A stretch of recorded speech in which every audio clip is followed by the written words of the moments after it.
because it is the go-home for Extreme Rules.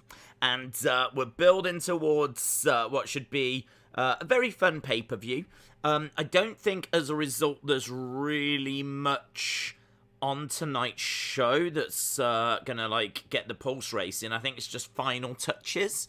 But I'm still looking forward to seeing what they've got in store for us. Let me just send the tweet off. The tweet is done. What I want to do is actually jump over to WWE because I haven't had a chance to do that yet. So we'll jump over and see exactly what they've got in store for us. It's been a bit of a quiet day in regards to news and things like that, but I'm sure we can find things to talk about. For example, many congratulations to Kinky Cross and Scarlett that got engaged yesterday. I've got a quote here from Liv Morgan saying, "I want to be in the same conversations as Becky, Sasha, Charlotte and Bayley. That is my goal." And if we just go over to WWE, we've got Shotzi and Tegan are doing some training video, so I don't know if we'll be seeing them tonight. We've got Nakamura and Apollo battling for the IC title. We've got Liv Morgan facing Zelina Gomez. Zelina Gomez? Certainly not Zelina Gomez. Zelina Vega.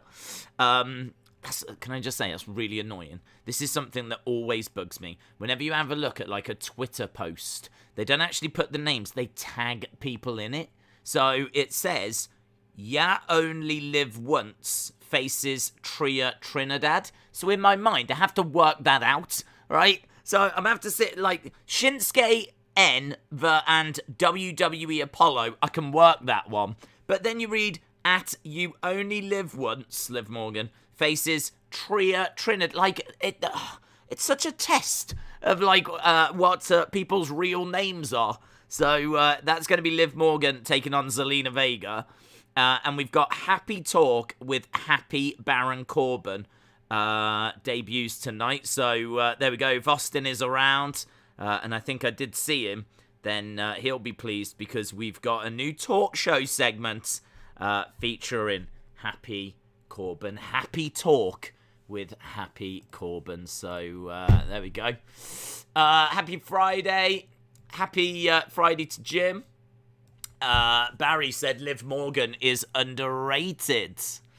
Hello to the sweet Trini. Hope you are well. Hello, hello, hello.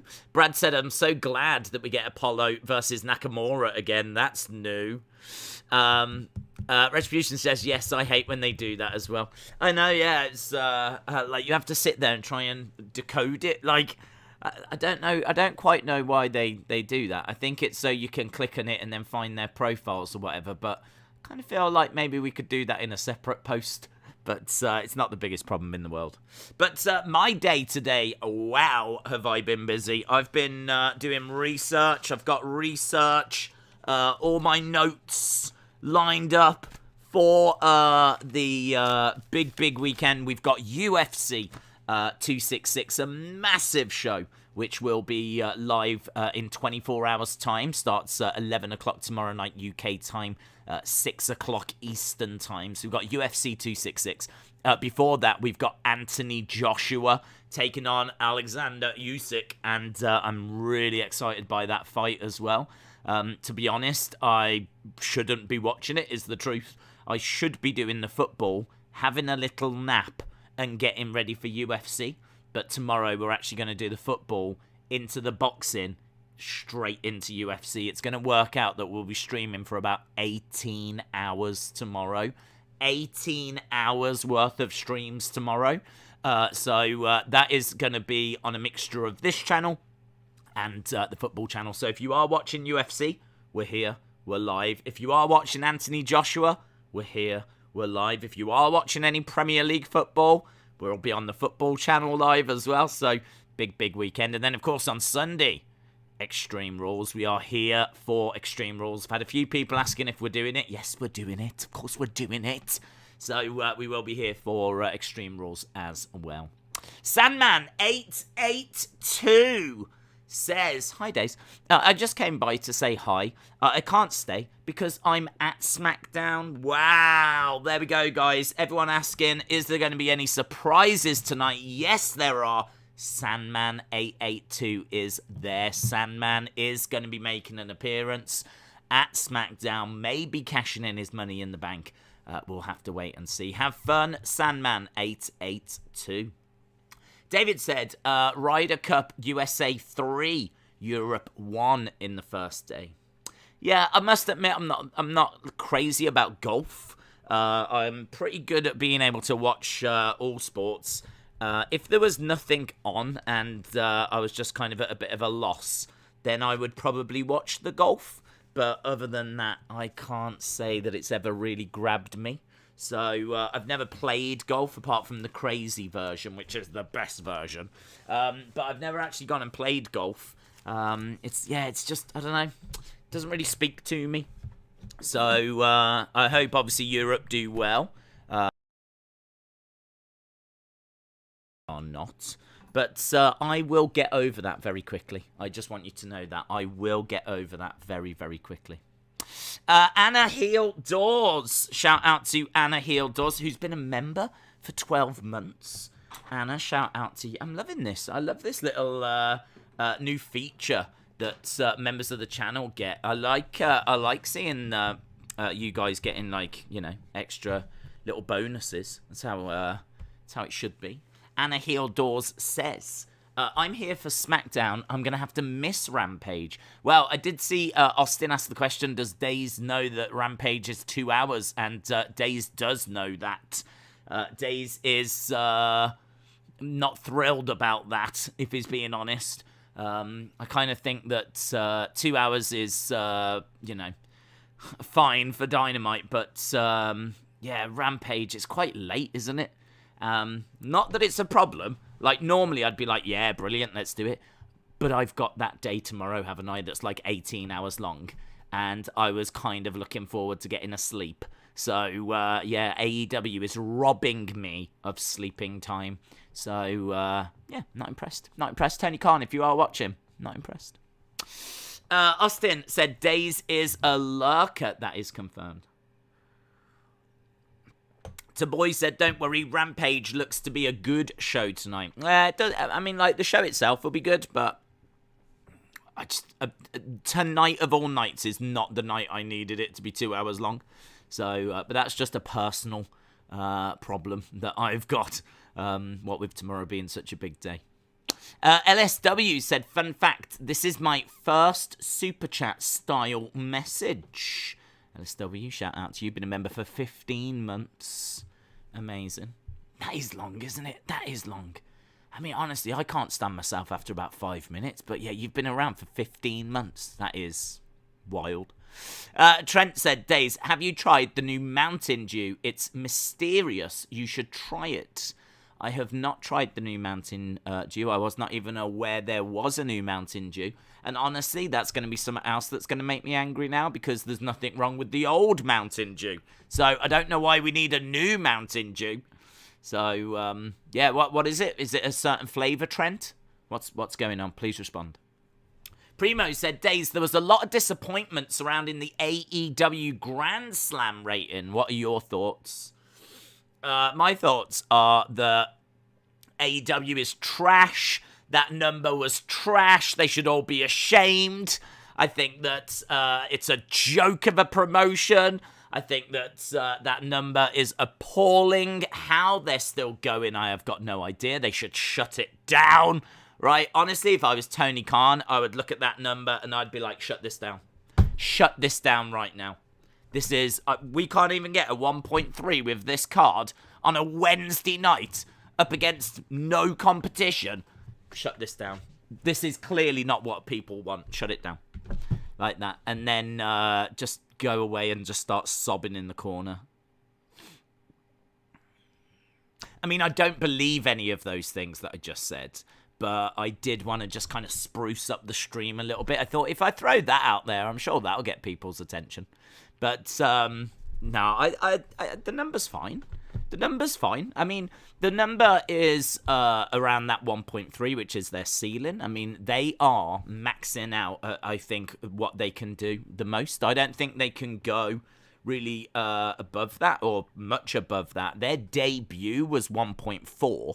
So if we think this brand new promotion started and it got a 1.4, right? Then since then it's gone down and it's been around 700,000, whatever. Now they've brought in Punk. Now they've brought in Bryan. Now they're doing this shit, and it's got back to kind of a 1.3. I mean, could it have got to a 1.4? Sure. Could it have maybe just snuck over with a 1.42? Maybe. But I really think that is the ceiling. The fact that they're operating right now right up against that ceiling says to me that, they will start to, if they can keep this up, just start nudging it. They'll start getting to, 1.3 on a more regular basis, start getting to 1.4 for big shows, then maybe start breaking through and getting past that 1.4. On this channel, I don't think it's going to be possible to beat Raw. I don't see them snuggling up to a 1.8. I can't see them doing that. I think they are really maxing out TNT. They're moving to TBS in January, and CCSYT provided me with some numbers that I'm going to believe. I haven't checked them, but they're so specific that I've got a feeling they must be true. Apparently, TNT is in 89 million homes and TBS is in 90 million. So 89 to 90, there's something like less than a million's difference. So it's basically the same, but just a touch bigger. So once they go over there, I'd expect the ratings to be about the same. They're going to need a big show for that first move-in show to make sure everyone knows they've gone over there. But I mean, I don't know how much you can point at AEW. I think you have to point at the network they're on. I mean, if you put them on Fox or you put them on USA, then we've really got something tasty. Or I think it was Jim that said put them on ESPN or something.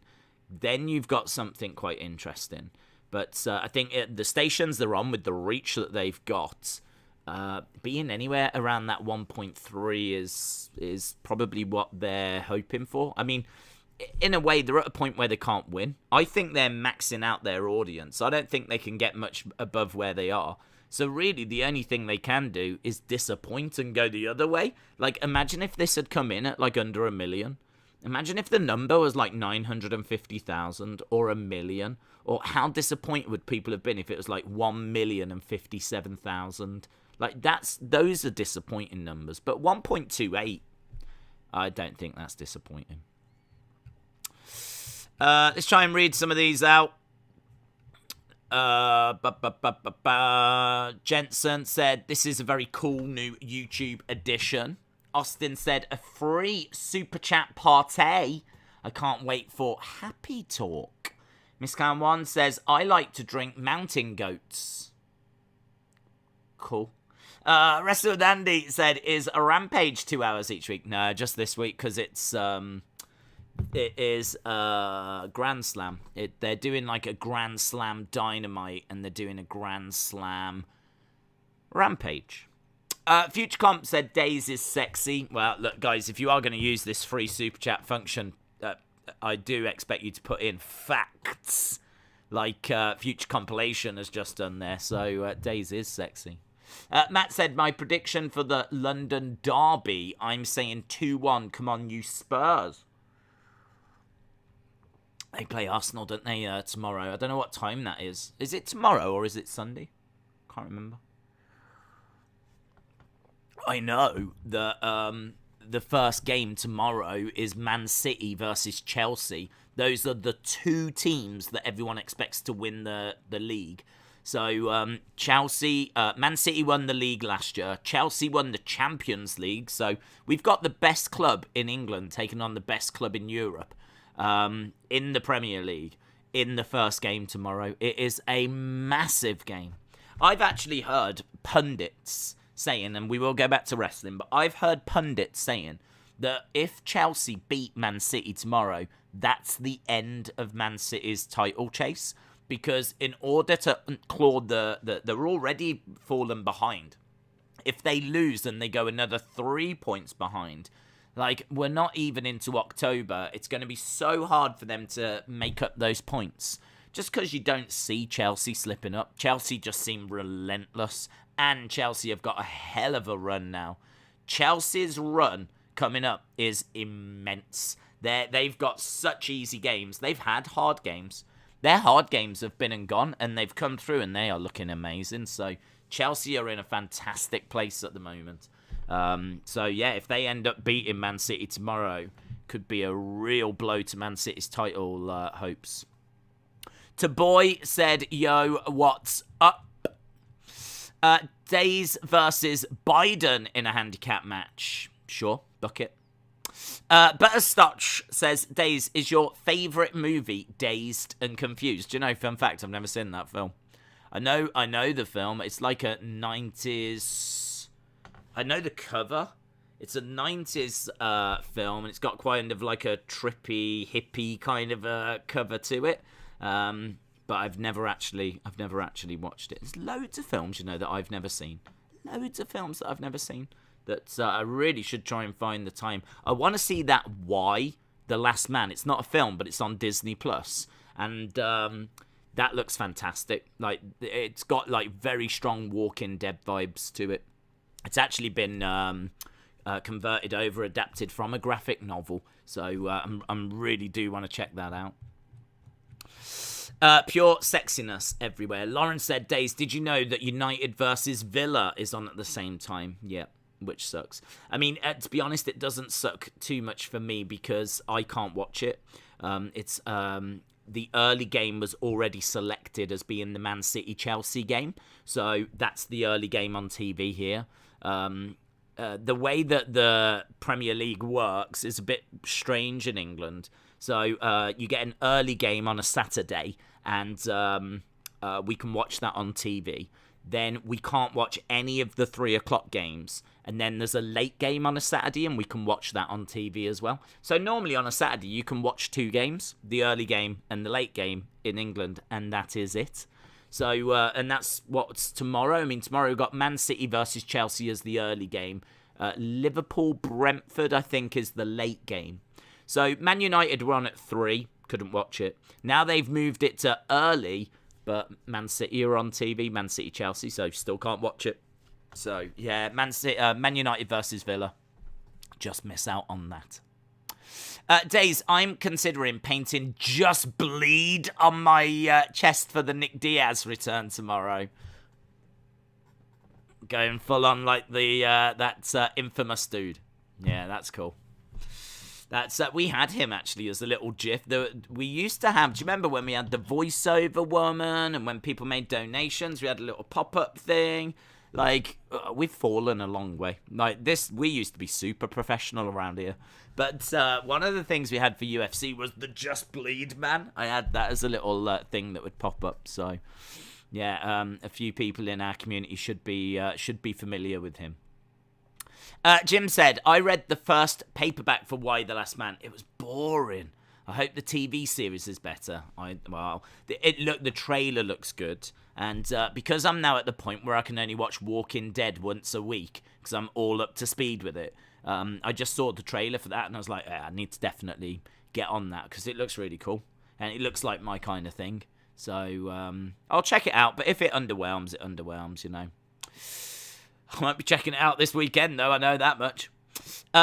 Days, are you going to do Extreme Rules this Sunday? Said, that's Cap. I am. That's Cap. A.K.A. Karen. A.K.A. Indian Karen. A.K.A. Harley. Yes, we are doing Extreme Rules. We will start. So we've got football over on the Football Days channel. Or soccer, as you call it in America. We've got that on in the daytime over on the Football Days channel. And then on the nighttime, obviously, we've got Extreme Rules. Now, Extreme Rules, we will start nice and early. We always like to do that. There's normally a bit of news that's doing the rounds. No news that's doing the rounds, to be honest, today in the world of wrestling, apart from the fallout of Dark Side of the Ring. I just sort of think with Dark Side now, it's getting to the point where the episode airs on, is it Thursday night, Wednesday night, Thursday night? And then literally the next day on Twitter, it's just a witch hunt. It's literally just a witch hunt then. And don't know. I'm getting to the point where I'm getting a bit tired of Dark Side of the Ring. I know that's maybe a bit of a controversial thing to say, but I mean, that show has made allegations against Ric Flair, and everyone has come out and gone, after Ric Flair. And the honest truth is, don't know what happened. Have no idea. The woman seemed lovely, and seems like, she went through something, and it was very difficult for her to talk about it. But then Ric Flair's come out and said that never happened. That did not happen. So he's come out and absolutely categorically come out and stated that it's not the case. And then today, you've got people trying to cancel John Cena. So I don't know if you saw this, but John Cena is people are trying to cancel him now because I haven't seen the episode, so I can't really comment on it at the moment. But I have seen a lot of people saying the same thing. Cena didn't do anything wrong apart from saying that Canyon was not a very good wrestler, and that was it. That was enough to try and cancel him. So I clicked and Cena trending, clicked on it, and it's just people going, "You're really going to try and cancel Cena after that now?" The Twitter just wants drama. It's a drama machine. That's all it wants. It's not looking for justice. It's not looking to do the right thing. It is looking for drama. Collectively, Twitter just looks for drama. And Darkseid just seems to be just absolutely fueling it and feeding it. And I don't know. I mean, I don't think justice is being served or things are being dealt with the right way.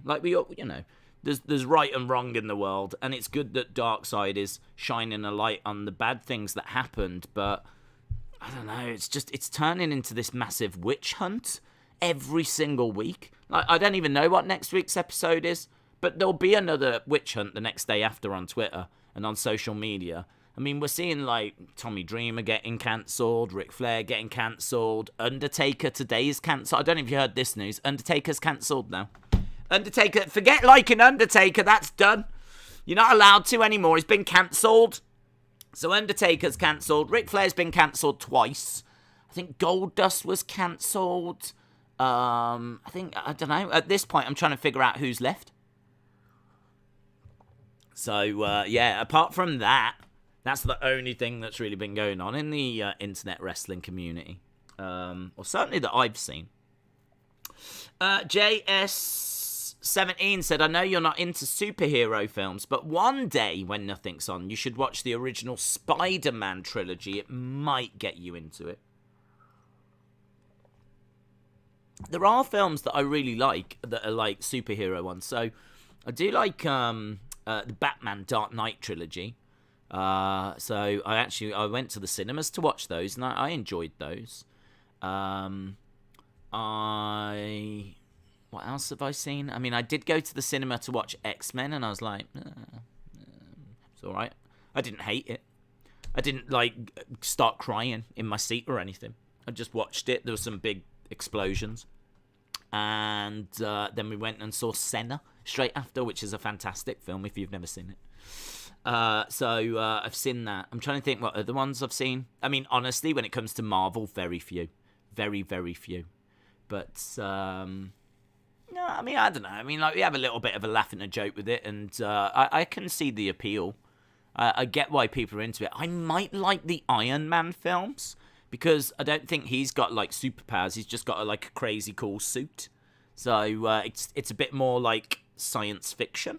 So that might appeal. So I don't know. Maybe there are some that I could get into, but to be perfectly honest, there's just always other things that are higher up my priority list. Next week is Onita and FMW. Oh, okay, maybe that one won't be so bad then. Nick Diaz is about to weigh in, says Shola. They've got a big enough scale. Some of the pictures I've seen of Nick Diaz, he's not looking in brilliant shape, is he? So, Daze, do you think we could see Edge tonight, as Seth said after his win at MSG, that he isn't done with Edge, which leads me to think that they'll have a match on Sunday. Do you think this will happen? Do I think we see Edge tonight? I honestly don't know. I'm gonna lean towards no.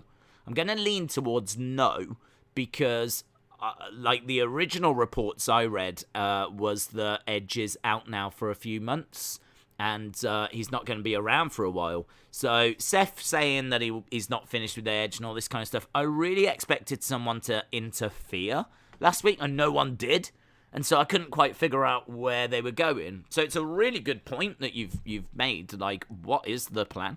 What are they doing? I don't know. What is it that they're trying to achieve?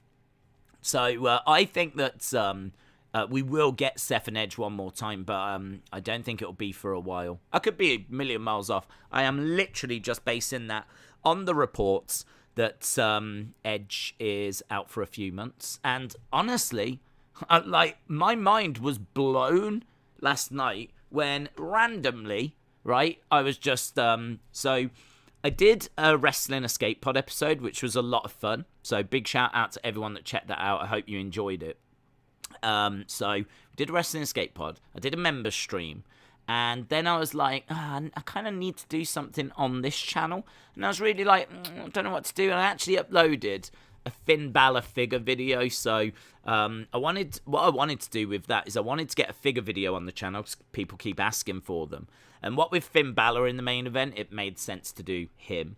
And I thought it could be really fun to have a look at the Finn Balor Elite figures, the Demon ones. Because, I mean, there's been loads of Finn figures, but people like the Demon, of course. So I thought we could have a look at the Demon and see what show did they come from, what was the best figures, what do we like about them, what are the face scans like. Just kind of show them all, tell you what they're based on, talk about the good things, bad things, and just do a little video on that. So I put that on the channel. And it seems like people enjoyed it. So, you know, we might have a look, see what else we can do there. But then I read an article about Bray, and it was on Ringside News. And today I've seen more articles come out on it. So I'm aware this story's been sort of floating around for a little bit. But I hadn't seen it. I hadn't seen this story. I saw it last night, Ringside. I put the thing up on screen. And I was reading it, and it was like, they expect that Bray might be able to debut in AEW before his 90-day non-compete. So I was like, yeah, okay. I think it was Moldy Spoon that actually mentioned it on a stream. And I was like, I don't see Vince allowing Bray to run his 90-day down early. And there's people in the comments section of that video saying, oh, yeah, but like because of Brody, like Vince might allow it.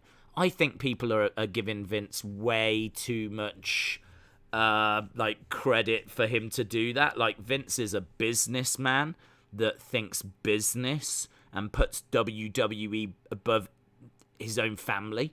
Like, he is just works 24/7. Do you know what I mean? Like, how many birthdays was he there for? How many Christmases was he there for? How many times do you reckon he went to watch Shane play Little League? Like, he's off working. He's just a work. He is literally the dictionary definition of a workaholic, Vince McMahon. So his life is WWE. I do not see him turning around to Bray and saying, yeah, go on then. End your 90 days early. I don't see it. And I said this during the video of I don't see him doing that. I don't see him saying that. I don't see it. I don't see that happening. But then I got to the end of the article, right? And if it wasn't for this final bit at the end of the article, I would not have even done the video, right? But the final bit of the article says Dave Meltzer is predicting that Bray will, or Wyndham, as he's now known, his real name, will be debuting at Dynamite next week. And now all of a sudden today I've seen more people jumping on this. So I don't know where Dave has said this. I don't know if it's in a podcast. I don't know if it's in a newsletter. It could be in this week's Wrestling Observer. I honestly don't know. But apparently Dave Meltzer is predicting that it's going to be this Wednesday. And that, I mean, first of all, now that we've got the All Out of the way, the Arthur Ashe out the way, you've got to say the next thing we're building to is Full Gear. And so you could debut him there as the big surprise for Full Gear. But if you can get him in before, that would then mean surely his first match would be at Full Gear. So I'm kind of intrigued as to why Dave thinks this, where it was predicted, and it's caught me completely off guard because I was under the impression that the first time we would see Bray would be Full Gear, and that was November, early November, that is.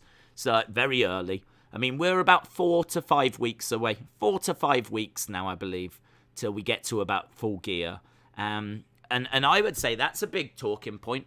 As I said, I know that there's been rumblings around for a little while. People have told me, but I never saw. I was just under the impression it was fan theories. I never saw that Meltzer had actually predicted it, and that's what grabbed my attention. And as I said, now there's been other articles that I've seen today. Like there was one I saw that was 9 hours ago that got published.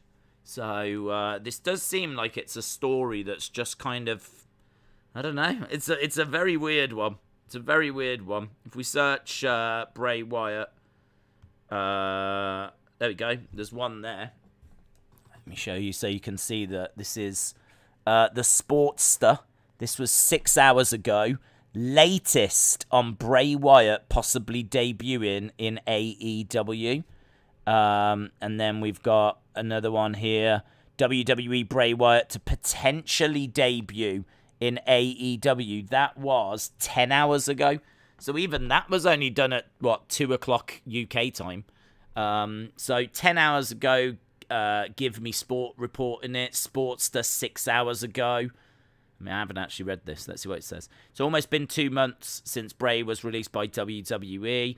WWE announced back on July 31st they'd released Bray. Wyatt wouldn't be able to wrestle anywhere until late October. Speculation is ramping that we could see Wyatt in AEW very soon, perhaps as early as next week's Dynamite in Rochester, New York. That's the hometown of Brody. Wrestling News explained that Wyatt. Oh, hang on. WrestlingNews.co. It just says WrestlingNews.co. Has explained. I don't know who WrestlingNews.co is. Is it WrestlingNews.co or WrestlingNews.com? WrestlingNews.co. WrestlingNews.co has explained that Wyatt has the option to waive his 90-day non-compete and thus not take the money from WWE. If he goes that route, Wyatt could indeed debut very soon. I mean, honestly, would Tony Khan pay? Would Tony Khan pay? If Wyatt says, look, I'm going to miss out on this much money if I waive it, Tony Khan could just turn around and go, I'll give you that money. AEW have got such momentum right now that is it in Tony Khan's best interest to just, yeah. What is it, a couple of 100,000? I don't know what it is, but is it in Tony Khan's interest to just pay it for him and then keep this momentum going? Because we've had All Out, we've had CM Punk. It's like a battering ram, isn't it? Do you know what I mean? Like, they are clicking right now. They are firing right now. They are the buzz of the wrestling world. So if that's where we are, that Wyatt can turn around and just choose to not honor that non-compete and lose out on a bit of money, then maybe he could do that. Maybe Tony Khan would reimburse him.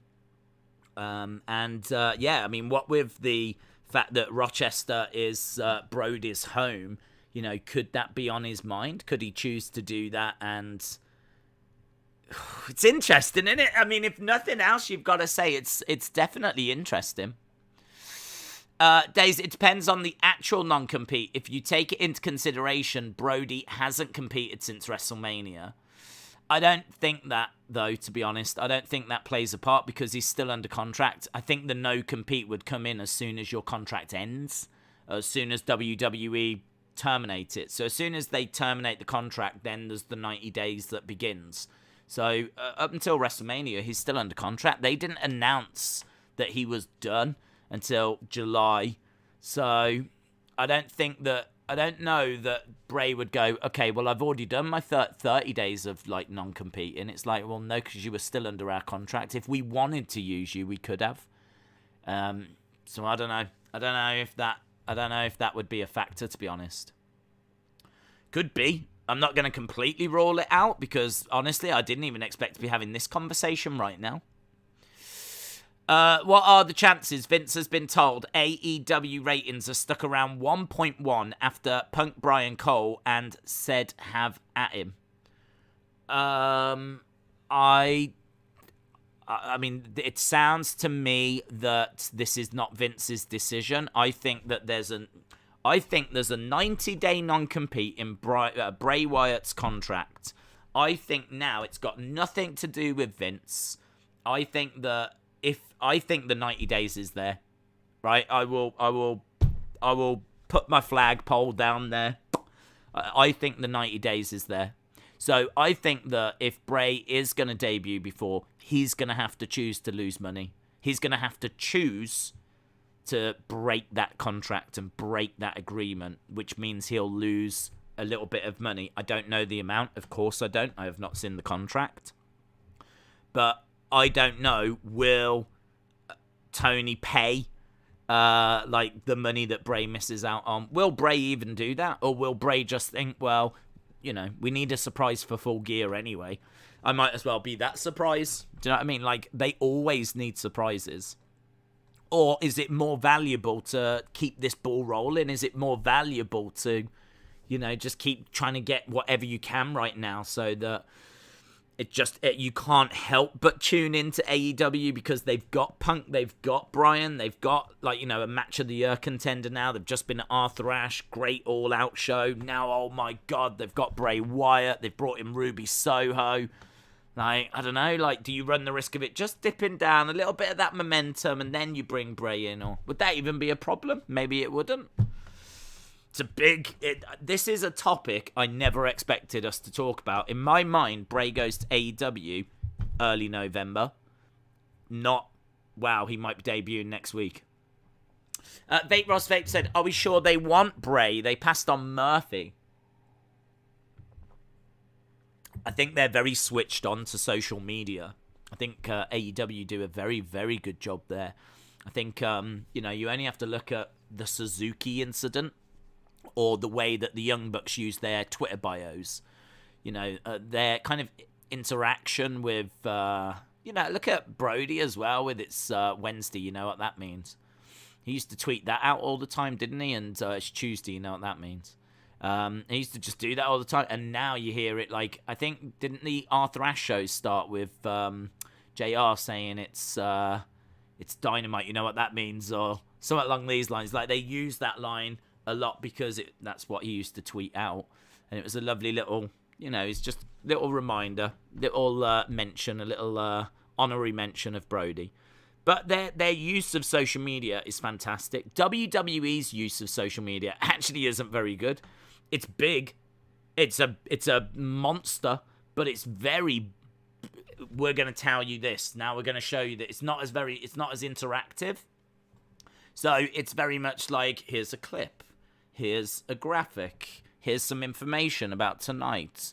They're not doing fun things like changing their bios. Do you know what I mean? I think they did change their title, though, when Big E won the title. Gotta give him credit for that. That was a bit more like, okay, this is better. You know, get a bit interesting with it. So I think AEW do an excellent job. And the reason I mention this is because Bray was just the king of social media, wasn't he? I mean, he would put out little cryptic tweets, little cryptic pictures, little teasers for future masks. And you know, social media was just gobbling it up. Like, it just couldn't get enough. Just could not get enough of that kind of stuff. Because people want something that they can interact with. You know, the thing with social media these days is that you don't have to just, like, let me show you this picture, let me show you that. Like, you can do more interesting stuff where there's Easter eggs and people can read into it and put their thoughts in the comments and, you know, really study an image and theorize about where things are going. And as we said, Bray fans love doing that. And it is good, and it is exciting, and it does provide a different layer to things. You didn't get any of that with Murphy. So I think, with Murphy is a good wrestler, but they've got great wrestlers. I don't know where you would fit Murphy in AEW. You could do something with him, but he's not got anything that really makes him stand out. He's a phenomenal wrestler. Isn't everyone? I mean, they're everywhere at the moment. There's great wrestlers everywhere. AEW is full of them. So, but I think Bray offers you something very different. His creativity is quite unique. So, and I think his aura and the fact that he has got such a deep knowledge of horror films and franchises and can do split personalities and can create things like fun houses and can dedicate himself to a story that he's able to, remember, stay on track with, is able to explore. That's that kind of depth you don't see from all wrestlers. Some wrestlers just want to go from week to week and don't want to. I don't know if every wrestler would be able to tell the stories the same way that Bray is, because he's very committed to those stories. And I think that's got to be intriguing. How you present him is a whole different conversation, because would The Fiend and being burnt alive in the ring work in AEW? I would argue no. I would argue that I don't think if you burnt The Fiend alive in an AEW ring, AEW fans are going to be overjoyed with it. But I do think that you can definitely use his creativity to create something that will work within AEW. I don't see any reason why Funhouse Bray and The Fiend wouldn't work in AEW. I think it would. I think you could do Firefly Funhouse vignettes and backstage, and then you go to The Fiend coming down and The Fiend just kicking everyone's backside basically. I don't see any reason why that doesn't work, but I do worry about the length that they went to. Obviously, we've spoke about it many times. Maybe it would just have to rein that bit in, but I don't think that. I mean, it doesn't ruin The Fiend, or it doesn't ruin Bray or anything. If anything, early Funhouse, early Fiend was, I was loving it. I was lapping it up. It's like a puppy getting given milk. It was awesome. So I think that would work. And he's a monster on social media. So, do I know that they're interested? I know there's been talks, because those have been reported, but I don't know that anything's been signed. But I'd have to think they're interested. Who wouldn't be interested in Bray after the impact that he's had? Let's go down. Fox is disappointed with SmackDown ratings, says Luke. Don't know why. They're pretty good, and 2.2. 2.2 I think is pretty good for a Friday night. I think I think Roman's doing a good job. I mean, it's well ahead of where Raw is at, and if you think Raw's been going since the 90s, I don't know why Fox would be disappointed with that. WWE Entertainment said, I think Tony Khan is firing on all cylinders. He wants to see an increase in ratings and is blowing his chance. AEW could do a new story with Barry Wyatt. I'd love to see Barry Wyatt. Big fan of Barry Wyatt. Barry Wyatt. Did you see that John Jones was arrested? I did, yes. I don't know anything about it. Something to do with assault and battery. It looks pretty heavy stuff, and it's. I'm sure more details will emerge, and we'll cover it on the UFC stream. That's Cap said, Days, people trying to cancel Cena for saying that someone's a bad wrestler is the same people that tried to cancel wrestlers 24/7 every day. Yeah. They went to length for one feud. Bray was supernatural for 2 months out of the whole time. It was never supernatural before that. Yeah, I mean, for me, that was, brilliant. Up until that point, I mean, I remember loving The Fiend up until I started getting concerns. There was an ambulance moment where he gets beaten up, Funhouse Bray, gets put in the back of an ambulance, and then there's all this smoke, and then the doors open, and he's dressed as the Fiend. So it was like, what? And then, like, after that, we started to go more into it, and it was around that time I was struggling. I would say from that point up until WrestleMania, I was struggling. But I also remember that the night after WrestleMania, we got that Firefly Funhouse episode. And he was like, it's time for a restart. It's time for a refresh. This is 2.0. It's time for new friends and all this kind of stuff. And I remember saying, I'm into this.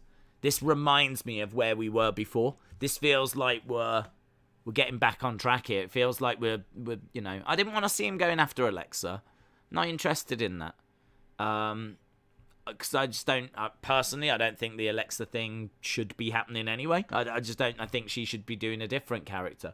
I think when they were together, there was some interesting moments. But, yeah, I was kind of all right with him not focusing on her and going off and doing something different. So I remember after WrestleMania being like, okay, yeah, let's see where this goes. Let's give this a go. And then we never saw him again. Yeah, we never saw him again. So I am really, really genuinely interested to see what he's going to do. I want to know, how is AEW going to present it? I want to know, is it similar to The Fiend? I don't have any problems if it is. It will be compared to The Fiend. I mean, to be honest, this is such a big conversation that I was not expecting to have, because I wasn't expecting him till Full Gear. So I wasn't expecting to have this chat now.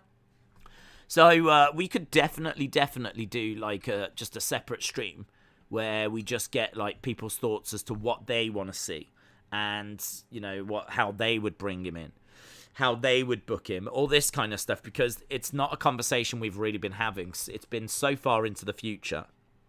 But I mean, if it is going to be Wednesday, like, do you know what I mean? That's surprising. I don't know. I think Austin said to me on Twitter, is like, I'll believe it when I see it. Like, there's a lot of talk now, but I'll believe it when I see it. And I kind of agree, but equally, it does allow us to now start having conversations we wouldn't have had until maybe the end of October. JS17 said, Days, Spider-Man is science fiction. Maybe one day you could stream Spider-Man, Tobey Maguire. I think you would enjoy it. I don't think we would stream it, bud, because we don't do films. I did a film on member stream, and like Elf for last Christmas, and it was all right. It was pretty fun, but it's too hard because you're having to like listen to the dialogue, and so there's a lot of silence. Like with wrestling, there are promos, but they're never that in depth. Do you know what I mean? Like, it's never anything that you're going to struggle to not pick up on. But like with a film, it's got pretty in-depth dialogue, and it really pushes the story along. So yeah, with wrestling, you know, matches are easy to talk about. Promos are easy to just have a little listen to. They only tend to be a few minutes long anyway, and they never go that deep. So, but like with a film, do you know what I mean? That becomes very difficult. Moldy said, let's go down. That's my point. People were saying that it wouldn't work because of the 2-month Supernatural work in the entire run. And the other thing as well is we don't actually know if that was Bray. We have no idea if that's what Bray wanted to do. One of the most interesting videos that I will probably ever watch will be the sit-down shoot interview with Wyndham, where he talks about The Fiend. Could you imagine him sitting down going, right, let's go through this, and he starts where the idea came from, the Funhouse, his plans, how he thought it went, how he thought about Goldberg and the loss there, what he wanted to do with the Firefly Funhouse match at WrestleMania, and how that was either exactly what he wanted or different to what he wanted, or what his follow-up plans were. Like, I would imagine he was hoping that Cena would stick around and be a heel, would be my guess.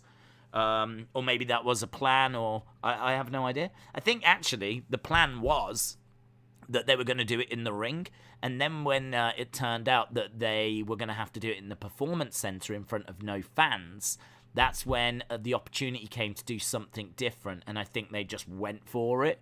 So I think it came out of that, to be honest. I don't think the plan ever was a Firefly Funhouse match. I think they had to cobble something together. So, you know, I'd love to hear his thoughts on that, about Alexa coming in, and about, like, the character becoming more supernatural, about what the plans would have been after WrestleMania, and then the release. Like, that whole... Forget, like, when he was cult leader and all of that, right? Forget that. Just from the start of the Funhouse to when he gets released, an hour-long video where he's just like, here you go. That will probably be one of the most interesting videos I ever watch in my life. And I think everyone wants that video to see, like, you know, what was different to what he envisaged, and what was the same as what he envisaged, or where did he see the character going? Where did he see it in, like, 5 years' time? You know, how much involvement did Vince have? How did he feel about the Goldberg thing? So on. So, yeah, I mean, we don't know how much was Bray, how much was Vince. I think we know, though, that if he goes, when he goes to AEW, he will have a lot more freedom. I think there will still be some involvement, because if you think that Matt Hardy came in as broken and was teleporting, that was shut down real quick. Changing clothes underwater and in ice boxes, that was shut down quick. So I don't know, like, how much of that we'll be able to get through. But, because I do think Tony will put his foot down and say, look, you can do this, you can't do this. I think there will be parameters, but it's not anything that I think Fiend fans or Bray fans should be worried about. Should be excited that he's going to have a canvas again to, you know, create art on. So, I wouldn't acknowledge Roman. Days, hope you're well. I'm in London getting ready for the AJ fight. Have fun, Edwards. I would be surprised if Bray did an interview with Renee Young as soon as he can. I would be surprised if Bray did an interview. Do you mean you would be or wouldn't be? Because I would be surprised, just because I think even if he comes into AEW, he's still going to be like a dark, mysterious character. So doing a shoot interview where he talks about his time in WWE, I don't know that that's what I could see him doing. I think that he is someone that is going to still be private until it's all done. Like, I don't think he's ever done an interview in regards to, like, the cult leader stuff, has he? Well, not that I'm aware. So I think he might do an interview where he kind of stays in character a little bit, maybe talks about his home life, maybe talks about, you know, keeps things quite light and general. But I don't see that in-depth video anytime soon, because it's just so against... It's kind of a bit like The Undertaker, isn't it? You weren't getting that from Undertaker until he retired, until he was done. So, I sort of think the same about Bray, but he might want to do an interview with Renee because they're friends. So he might want to give her something. But I don't think it would go to the length that we would be hoping for. I think it would be about family, optimistic for the future, people he enjoyed working with, fond memories. I don't think it would get into the nuts and the bolts of it. Moldy said, I blame the pandemic. We wouldn't have a single supernatural thing from Bray if there'd been crowds. It's interesting to think where the Fiend would be now if it wasn't for the pandemic. That's really interesting. That's really interesting, because you are right. I mean, going into 2020 and certainly going into the pandemic, I was loving where we were with the Fiend. Even that Hell in a Cell thing didn't bother me. If you remember Bray versus Seth, that was probably the first red flag, if you will. That's the first time that I saw any backlash against the character, and that's I didn't mind it. That was where like WWE sort of. First of all, I don't think they announced the end of the match and what it was. Then on social media, someone said it was a DQ, like a post from WWE said Bray won by DQ, which of course you can't in Hell in a Cell. So then that got deleted, and then it came out it was ref stoppage. And because there was a bad taste in everyone's mouth, a lot of people were like, ref stoppage in Hell in a Cell? You can't do that. I believe you can do ref stoppage in Hell in a Cell. So the result in the end, the communication of the finish was a mess, and it should have been tidier and better explained. So I do say that was a problem. But the ref stoppage itself, I didn't really have a problem with that. I didn't have a problem with that at all, actually. So even that bit, I was like, yeah, this is all right. This is fine. Really, it goes. You can point at Goldberg. You can absolutely point at Goldberg. That Goldberg moment for me is the moment where we go wrong. And that's where things start going wrong, because for a lot of people then that's the second kind of big significant thing that's gone against The Fiend. And then he has a match against John Cena, amazing, but then the pandemic hits, and then it ends up being the Firefly Funhouse match, and that ended up being quite confusing. People loved it, right, the imagery of it and all of that, but that's one that I think splits people as well, as to like what was this? Like, I still don't know what it was. It was like a journey through his mind kind of a thing. But again, yeah, if we didn't have the pandemic, we would have had a straight up match, and between Cena and The Fiend, and that would have been preferable for me, because I think you could still get to where we got to. I think you could have got to, Cena using the chair. You could have had a full-blown John Cena heel turn at WrestleMania. Imagine that. No confusion, nothing like that. This time, Cena uses the chair on The Fiend, and it's a full-blown heel turn. That would have been so impactful. That would have been such a big deal. Instead, you get something that is a bit like, not sure what this is. And then the next time we see Cena, he's a face. He's a face, and so, like, it's just kind of forgotten about. So, yeah, I'm really excited to see what they do, though, with AEW. Really, really excited to see how they bring him in, how they use him, what the character is. Is it a split personality? Are there things that you can read into it? You know, is it going to lean on, like, mythology and, like, the Bible? And there was lots of religious references. There was things in there that was, like... things from like Dante's Inferno, and yeah, it was good. Lots from like literature and horror film references, and people love picking that apart, and they should definitely go on that again and lean on that again. So I know that's been a big conversation, but it's the conversation right now. It's probably, as I said, there's not much really that's being spoken about. There doesn't seem to be the biggest buzz around Extreme Rules at the moment. I think because it was overshadowed by AEW. Now that's out the way, and after tonight we should get that buzz, get that build. Yeah, we haven't really had any of that, but hopefully tonight we do. But yeah, I think the Bray story's been probably the biggest that I've seen over the past 24 hours. Hello, Lone Star Friend. Hello, everyone that's joining us. We are going over to SmackDown. It is SmackDown time. And obviously the Roman Reigns show. We've got Becky and Bianca. We may see the Demon tonight as well. We're going straight into the arena. No video packages.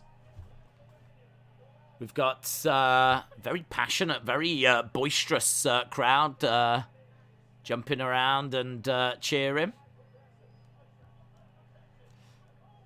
Right, surely we're starting with Roman. No, we're starting with the man. We're starting with the man. Okay, no Roman. It's Becky Lynch that's making her way out. Big time Beck's sign in the crowd. Becky coming out with black trousers. She's all in black. Black jacket, black top. It's got the SmackDown Women's Championship. Of course, this is going to be a tasty match for that SmackDown Women's Championship at Extreme Rules. Luke said, to be honest, I find WWE boring. I don't mind if I miss the shows. Mega Cartoons Man said, funny how people think the Demon has got no chance against Roman. Noah said, have Balor win the title, move Roman and Brock to Raw, make USA Network happy, boost the ratings. The Demon doesn't have to lose in any capacity. It's win-win. Right, here we go. We've got Becky in the ring, and we're just having a look at last Friday. The man, Becky Lynch. What's with the white ropes, says AJ Shields. Haven't they had those for a little while? I might be wrong. Have they had them for a while? I know they had white ropes on. Oh no, they're actually showing us last week, and they were blue. So I don't know. Perhaps they're going white ropes. They had white ropes on NXT, didn't they? Perhaps white ropes are the trend. White ropes are so 2021. So yeah, it's just right on trend. I don't want that Raw title. I like the Universal more. Ben says, maybe Vince has taken into consideration that Bray wasn't on TV since the Raw after WrestleMania. I'll stop you there. No. No, I don't believe it. I don't believe that he is trying to be kind or nice or help or anything like this. He is a businessman that cares about WWE. And I think as soon as they've decided that they can't do anything with Bray and they've let him go, then the 90 days has come into effect. So if it does turn out that's the case, if it does turn out that Vince took that into consideration, then I think that might change a few people's perspectives of Vince. Because Vince is very much seen as a hard businessman, out for himself, will let people go at the drop of a hat, all this kind of stuff. So if he has turned around to Bray and said, look, we haven't used you since WrestleMania, just give me 30 days non-compete, give me 60 days non-compete, that would be a hell of a gesture from Vince. That'd be a hell of a gesture. I don't see it, but could he have done it? But just seeing last week's homecoming segment, where Bianca was planted in the ring by the man. The man always has black leather, says William. Sometimes she has like colour on. I mean, last week we saw her with a yellow jacket. This one is all black. It's just worth mentioning. I thought white ropes were only used for pay-per-views, says CM316. Days, I got tickets for the last Raw before Survivor Series. Have fun, Mark A. Hicks 11. Right, here we go. The man getting a few boos. Few boos for the man. Few Becky chants. It's kind of been quite enjoyable watching Becky slowly turn heel.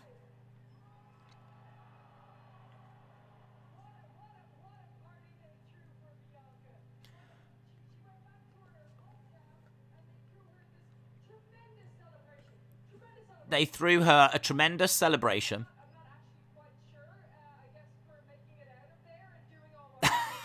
I don't know what for. Maybe for making it out of there. I too have made some of myself.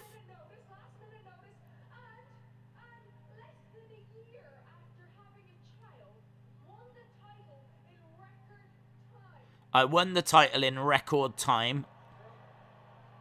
Less than a year after having a child. No one threw me a party. Well, that's a bit of shade on Seth Rollins, isn't it, right there? No one threw me a party. Seth Rollins is backstage going, I knew I should have thrown her a party. Oh, God.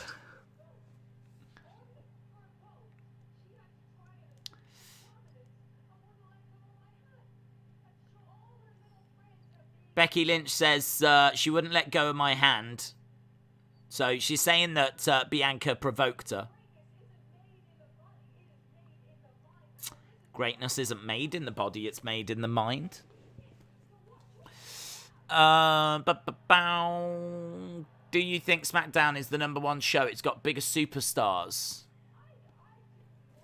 Do I think SmackDown's... I think quality-wise it changes. But I probably look forward to SmackDown the most. She said that she didn't want to do what she did last week, but what choice did she have? It's a good word, recalibrate. I wanted to give her time to recalibrate. Seth's in trouble.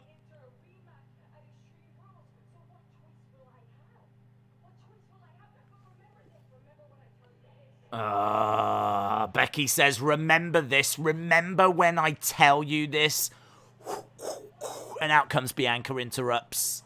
Bianca not interested in listening anymore to what Becky has got to say. This has got a big fight feel, man. There's a really good moving graphics on social media. So, do you remember how they used to do them back in the day? Where, you know, you would have, like, the two people facing each other. And, you know, Becky's got the belt like this. And she's like... And then the graphic stops. It's only a short little... And then you've got Bianca the other side, kind of like... And then the graphics start. It's just a short little movement, little clip, and then like it freezes, and it's just a build towards Bianca versus Becky. And the text comes on: SmackDown Women's Championship match, Extreme Rules. Kind of, I saw it. The way it was done was really cool. I love those moving graphics. It's better than just a still image of like, there's Becky, there's Bianca, but them kind of like looking each other down, giving a bit of sass. Kind of, you look at it and you go, yeah, I'm looking forward to this match.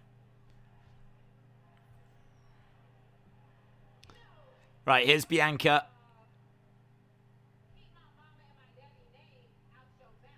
Keep my mama and my daddy name out of your mouth.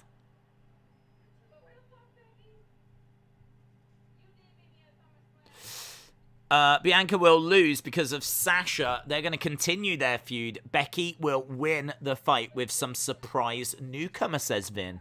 Let him in. Hello. Shout out to you. Girl, it ain't going to happen.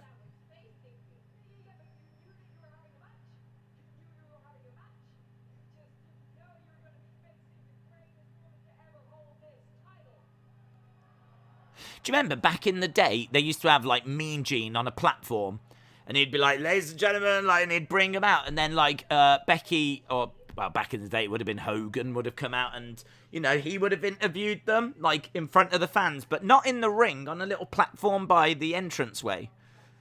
I think I prefer that.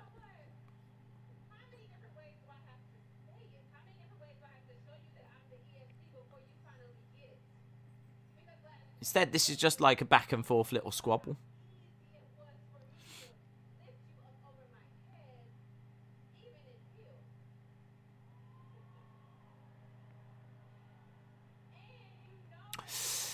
Can we see Bianca Belair go into Raw?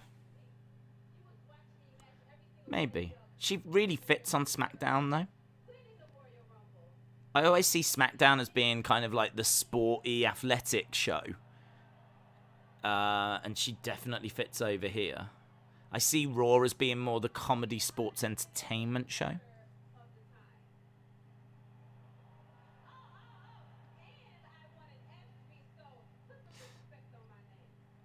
So, Bianca talking about all the things that she's won.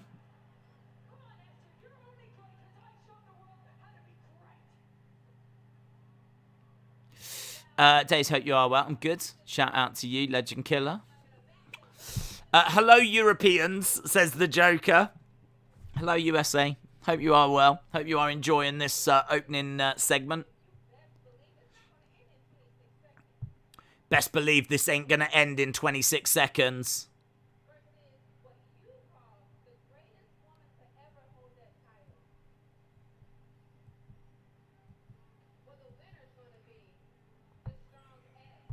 The winner will be the strongest, the fastest, the greatest.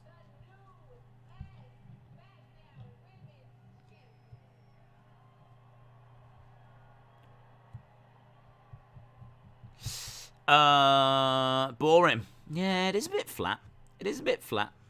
It's just like, I'm going to beat you. No, I'm going to beat you. I'm the best. No, I'm the best.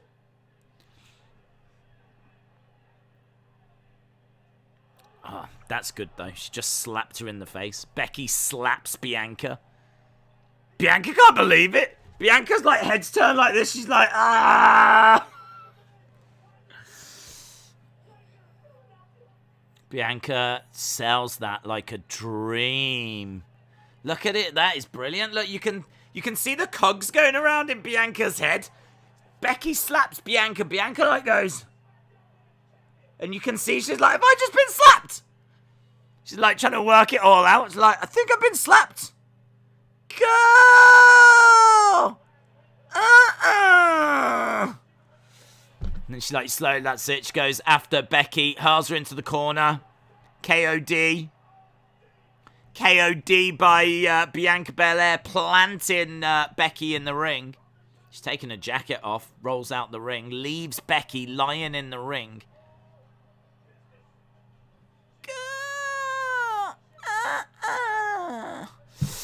Eric Defcon Prime to Ridgie said, seriously, if it's not worth the first 22 minutes, which is the same length as a sitcom, half an hour, it ain't worth watching. That's true. Yeah, if after 22 minutes, like, the show ain't got you. The only thing I would say is that it might have a killer main event. But, yeah, I mean, this was pretty bland up until the slap. But we're backstage with Nakamura and Boogs. So we've got that. There's Tony Storm. Tony Storm dancing around as well. Nakamura and Apollo Crews. The segment started flat but finished strong. William said, was Becky doing the Rock's move? She didn't do anything. She got beaten up. I miss Sasha Banks, says Mark. That's Cap says, good segment. I like to see how this Naomi Sonya thing continues, says Jens Keller. Maybe Naomi is going to join the bloodline. Maybe. I think that's what a lot of people would like. I don't know that it's going to go that way, but I think a lot of people would like it to go that way. There's too many camera shots, says Everything Network. Frenchie said that should be the main event. What, the Intercontinental match? Franklin said, hello, Days. I thought WrestleMania 37 would take place in Los Angeles like it was supposed to. Why did 37 take place in Tampa? It was not the plan. They had to change it because of COVID, and I don't know that California was open, to be honest, and LA was open. So they've rescheduled it. It is going to go to LA. I think it's in LA. WrestleMania 39 is LA. I think 38 next year is Texas. So, yeah, they had to rejig it because of COVID, basically, the pandemic. So the other thing as well is they probably reached an agreement with Tampa whereby they couldn't do it in the stadium for 36. So they probably did a deal whereby, well, we'll give it you for 37. And that's what they did. So they ended up doing the Tampa show that should have been 36 as 37. And then that meant that kind of knocked everything else out. But I don't think that California was open anyway, or that it was possible. So COVID is the answer. The pandemic is the answer. Ryan said, why does Shinsuke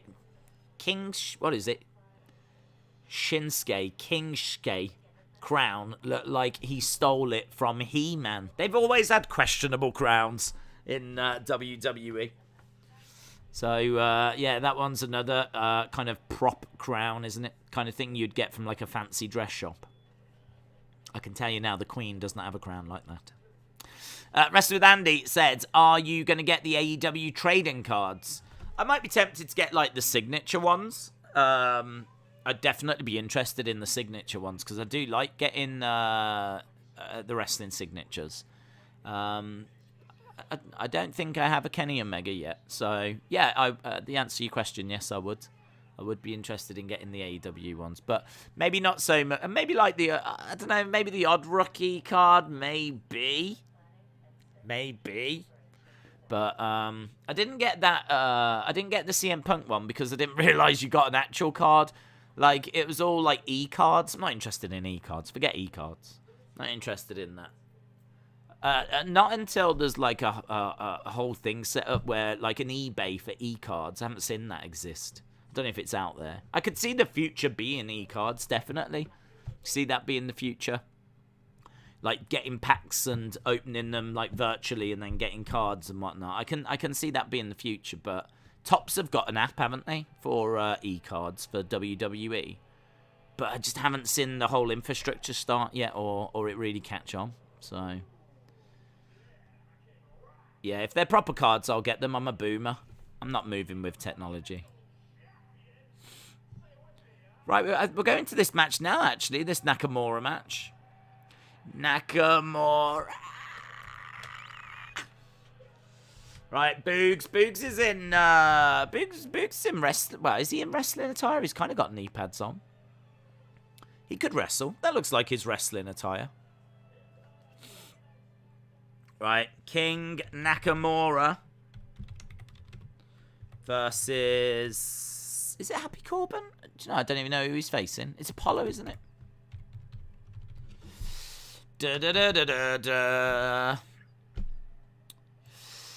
Demon Balor is going to get smashed, says Roman Reigns.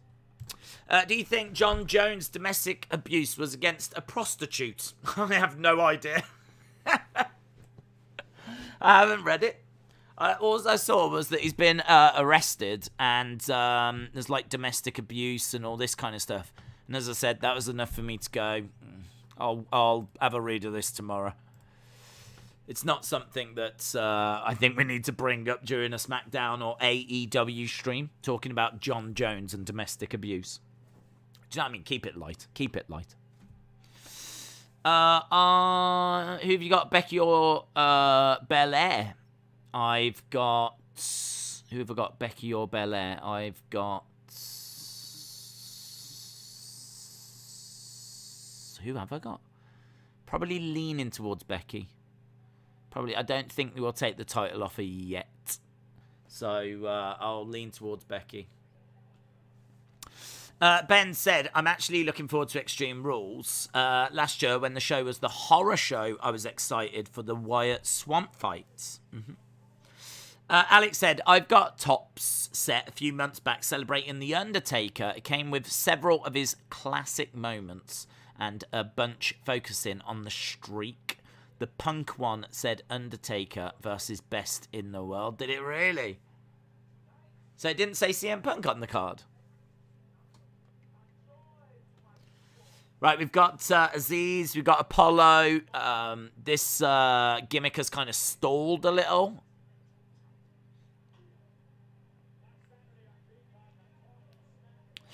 I was thinking Finn would win and Roman would blame Paul. It could add to the storyline. Roman thinks Paul is with Brock, says the mother. Hope you are well. Apollo's accent, yeah. Kicks coming in by Nakamura. Kick to the midsection by Apollo. Shoulder tackle by Apollo and Nakamura goes down. Nakamura jumping over the top. Nice spinning back kick there by Nakamura. Screaming out to the fans. Looking for good vibrations. You do realise that the draft is next week. Yeah, next Friday. Apollo in the ring against the ropes. Big clothesline. Turns Nakamura inside out. Apollo grabbing Nakamura, scooping him up, going over and throwing Nakamura to the outside. Don't tend to see that. I mean, fair play. I wish he'd held him a bit longer, but fair play. Apollo picks up Nakamura, runs over, and just chucks him out the ring. Nakamura's a big guy, man, so fair play to Apollo, who is jacked. But yeah, he just scoops him up, carries over, chucks him out the ring. It's pretty impressive. Both of these wrestlers are whack. There's just no character, which is so weird because Nakamura's got like a really good personality. His personality is great. He's really bubbly and he's got like loads of life in him. He's definitely not someone that like, you know, has got no personality. It's just for whatever reason they just can't utilize it. They don't seem to know how to use it. While the segment was good, I just wish they announced the stipulation for Becky Bianca. They need some more stipulations. Days, do you remember me from SummerSlam weekend? I was the one that said bonk all the time. Toodles McDoodles, shout out to you. Ben said this match was on live events in the UK. David said 2can drafted Drew and Bobby to SmackDown. Chronic Effects. I'm going to read this from Chronic Effects. I never read all of Chronic Effects' comments, but let's enjoy this one. I used to ride a bike to school. Look how far I took it. Invite her in the whip and tell her to buckle up and push it. High heels, so long she can't even fit her foot in the wall room with a black belt. Bray fans, you are big fans of decoding things. There's a doozy. There's a doozy for Chronic Effect, shout out to you. Daniel said, Days, how can Balor win at Extreme Rules when Crown Jewel Roman is to defend against Brock? My answer to that is that if Balor wins at Extreme Rules, then Roman versus Brock wouldn't be for the title. So, but that match, of course, could still happen. They've sort of booked themselves into a bit of a corner because we all expect Roman Brock to be for the title. The fact it's been made an Extreme Rules match is a problem because that also now suggests they're about to have the Demon lose. I thought there'd be a count out or there would be a DQ, but you can't do that in Extreme Rules. So now they had managed to book themselves Roman versus Demon into a little bit of a corner, but there was a way out. And now they've decided to take the way out away. Which is pretty stunning booking, in all fairness. Like, of all the things to do, of all the matches to give a stipulation to, I would argue, no way should you give Roman Balor Extreme Rules stipulation. Because now, how do you get out of that? If you have Roman win and the Demon loses, like, where does he go from there? Like, that sucks. So that would suck. And if Roman loses, well, I mean, that's big. That's massive. I mean, that's what I would prefer, to be honest. If we're gonna have someone, lose, have it be Roman, and then you make Roman versus Brock not for the title, which I think is absolutely fine because I don't think it necessarily needs it. But do I think they're gonna do that? I have to think the most likely thing they're gonna do is have Balor lose, which really sucks. That really, really sucks. Considering Balor's the one that I want to win the title. Having the Demon lose, it's just seems like they're trying to find people to feed to Roman now, to be honest. I wonder if they know who the person is that's going to beat Roman. Nice drop kick by Apollo. Nakamura doing that slide-in German. So he had Apollo on the ropes. He slides underneath and grabs him and does like a slide-in German, which is really cool. Then he goes to the corner and he jumps off. But mid-air, Apollo hits a drop kick. Some nice, couple of nice moments in this match. Kick to the knee. Nice strikes coming in by Apollo. Misses with the uppercut. Strike back by Nakamura, goes round the back looking for like a choke. I think he was looking for a bit of a pump handle actually, but couldn't get it. Knee strike to the midsection. Kick to the back of the head. Nakamura going over into the corner onto the middle rope. Nice knee strike off the middle rope, and Apollo goes down. Nakamura looking for the cover. 2. Kick out by Apollo. Kick out by Apollo. There's a dude in the front row that seems to have, like, blonde hair that I think looks a bit strange. I can't quite put my word on it. I just spotted it. Is it a hat? Maybe it's a hat. I think it might be a hat. Are they both wearing hats? There's 2 dudes in the front row that, well, I saw this guy briefly. I thought he had blonde hair. But no, it's a hat. It's a beanie hat. There's a dude that's wearing like a blonde beanie hat, and I thought it was hair for a second. Because he's kind of like, the ropes are in the way. And I couldn't see that it was a hat. Beanies, they're on trend, just like white ropes. Apollo goes down. Shin? Michael Cole just called him Shin. Shin, looking to rally.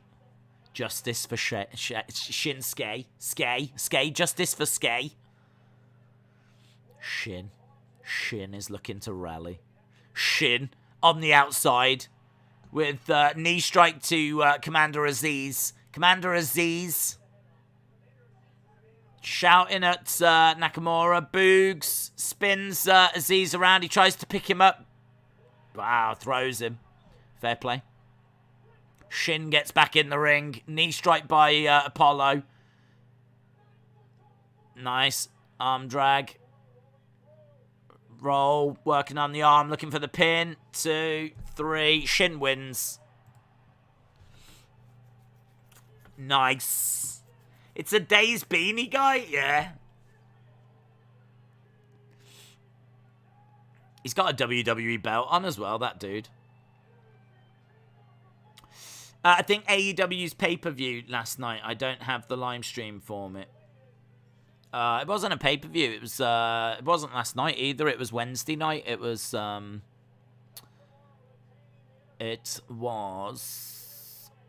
Dynamite. Dynamite Grand Slam. Right, we've got Shin victorious. Days, why are there ropes wide? Let it go. Just let it go. In the words of Frozen, just let it go. Apollo got wrecked, says Frenchie. Shin wins. I think for Demon versus Roman, they're going to do a non-finish or a weird finish like The Fiend at WrestleMania 37. What do you mean? Like, the lights go out and the show just ends or something? Like, I don't know. I don't know. I can't see how they're going to get out of it now. They're either going to have to bury The Fiend or take the title off Roman. I mean, I say bury The Fiend. It's no DQ. I mean, could I see the Usos coming down and beating up on the Demon? And it being like 3-on-1. I could see that. But the end result is still going to be that the Demon loses.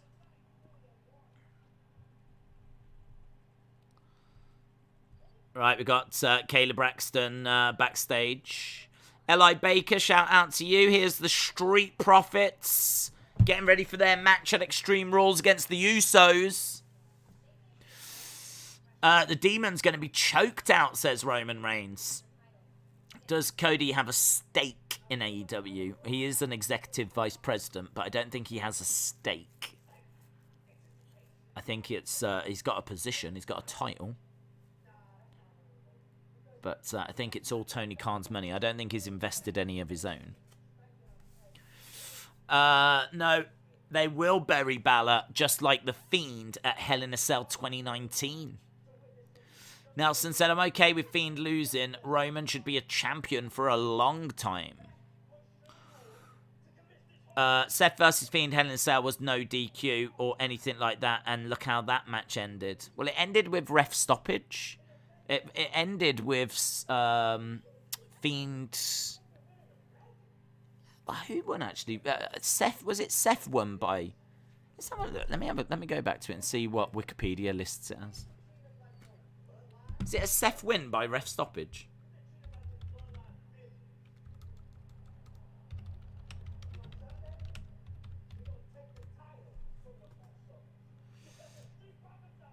Right, they're talking about how they're going to take the title from the Usos.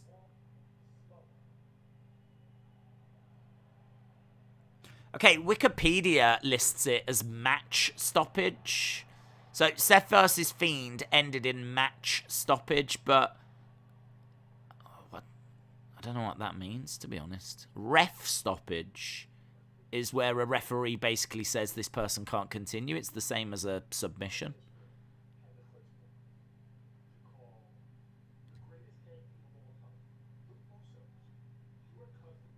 We've got Roman.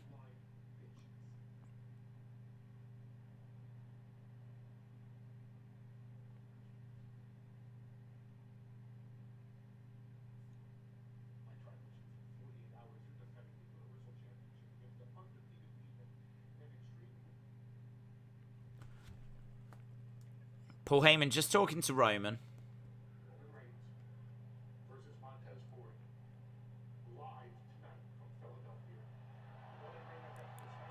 Roman Reigns versus Montez Ford.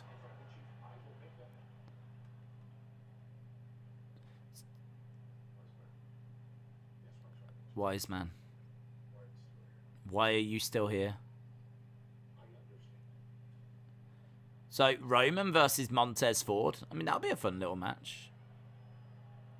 So, yeah, he was running his mouth off. Montez Ford. Roman saw it, wasn't happy, and Heyman's going to make that match now. So, yeah, hang on. Let's get a little bit of clarity to this. I need to...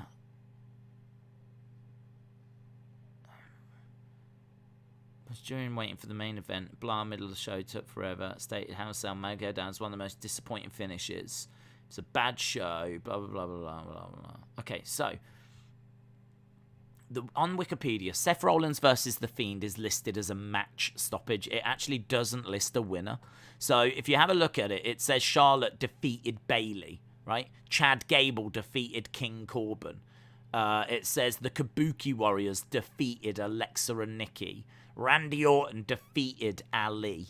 Yeah? So it says blah, blah, blah. And then when you get to the main event, it just says Seth Rollins versus The Fiend ended due to match stoppage. It doesn't say anyone defeated anyone. But when you actually read the article says Hell in a Cell received negative reviews, with the main event match being the overwhelming focus of criticism. Of note, the crowd rejected the perceived illogical finish of a main event match for the second year in a row. Brackets, a referee stoppage of a match under no DQ rules that traditionally would not end in such a manner, right? So they're saying, right, in the article, referee stoppage, but then listed under results, it says match stoppage. And I know that's just like, yeah, whatever, it's kind of the same thing, but it isn't. A match stoppage, if a match has to be stopped, then it's a no contest. So if you have a match stoppage, it would be, I don't know, an earthquake has hit. An earthquake's hit, we can't continue with the action, it's neither guy's fault, no contest, match stoppage, that's a match stoppage. Ref stoppage is actually a very different thing. A ref stoppage is where the ref stops the match because one of the competitors can't continue. So, technically, it should be that Seth wins via ref stoppage. It's the same as... It's basically, if I was to be a wrestler and I was in there with Roman, yeah? And we all know I would beat Roman. So, I'm not going to tell you anything you don't know. But I start beating up on Roman to the point where Roman can't even submit. He can't defend himself and he can't submit. For whatever reason, I'm not going for the pin. I just keep hitting him and I just keep hitting him. At what point will that match end? I mean, you could say once we reach the time limit, but honestly, like, at some point the ref has to step in. At some point, for the safety of the competitors, the referee has to step in and say no more. Like, this can't continue, because literally, I'm just like, how long's left? Oh, 20 minutes. All right, cool. Like, and I'm just punching him in the face repeatedly, and he can't defend himself. He's out cold. Do we just carry on like that, do we? No, you've got ref stoppage. Ref stoppage is where the referee will jump in and go, this is done. I'm calling this. And so the ref calls it. That means I win because the referee is basically submitting for the person that can't. That was the end of Hell in a Cell. I don't have a problem with it. The Fiend was beaten down to the point where he couldn't submit. He couldn't submit. He was out cold, or at least pretending to be. And what he was trying to do was he was trying to push Seth to, like, as far as Seth would go. Fiend was not moving. Seth kept hitting him with chairs and toolboxes. Ref was pleading, please stop. Don't go on anymore. He wouldn't stop him, so the ref had to stop it. Ref stoppage, Seth wins. Because the Fiend couldn't give up.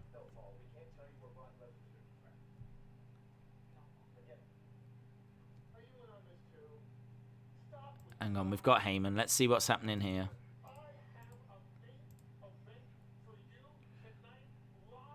So Heyman's trying to sell the idea of Roman and Montez.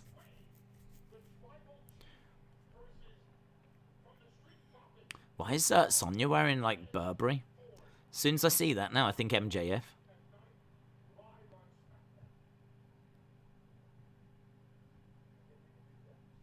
Adam Pearce says, I think we can do that.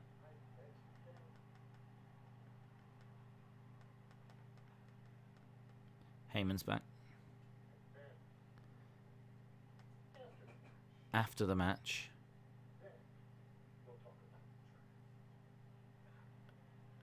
Then we'll talk about the draft. Do you remember when there was a bit of drama between Sonya and Adam Pearce? That seems to have been dropped now, doesn't it? All of that seems to have gone. There was a bit where Adam Pearce was getting a bit frustrated with Sonya and she was, like, making decisions without him.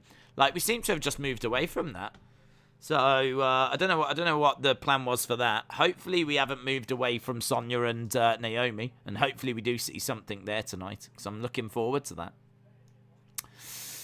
Days, Seth hit the Fiend with a sledgehammer over the head and the ref called for the bell. Yes. Yeah, so just to finish that conversation, I didn't mind that finish. Because the ref basically submitted for the Fiend. And that's it. The confusion came from the fact that on social media, and maybe they even announced it as a DQ, a disqualification, which you can't have inside. You can't be disqualified inside Hell in a Cell. So you can't do that. So if that's what they were aiming for, if that's what they were going for, and that's certainly what everyone took away from it, then they completely botched it, messed it up, and there was a real backlash to it. But there was a very easy way out. There was a very logical explanation that you could have told and a story that you could have told. But instead, it just, till this day, continues to seemingly be messed up. To this day, I mean, just looking at that Wikipedia, it still seems to be a mess, to be honest. I don't think they'll look to repeat that for Roman. And the reason we're talking about it is because I don't think they'll look to repeat that for Roman versus Demon Finn Balor. I mean, could we end up getting a ref stoppage? Sure, but that should technically then mean that someone still wins. I mean, unless this is going to end in a no contest, and it's very hard to see how you can get there, unless this is going to end in a no contest, I honestly don't know what they're going to do. I mean, I can only imagine the Usos are going to get involved, and it's going to result in Demon losing. I think I'm at the point where I think the Demon's going to lose this one. RCH said, would the Elite versus the Bloodline be a dream match? Not for me. I'm not really someone that really gets too into AEW versus WWE, just because we won't see it unless one of them goes out of business. I can't see that being WWE anytime soon, and honestly, I can't see it being AEW anytime soon. So, and I certainly can't see them working together. But it would be many people's dream match. What do you think about Pro Wrestling Tournament pay-per-views? I like them. I would like to see King of the Ring at a pay-per-view, its own pay-per-view. I always enjoyed that back in the 90s.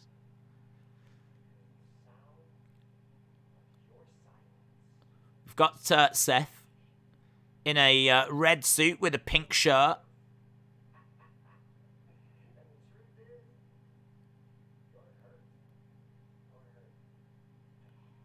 You're hurt. You're hurt bad. Eric said, no, anyone that makes custom titles. No. I'm not really in with that kind of figure community, to be honest. I just sort of do my own thing. So I don't really know of, like, people that do those kinds of things. But you could probably easily find them on eBay. Failing that, you should be able to find them on Instagram. Like, I'd just have a little search on Instagram. You'd be able to easily find them there. If you look at, like, search for custom belts.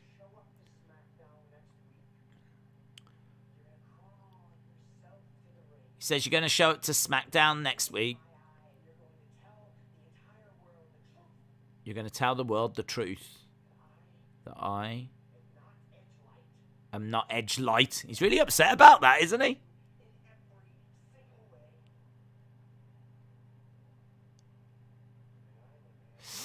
Going Go said Brock's going to attack Finn. Roman will pin Finn, leading to a triple threat at the next pay-per-view. What would you think about that?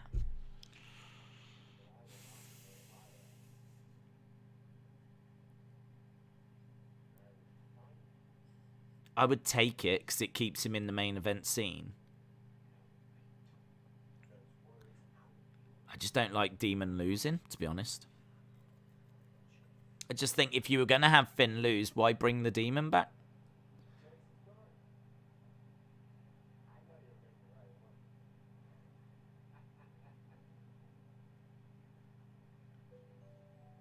I suppose the thing is, like, could you create a different character that's undefeated? Do you know what I mean? So the Demon loses, but down the road, could we get something else? I mean, you've got endless options, and there's endless things that you can do, but the Demon has always been connected with Finn, and he's always been kind of Finn's darkness, like how the Fiend was Bray's darkness.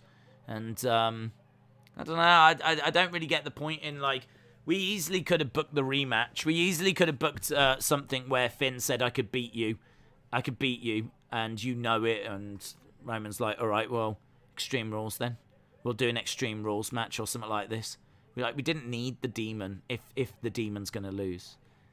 So I'm not a big fan of the Demon losing, but if he's going to stay around that title picture, then that's a positive. Eric Defcon Prime to Ridgie, shout out to you, birds. I hope you managed to find someone. Sounded nice, didn't it? It's kind of like we've turned into like a dating community now. Hopefully we can hook you up with someone, Eric, for long walks on the park. Zelina, innit? Right, we've got Liv and Zelina are about 16 minutes away from the halftime scores. Days, I bet you haven't destroyed as many toilets as me. Probably not, Toodles. Probably not. They could have done a Sacramento Screwjob story for that Hell in a Cell, says Hazel. Did you see a recent video of Vince Russo offering Vince help? He just did an interview for the network. Do you think Vince would hire Russo back? I don't know, to be honest. I don't know. I don't know if he'd hire Russo back because he was obviously around during their most successful period.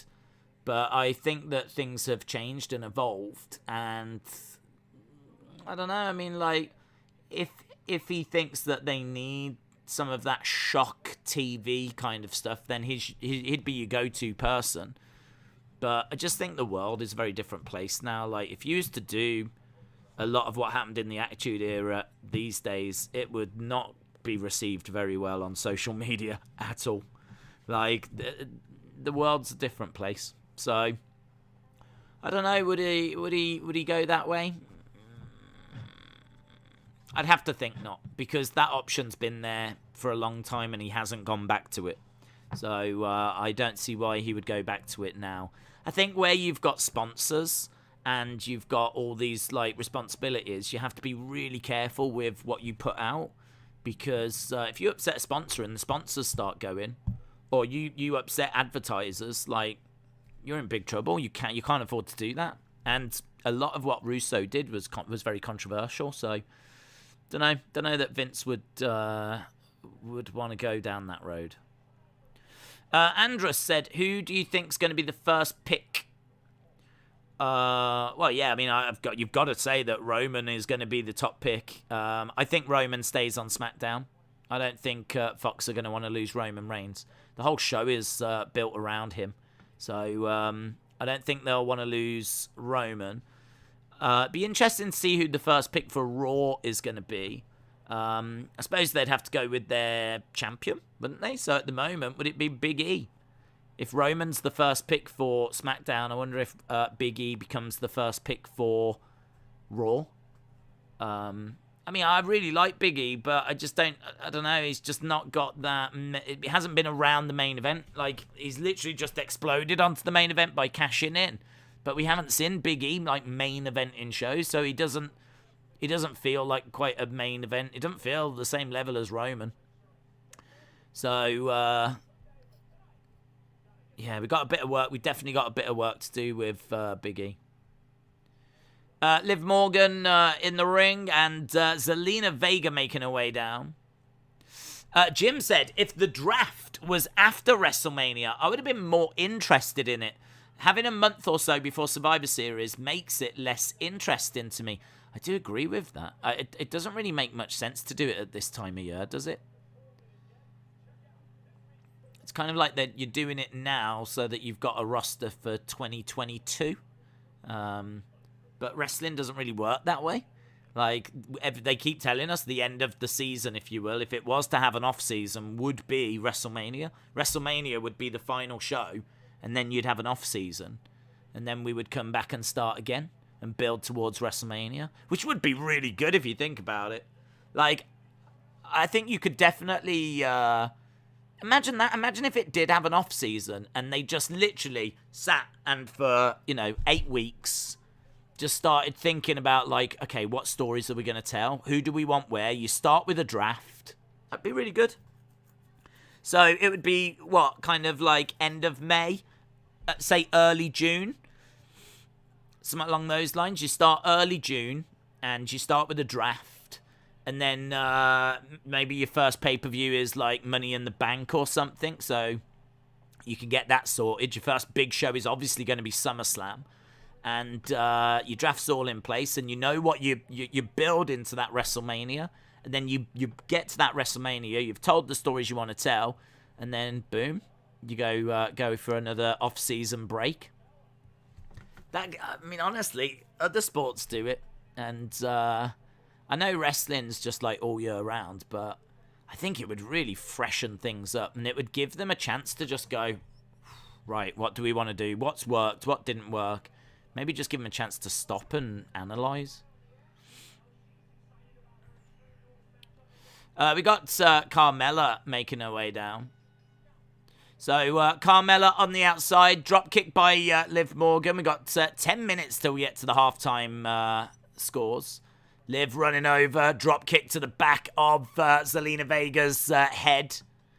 After SmackDown, we will be going straight over to AEW Rampage, and that's 2 hours long. Nice Matrix escape, but Carmella is draped over the announce table. What goes around comes around, says A Chronic Effect. Joseph said, who cares when they do the draft? When they do it, please, next Friday. They are doing it next Friday. Hazel said, how often do you lie to people? I lie a lot. I'm a serial liar. I don't lie. I don't lie because I never have a need to lie. Like, other than talking to you guys, and why would I lie to you guys? I mean, we talk about theories, we talk about news. So there's no need to lie. I honestly don't know if I could tell you the last time I lied. Honestly. Just because, if I was to go out with friends, maybe, I don't know, maybe you'd have to tell a little white lie to protect their feelings sometimes or something. I don't know. Perhaps you go round and, they've cook something and it's awful.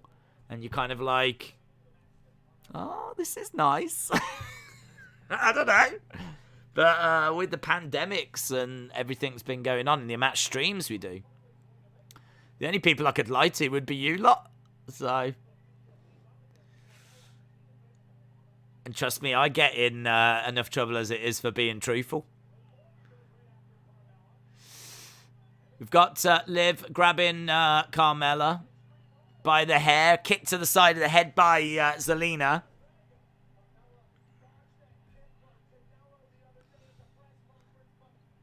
Jumps on the back of Liv. Nice. 2, 3. That was good. Good code red by Zelina Vega. Beats Liv Morgan thanks to outside interference of Carmella. Zelina won. I mean, in all fairness, that's probably a good sign for Liv. Because Liv will likely get the win at Extreme Rules. Zelina won a match.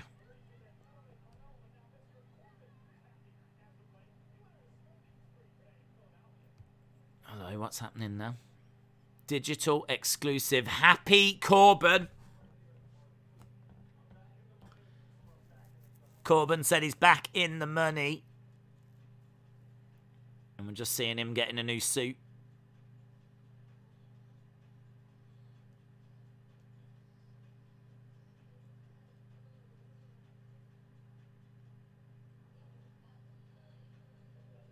Showing that it's water resistant as well.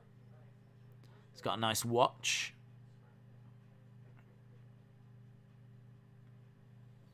Well, there we go. He's very happy, isn't he? Are we getting the Happy Corbins?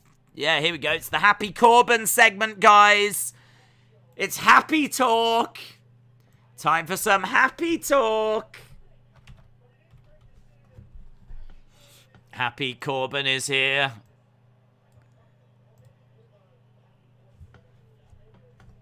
Happy Corbin overcame his destitution by winning a large sum of money at SummerSlam.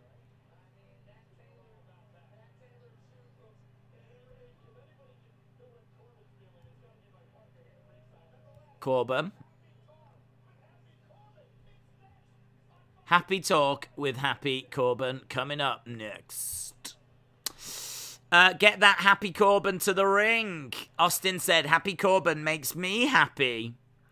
Happy Corbin should be a face. Well, let's have a look. Let's see how this goes. I don't mind Happy Corbin, actually. I think it's way better than when he was King Corbin. Way better. So, I don't mind it, but it's just a little bit similar to what we're doing with Cameron Grimes. That's my only concern. But can we see Roman retain his title versus Finn, and can we see Finn go to Raw? We could see that, yeah. It's not a bad shout. We could see that. I think the Demon kind of fits a little nicer on Raw. It's a little bit more sports entertainment, isn't it? Laurie said they're trying to make him a face. Rated R Superstar said, according to all of you, Liv got buried. Nah, she's fine. She's just took a loss so that they can, when she wins at the pay-per-view, it'll be a bit bigger. It'll be like sweet revenge. Harry said, does anyone know how to watch AEW in the UK? I know, Harry. I know. You need to get Fight TV. If you go to fight.tv, then it's on there, but you do have to subscribe to it. It's about $4.99 a month, which isn't bad, is it? $4.99. But that means you get to watch it live. And Dynamite as well. So you get Dynamite and you get Rampage. You get both. Everyone loves Happy Corbin. People are lying when they say they don't. Zoom Station says, Happy better not bring out that loser friend of his. Who's his loser friend? Who's Happy's loser friend? I didn't even know he had a friend. Ah, Logan. Got you. I thought you meant Austin. LSW said, who is the early favourite to win the Rumble?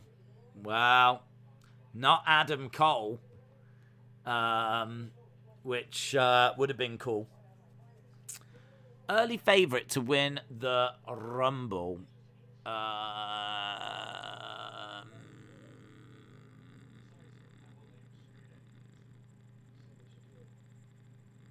Maybe Drew again? If Drew wins it, then he can challenge Roman and we get Drew Roman at next year's WrestleMania. I've heard that it could be Brock Roman at next year's WrestleMania, but Drew Roman would work as well. And I think Roman versus The Rock at 39. So, I mean, you don't need Drew to win the Rumble in order to do that, but you could go that way. I don't know, I mean, who would compete for the WWE one? I would like it to be someone different other than Drew. But I think he has to be a favourite. He has to be in the mix, because he doesn't have a title, and I think there's a chance that he will be in one of those title matches. So I'll say Drew as an early favourite. You could sit here and go Carrion, so like this, but I don't think he's a favourite. I think he's someone that would be cool to win it. I'd love to see Carrion win it. Maybe if Damian Priest loses the US title, then Damian Priest could be a favourite. But whilst he's US champion, I don't think he will be. But if he loses between now and the Rumble, which there's a very good chance he will, then Damian Priest would absolutely be in the conversation. Riddle could be in the conversation as well. It's going to be a good Rumble, actually. Be a good Rumble. Right, happy talk. Even the name makes me happy, says Corbin. Halftime scores at the next commercial break. Boomer says Ricochet. Wrestle with Andy says it's going to be Braun Breaker. He's going to win it in 2023. Okay, Corbin having a little whistle.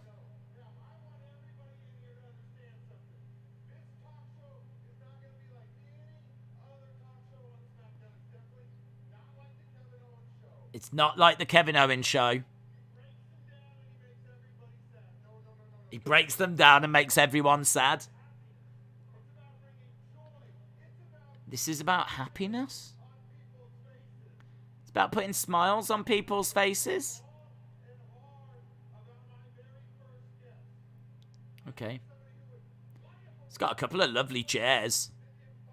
They look they're the most comfortable chairs I've ever seen on a talk show segment.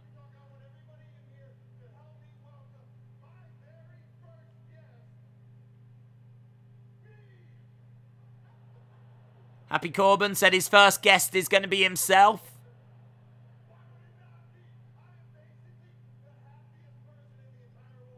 I'm basically the happiest person in the entire world.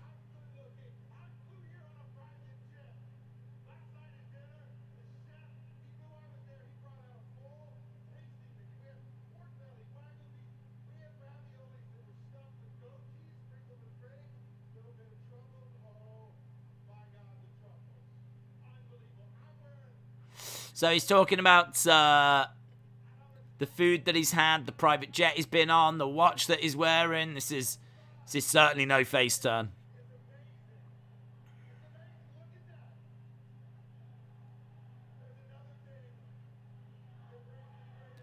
We want what?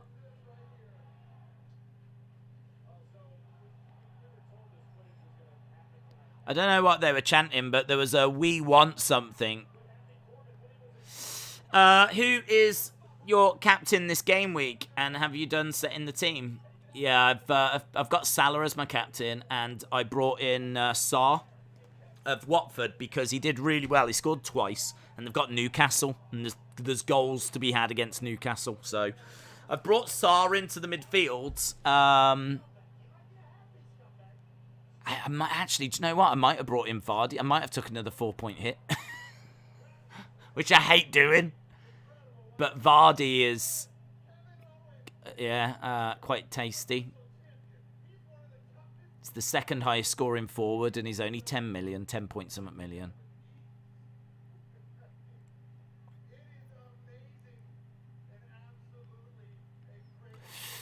We don't care, says Mac. We want KO. Oh, we don't care chance. Right.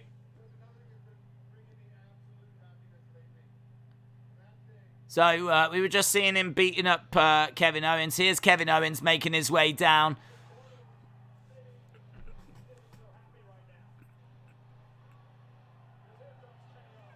Here's Kevin Owens. That shirt's too nice. That shirt's just too well designed. Oh, hello, mystery person.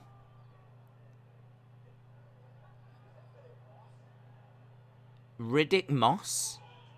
Riddick Moss? I wonder what happened to him. Riddick Moss attacking Kevin Owens. He's in a black hoodie. We never really saw like much of Riddick Moss. Never really saw much of Riddick Moss in NXT, but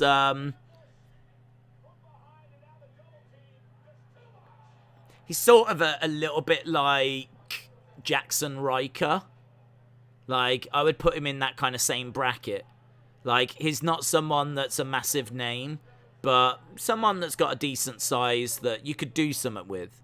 So, Jackson Riker, Riddick Moss, I kind of see them as... So they're working together, and they plant Kevin Owens onto the ring steps, and they're laughing their heads off. They are loving it. What is Riddick doing here? Oh, he's having a lovely time by the looks of it. That's what he's doing. Riddick Moss was Gronk's friend. Was he? No, that was Mojo Rawley. Here's Montez.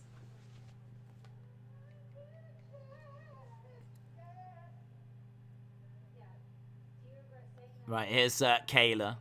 We haven't seen Kayla and Paul Heyman yet.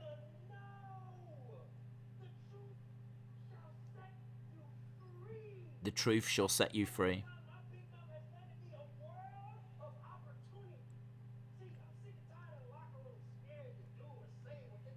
I'm scared of a locker room, scared to do or say.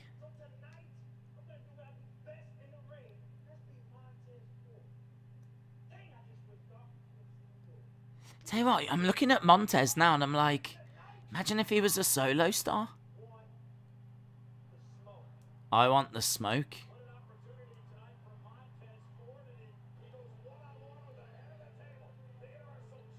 Imagine if he was a solo star. Imagine if he wasn't in the Street Profits.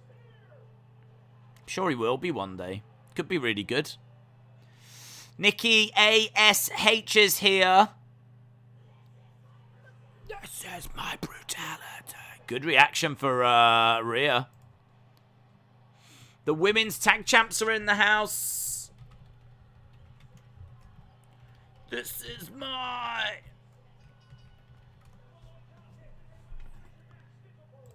So are they taking on the tank women?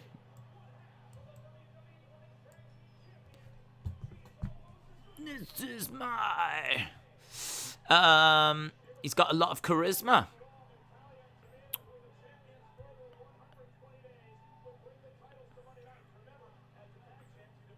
I don't know when, is it toilet break? This isn't Raw.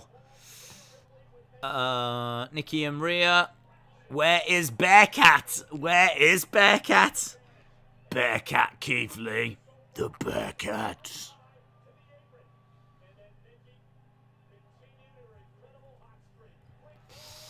So, just showing Nikki victorious, pinning Natalya, getting that women's tag team championship. We're seeing Tamina and Natalya on the outside looking glum. That's what went down on Raw. And it's just Nikki versus Natalya. Right, get in your scores, get in your scores, get in your scores.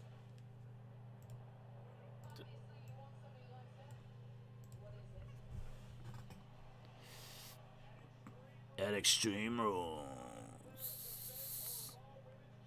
Charlotte against Alexa. Get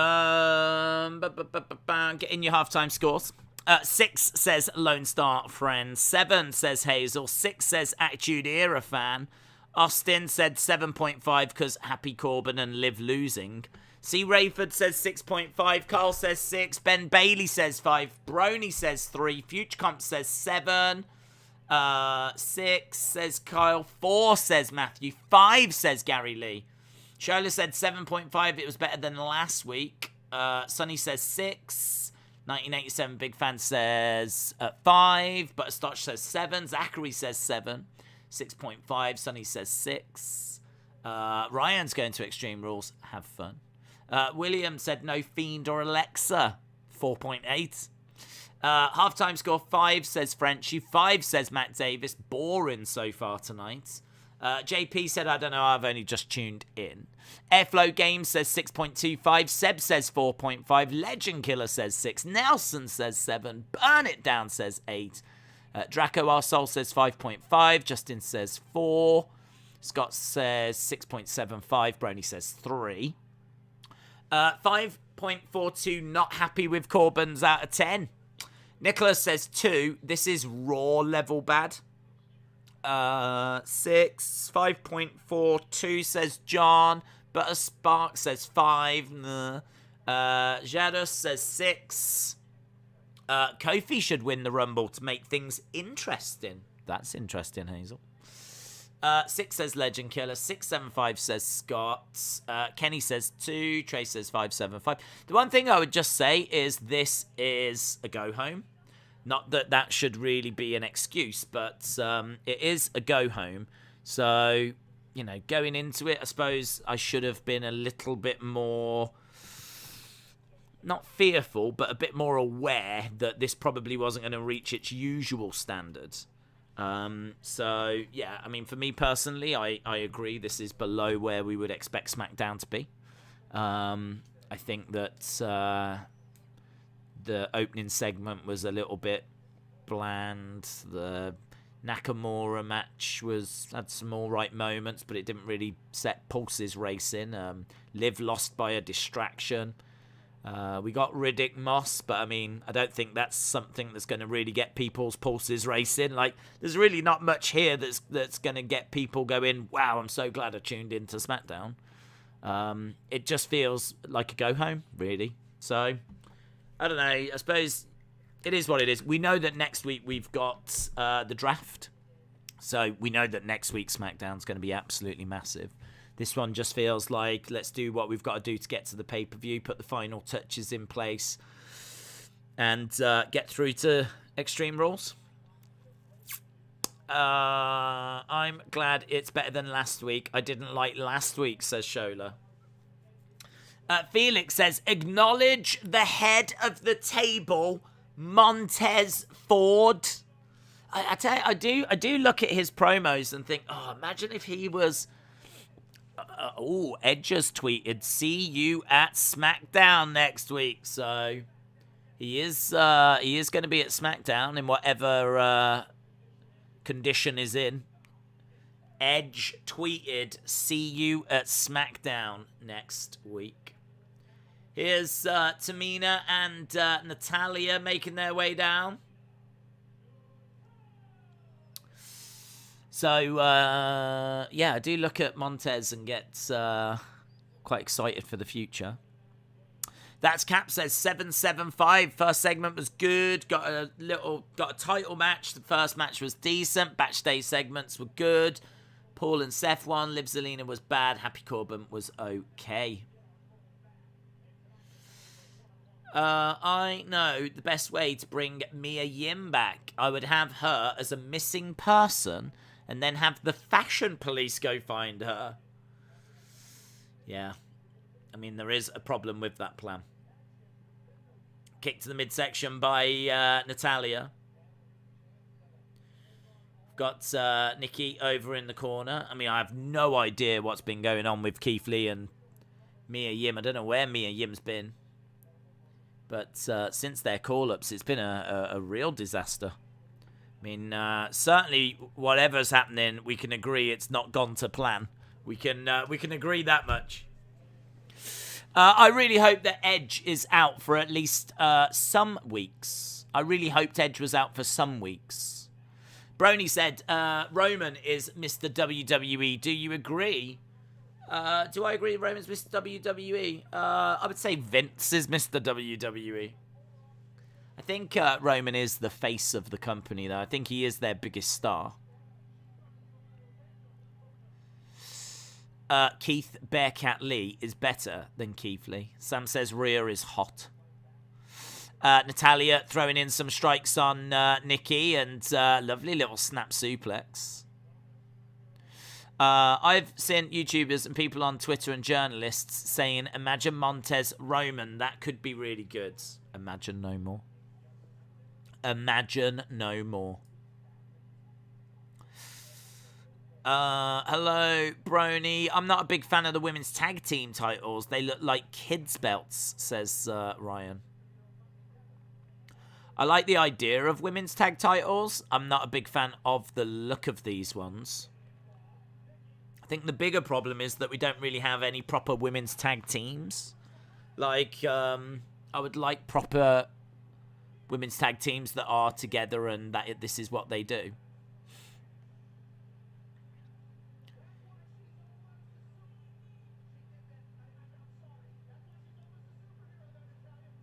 We've got Nikki and Rhea. Now here's Shotzi and Noxie and a tank.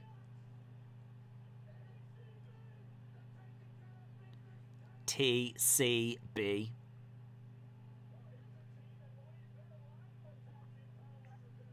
Well, they are in line because they won a shot, didn't they? They are in line because I think they did win an opportunity.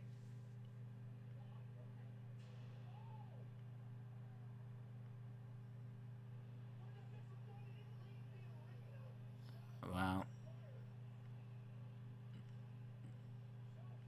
I mean, in fairness, they've got one shot, that's it. Haven't they? Boom!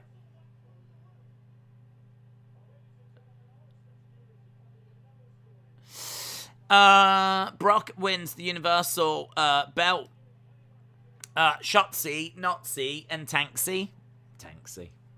Can't wait for Mattel to make that tank. They are definitely making that tank. Shotzi with the tank is getting made. Shotzi and Nox have been former tag champs 3 times, says Austin. Wasn't that down? That's down in NXT though. Have they been tag champs 3 times?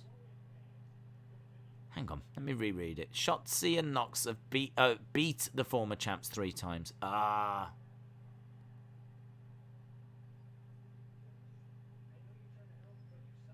Hang on, here's Dominic. Dominic saying, I know you're trying to help, but you're suffocating me.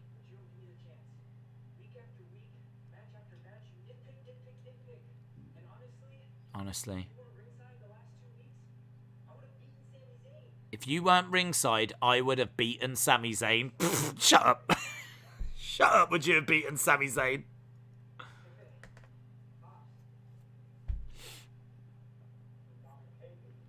Here's Sami Zayn.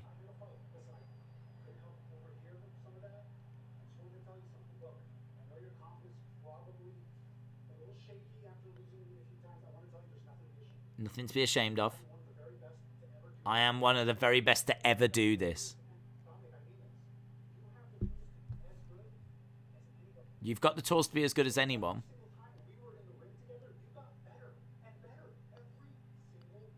What's this? What's this? You're doing great.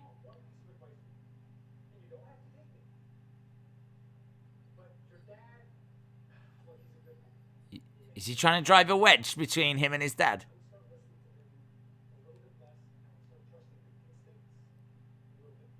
Listen to him a little bit less and trust your instincts a little bit more. Sammy kind of planting a few seeds there in Dominic. That was good. Sammy is so good. Sammy is so underrated. And if you want to talk underrated, how about we talk about Naomi, who can't even get onto TV? But here she is now.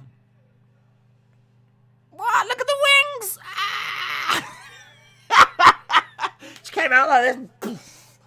Amazing. Dun. Yeah. Naomi.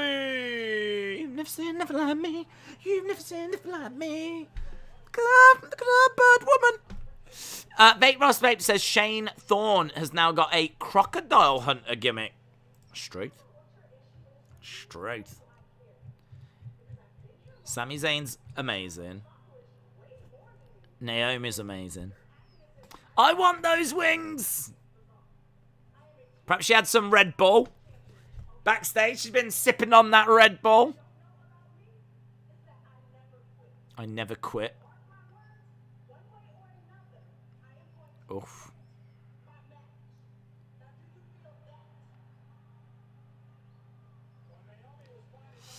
Okay, well, what match has she got? Huh? She's not scheduled to compete. Well, was she out there then? What's going on?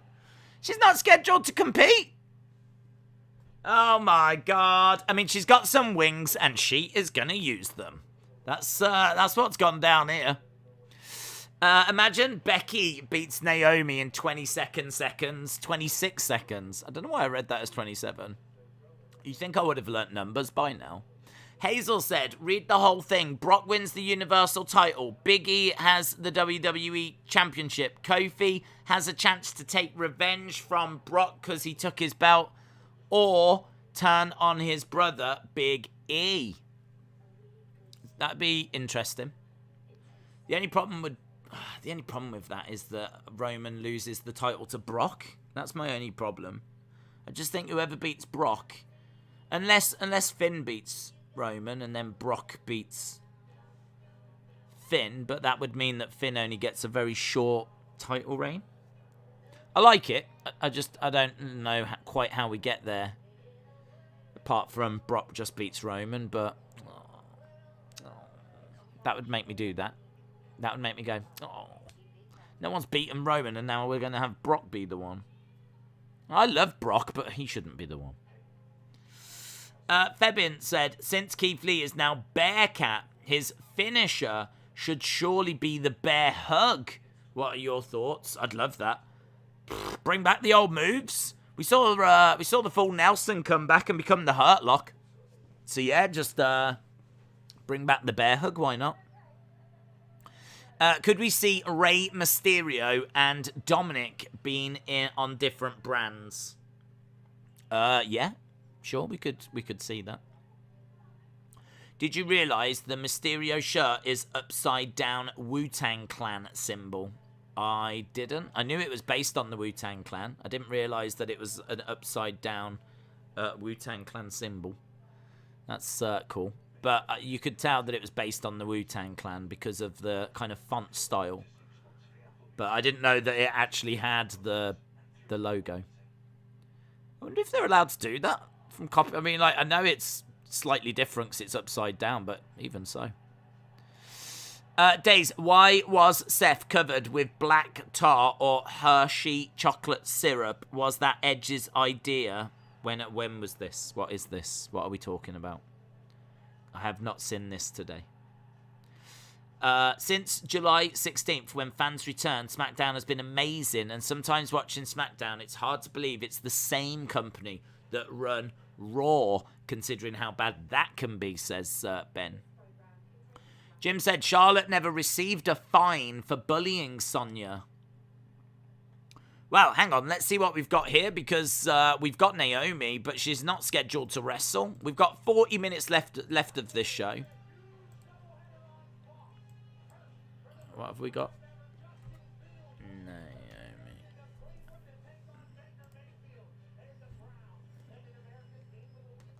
We've got some sort of announcement for football.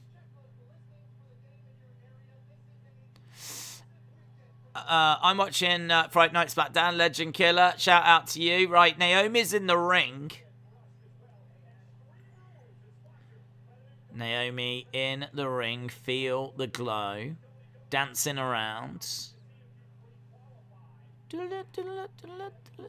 Who's coming out? Sonya. Do you think Sonya's going to come out? Is anyone coming out?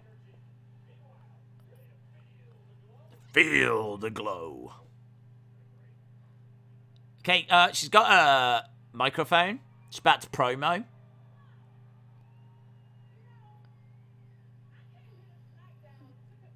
I came to SmackDown to compete.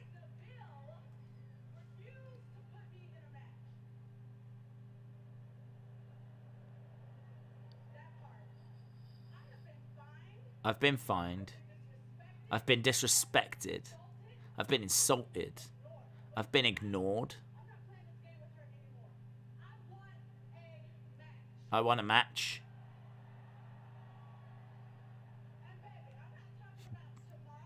And baby, I'm not talking about tomorrow. Little bit of sass. Little bit of sass from Naomi.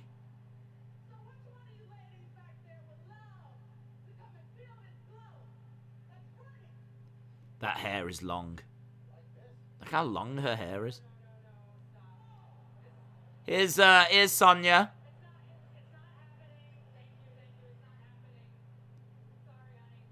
Sorry, honey.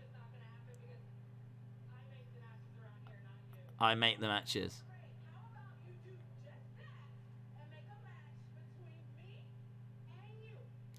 Make a match between me and you?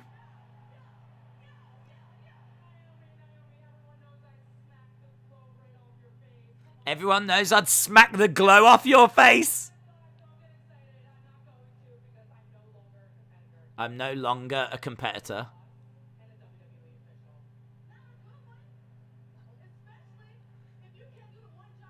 She says, I'm now a WWE official, and Naomi says you're not a good one. Make the match. The crowd are chanting, make the match.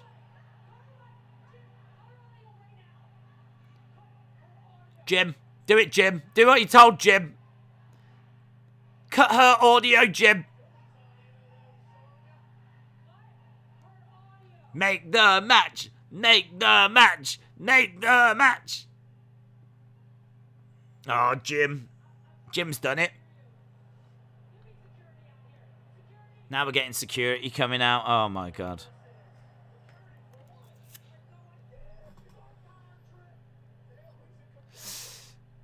Make the damn match.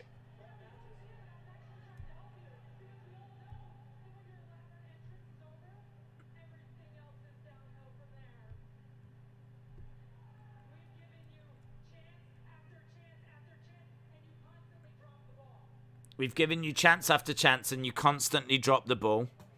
So she's been escorted out of the ring. Naomi's being escorted away. This is interesting. I like this. They are giving Naomi a very interesting story. One of the criticisms was that the women don't get like a second match outside of the title match. Right now, the show started with Becky and Bianca. You've got Liv doing a story. Now you've got Naomi in a story.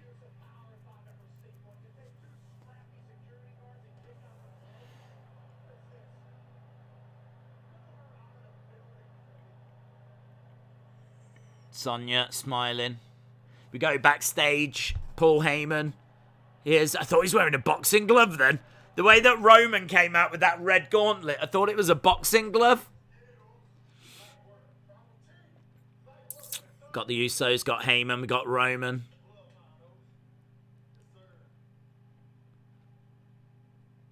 Chad Gable. Otis. Nice. Alpha Academy. Isn't this just like a heel fest, though? What's going on here? Some nice foreshadowing. I'm definitely there for it, but aren't we going to have to... does that mean we're going to have to turn them face? Right, is it main event time? Is it main event time? Still got 34 minutes. Is this main event? Is this main event? The flip. How are we going to get 34 minutes out of this? No, it's not the Street Profits, is it? It's Montez Ford versus Roman Reigns. Yeah, I don't quite get why we're going to this match now. I thought we were just going to see Roman making his way to the ring. I didn't realise we were going to this match. Can't be the main event. They're not going to get half an hour out of this. Unless it's going to go to a time limit draw. And that's now on trend. Time limit draws are all the rage now. Imagine if this does. Imagine if this goes to a time limit draw. Anything you can do, I can do better. God damn. We don't have Kenny Omega or Bryan Danielson, but we do have Roman Reigns and Montez Ford. Well, time limit draw. Brilliant. Might not be. Might just be a squash. Might turn into a multi-man match. Oh my god, yeah, that's what's going to happen, isn't it? It's going to turn into a 6-man tag. This match will go for a little bit, and then it will turn into a 6-man tag, and we'll get Otis and Chad team up with Montez against the Bloodline. That'll be your main event. Eric says, I wouldn't know if it was main event. I've been listening and playing 2K20 and having some better stories. Honestly. If 2K20 is more enjoyable than SmackDown, then we are in a bad place. Roman is better than Kenny. It'll take Roman 20 minutes to get to the ring. That's a good point. That's a good point. Days, have you forgot about the draft speech? Well, he said, I'll speak to you about the draft after, but I didn't think that was something we would see, to be honest. So, certainly, if it is, then I only expect it to be a little backstage segment for a couple of minutes, if that, so. Roman needs to go to AEW where he'll be booked right. I think he's booked pretty well.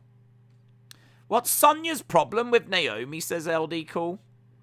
John said, I thought Sammy was going to offer to become Dom's new dad and adopt him. Oh my god, I wish that had happened.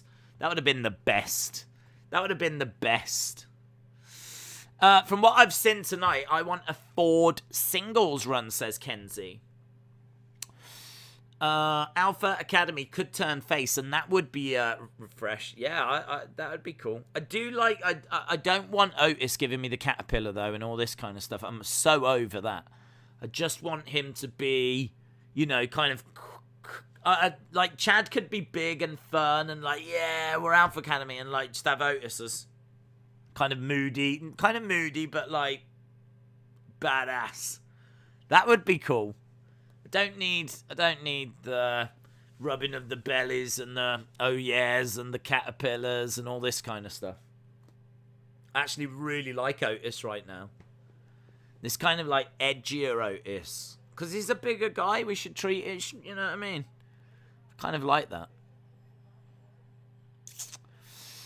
So, but yeah, if they do turn and face, that could be interesting. There is a lack of face teams. And certainly with Mysterio and Dominic kind of breaking apart. Daylight saving tonight for me in New Zealand. Starting tonight, I'm going to put clocks forward by an hour. God, I hope I don't have to do that. I better not have to do that. If I lose another hour's sleep, I've already got Rampage that's going 2 hours rather than 1. I would slap the glow off you. Right, we're about to go back to Ford versus Roman. Just showing where we are with NXT 2.0 live next Tuesday. Isn't that tomorrow? Days, why do WWE pay-per-views get sponsored by Credit One cards? Does it have to do with arenas? I don't know, but I do think that WWE have got can't you get a WWE credit card? I'm sure those cards have got the WWE logo on them. So I don't think it's got anything to do with the arenas, but I do think there's some sort of partnership. So I think it's got something to do with that. I think Ray will turn heel and align with Sami Zayn. I think Dominic will turn heel and align with Sami Zayn. Bert Spark said, booked right, Roman is given the most care from Vince than any other superstar. He's certainly given a bigger platform. We've got Becky backstage. Becky saying that she's been pushed and provoked. Esther is the dumb est.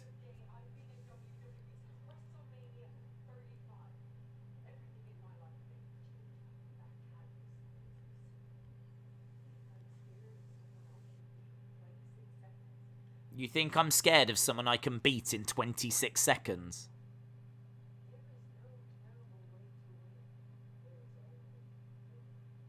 There's no terrible way to win. There's only winning.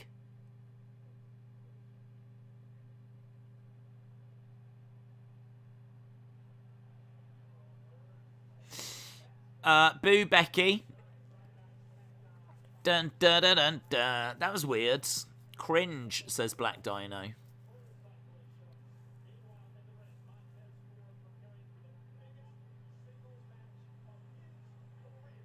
Montez in the ring and he's calling for Roman. I don't know where Angela Dawkins is.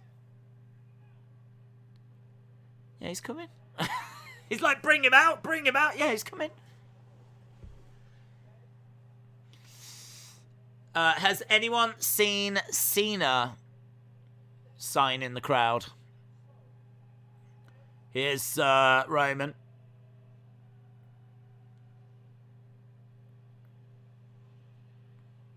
Dun dun dun dun dun dun dun dun dun dun dun dun.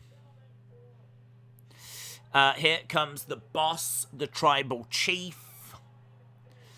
What if Finn is brought back for the Prince to first lose clean to Roman, then the Demon loses clean, and then goes back to NXT?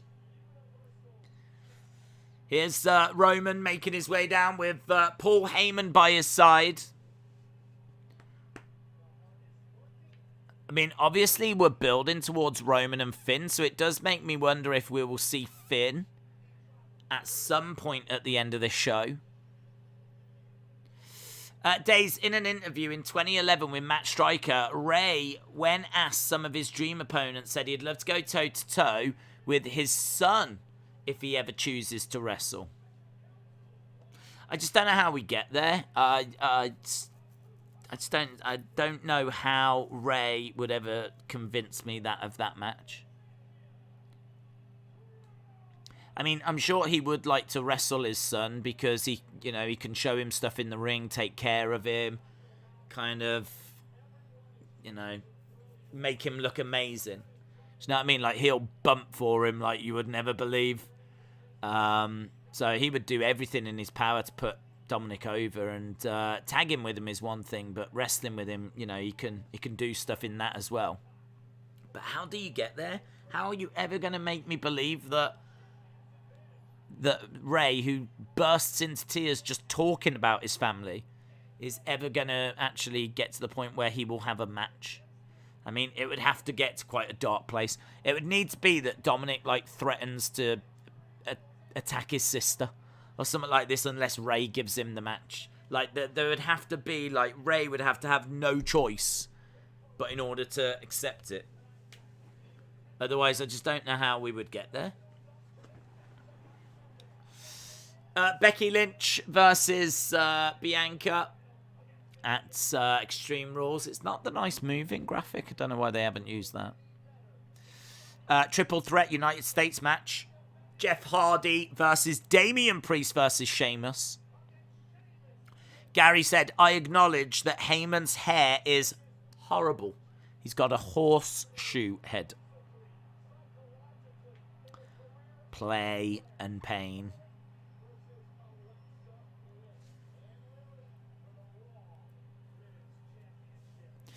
Austin said, obviously Dom will try to hit his sister with a kendo stick. It's easy, book him. It would have to be that. It would have to be that. Yeah, it'd have to be something along those lines. My concern is that they won't actually go that far. And it'll just be like... They're going to have to do something to make me believe that we would have that match. Roman holds up the Universal Championship and starts trash talking to Montez Ford. Do you think we're building to Roman Rock? What you don't know is WWE hate us, so Brock beats Rock and Brock versus Rock 2.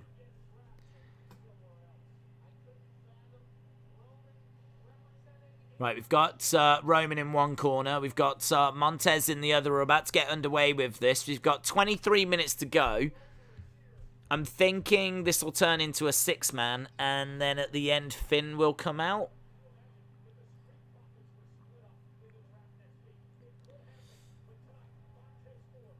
Side headlock by Montez. This is kind of interesting. I'm really into this. This is a match you don't expect to see. Montez, I think, has got real potential to be a solo star. And in many ways, this is a real opportunity for him to show that. I mean, if I'm Angela Dawkins, I'm worried about this match, if I'm being honest. I'm pleased for my friend, but equally, I'm starting to look in the mirror and see Tucker. You know, I'm starting to look in the mirror and worry that I'm going to go the same way as all the other Marty Jannetty's in tag teams.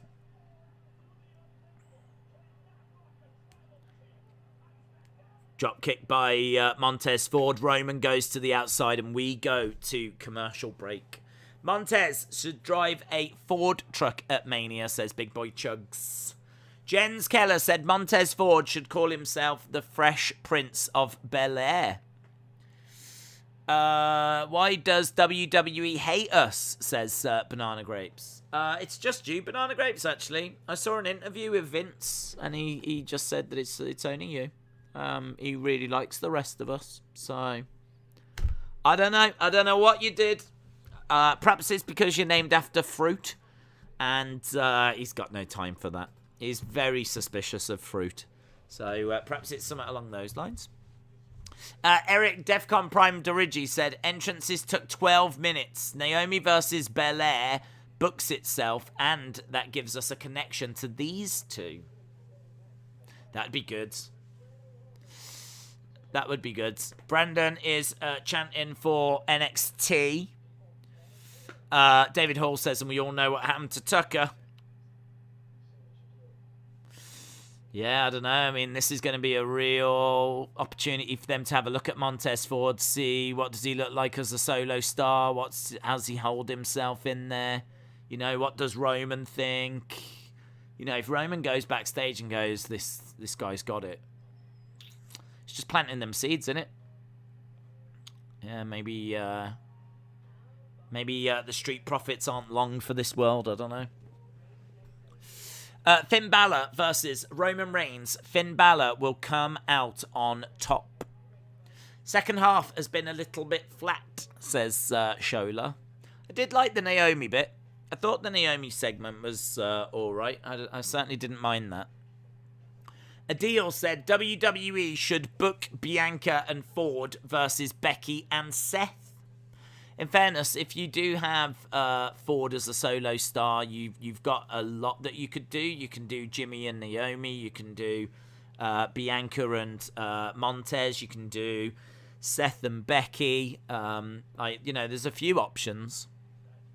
Shame that you can't do Zelina and Alistair, because that also was an option at one point. Tucker, Jannetty, Big Cass. It happens to every team.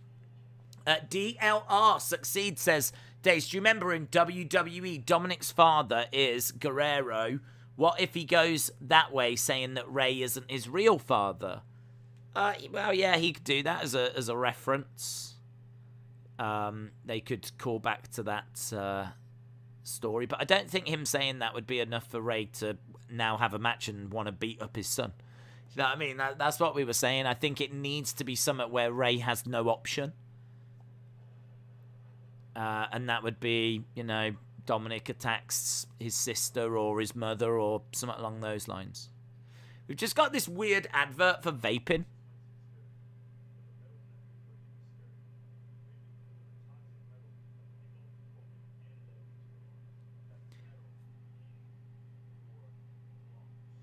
Vaping can deliver toxic metal into your lungs. I don't remember this being a problem before. Like, I remember, like, everyone saying vaping is much healthier than smoking and all that kind of stuff. And now it's like adverts against vaping. Don't know if, like, some new research came out or something. I don't know. Right, we've got Roman back in the ring, going to work on Montez Ford. Do you think Drew is going to SmackDown since he's fighting Roman for the title next week? Do I think Drew is going to SmackDown since he's fighting Roman for the title next week? He could do, yes. I don't think him fighting Roman for the title changes my mind. We don't even know if that match is on the show. It says the main event, and that is sometimes how they explain or how they describe dark matches. So it might not be a match we even get to see. But I think there is a chance of Drew going to SmackDown, yeah. People have got to move, haven't they, in drafts? So people are definitely moving. I would expect Roman to stay where he is, though. If we get a Marty Jannetty run, it might save this show. If you get a Marty Jannetty run in. No, it won't, Pat. It won't. Marty Jannetty is not saving any show in 2021. The only show he's going to save is Dark Side of the Ring. Roman is posturing and gesturing to the crowd, firing them up. They get up to their feet. Roman with a big clothesline in the corner to Montez Ford is very much in control at the moment. Street Profits and Belair versus Usos and Naomi Bucket Bints. Frenchie can't wait for the draft. Here's Roman going against the ropes. Big boot by Montez. Chopped by Montez. And again. Look at that. Really unloading. Kick to the midsection. Flips over. Lands on his feet. Nice. Step up Inzaguri. Goes against the ropes. Clothesline. Roman to the outside. Roman lands on his feet. Montez stepping out the ring. Grabbing Roman, hurling him into the barricade. Montez looking really good into the timekeeper area. Montez getting back into the ring, breaking the count. Looked like he was going to come back out again, but he instead goes over the top to the outside. He's up on... Montez went to jump on the announce table and it just buckled. So instead, he jumps off the steps. Unlucky. That's unlucky. So he wanted to stand on that announce table, and of course it just easily breaks. Duck underneath by Montez. And Roman hurls him up in the air, and Montez collapses down. So Montez stood on the table, and the table gave way. Roman. Oh. Guys, I'm starting to think that those tables just aren't built very strong. So that when someone gets slammed on them, they easily break? Have we just exposed a massive conspiracy? Oh my god!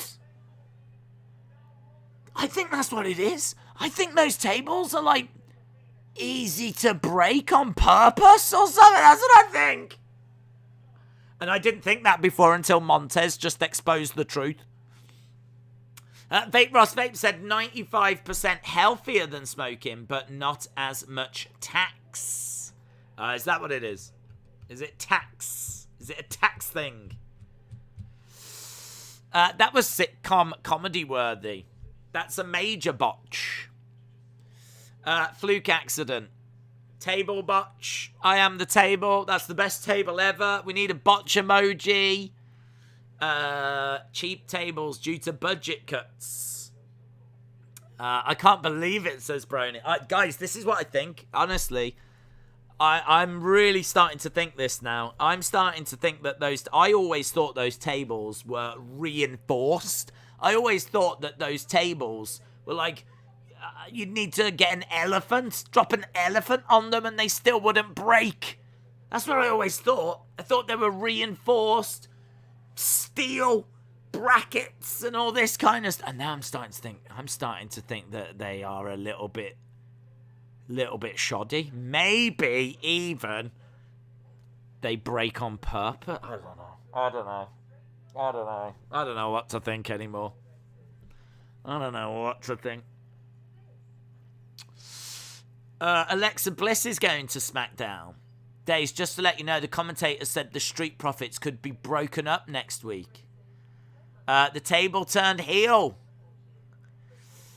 Botchamania. It was a good recovery by Ford. It was. I always thought those tables were as hard as boulders. I did. I thought those were basically chiseled out of stone and granite. But, I don't know. Montez's foot is so strong. Perhaps, guys, you haven't taken this into account. Maybe Montez Ford is 800 pounds. Didn't think about that, did you? They do say that muscle weighs more than, fat. So, and he is quite muscular. So perhaps he weighs, 1.5 Yokozunas. And he's stepped on and the table's gone... And maybe it's that. Just putting it out there. The table has now been future endeavoured. I've heard that AEW are interested in that table. So apparently the table is going to be released and AEW are going to snap him up. Michelle said it may be collapsed because of a crash pad.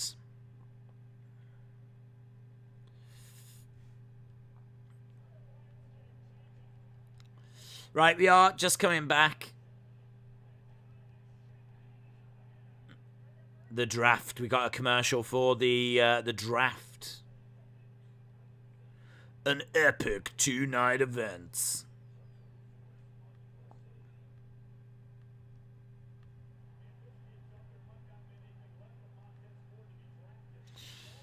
There might not be anything left of Montez Ford to be drafted, says Michael Cole. We are back, and we've only got 11 minutes. I mean, perhaps because of commercials, we are actually just going to find our way towards the end of the show.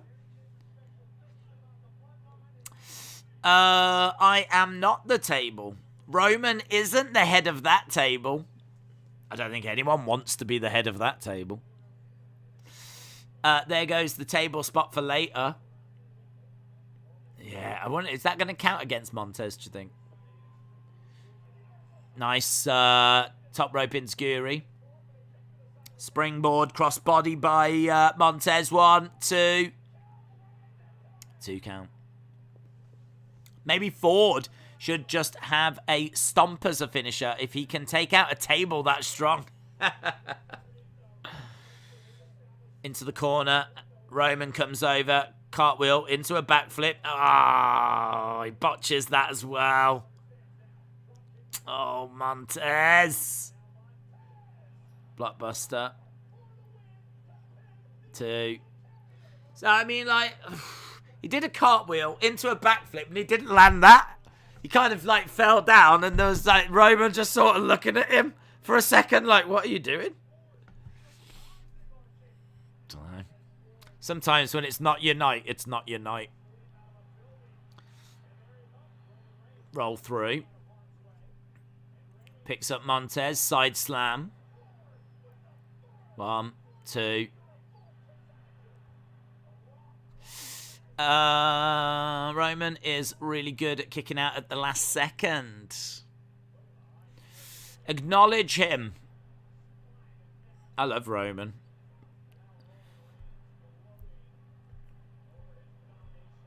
Roman over in the corner.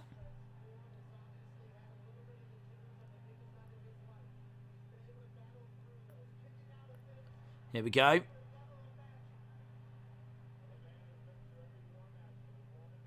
Roman saying a few words to Montez. Montez on his knees. Getting back up. It's going to be a Superman punch. Runs over. Montez moves out the way. DDT. 1, 2. Shoulder up. Crowd are into it. Crowd are into it.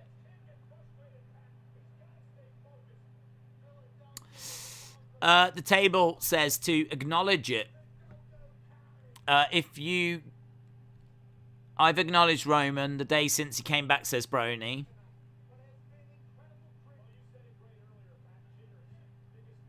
Right, we've got Montez trying to get Roman up to his feet, but Roman, big uppercut. Montez goes down, Roman back in the corner.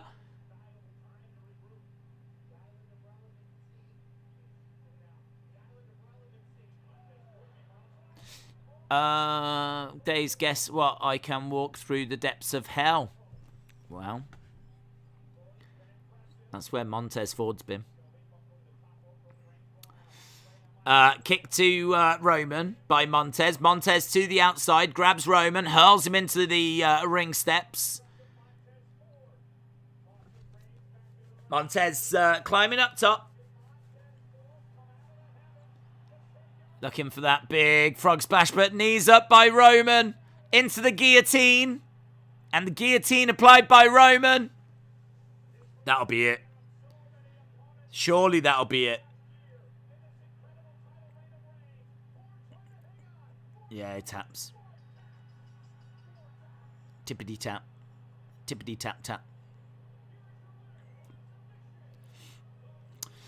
Maybe he's going to beat him up, and then we get Balor. Maybe.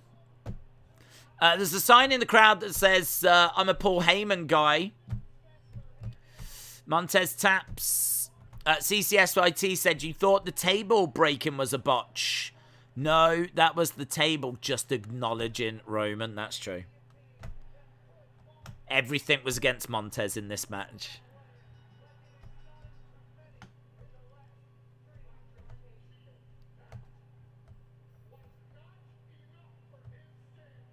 That was not enough, says Paul Heyman.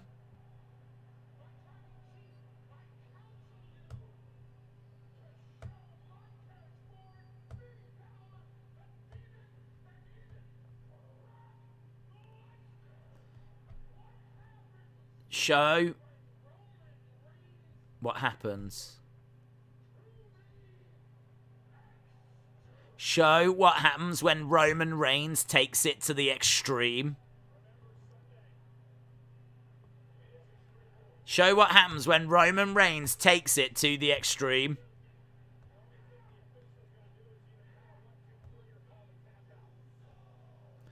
Uso's coming down. So, Uso's making their way down. We'll get Balor. Of course we'll get Balor.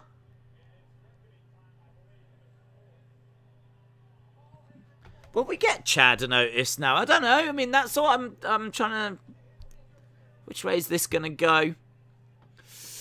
Heyman, then the fans say EC Dub. Where is the Island of Relevancy? It's just next to Virginia. Chair shot to the midsection. And across the back. And table being set up outside the ring by the Usos. Roman going crazy with chair shots. Predicting Demon Balor.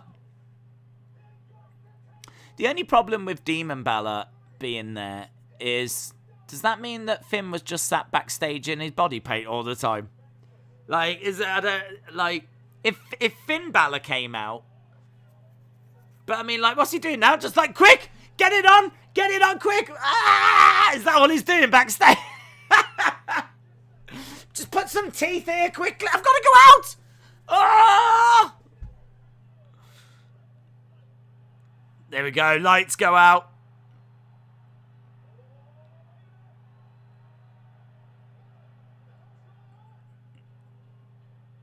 What the hell's going on? Come on, Michael Cole. You could see this from a mile away.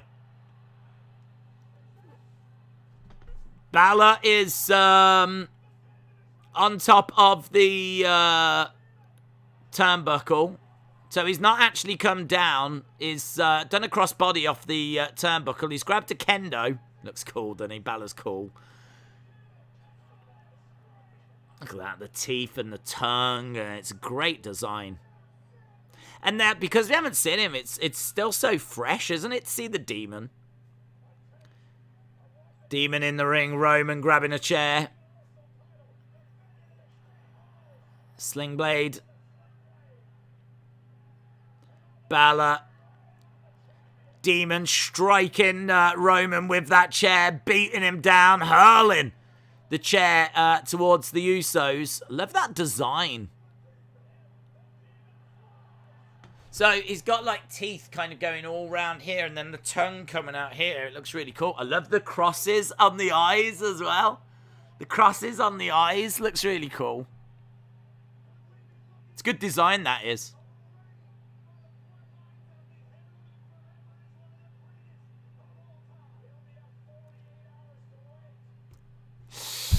Balor beating up the Bloodline. That was good. That was good. Kendo stick. He went crazy with that kendo stick. Right. Get in your scores. Get in your scores. Get in your scores.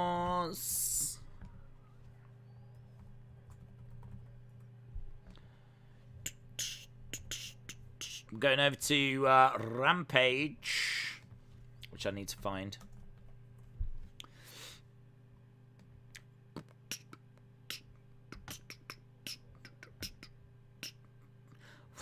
Michael Cole going, what's this? What's this? What do you think it is, Michael Cole? Hey? Hey? What do you think it is, mate?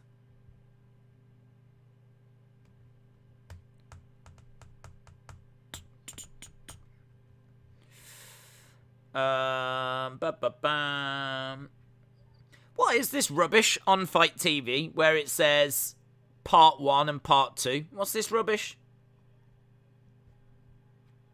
It says Grand Slam part 1 and then what? Part 2 is... What?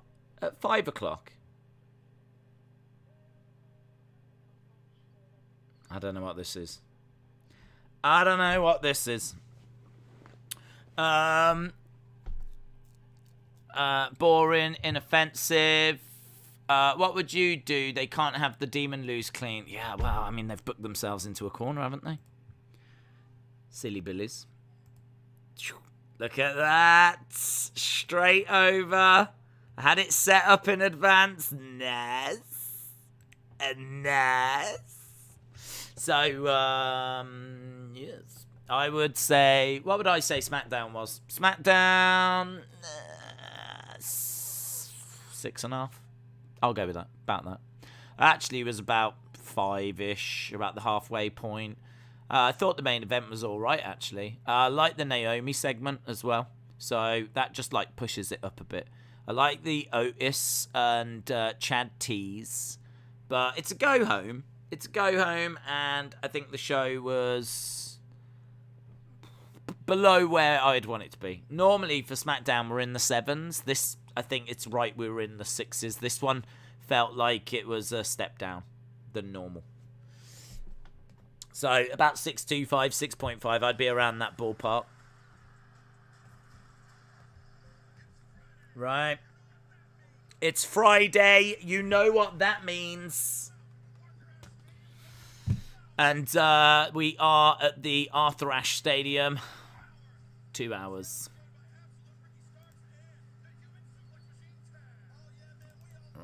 Right. Maybe not. You're close to it. Chronic, shout out to you. Is it taped? It is taped. It is taped. My concern is that they're only going to show an hour on Fight, and then we're going to have an hour of, what, nothing, and then we're going to have the second hour later. What's this about? Is it that way in America? Is it not 2 hours in a row?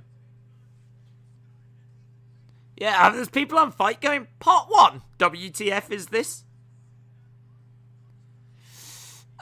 They've split Rampage into 2 parts, and part 2 is on at 4. Well, I better be on at 4. Because I looked at the schedule and it said 5.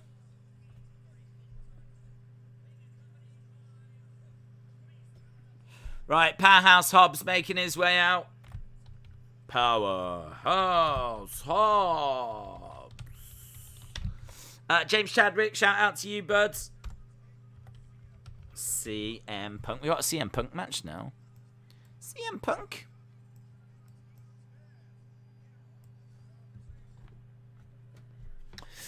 Uh, 2 hours consecutive. I'm not staying up till 6. Yeah, I'm not. To be honest, I'm not. I would find a way of watching that second. If I had to use a VPN and jump over to an American stream, I would have to do that. Because, God, it's such a big day tomorrow. We've got Anthony Joshua fight. We've got UFC 266. We've got Man City versus Chelsea. Tomorrow is crazy. If you are around, stop by.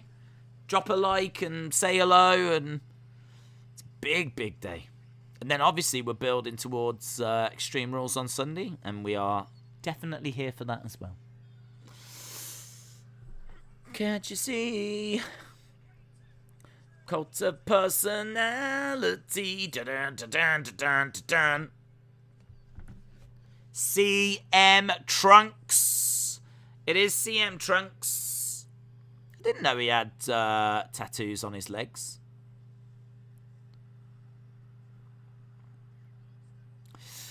CM Punk is wearing trunks again. He is. Days this week has been, for me, one of the best. I gave Raw 8.75, Dynamite 9.5, and SmackDown an 8. Vin said 4 for SmackDown, 7 for Punk versus Powerhouse. I'm excited for tomorrow's festivities, says Retribution. It's going to be a long day, man. It's going to be a long day. Like, I want to be asleep now.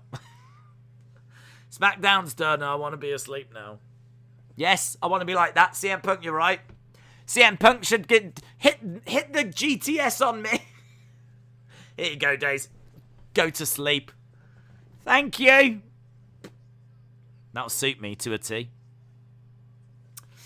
Do you think Ronaldo will score tomorrow? I think he's got a very good chance of scoring tomorrow, yes. Very good chance. It's against Villa. You can get goals against Villa, but they have been playing quite well, actually, Villa. I don't think it's going to be like a 3-0, 4-0, but I do think there's a chance that Ronaldo could get a goal. Drop kick by CM Punk. Kicks to the legs, and Powerhouse Hobbs against CM Punk. CM Punk's second match back. CM Punk getting pushed back by Powerhouse. So CM Punk's got like black trunks with the stars on the front.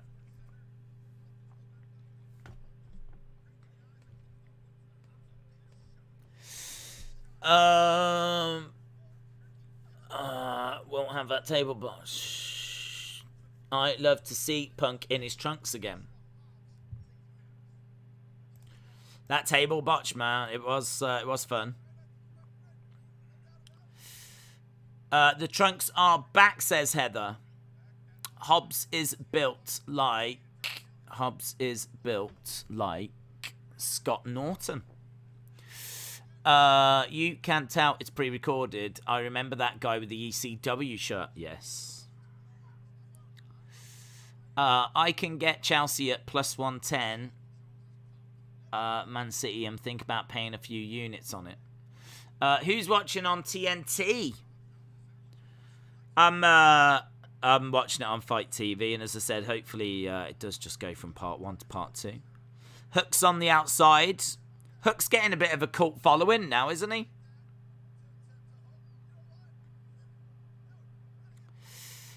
It was an acknowledgement, not a botch. Gordon said, what football team do you support? I support Man United. Over to the corner goes CM Punk. But, yeah, I mean, I'm happy watching all teams. Shoulder up by CM Punk.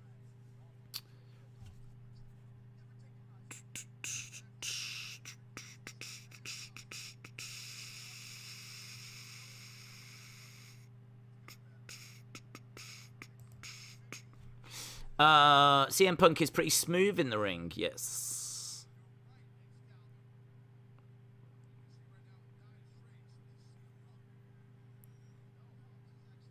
Powerhouse Hobbs is working on the neck of CM Punk and throwing in forearm strikes. Harun King, shout out to you. Bad example for Hook. Shredder Blade says, do you think we might see a Straight Edge Society reunion? Selena, Doc, Gallows, CM Punk in the same company. That's interesting. I never thought about that. I never thought about that. That's interesting. That would be fun. Even if it was just a little moment backstage and they bump into each other. I like that. That's a good idea. Yeah, and I love her as well. She's brilliant. Haven't seen her in a while. I think she's been out injured, hasn't she?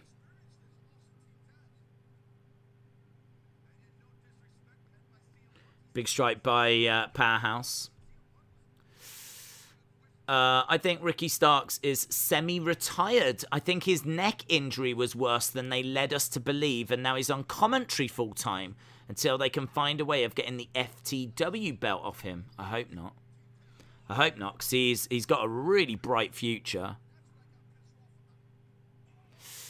Will Days time travel tonight? I certainly hope not.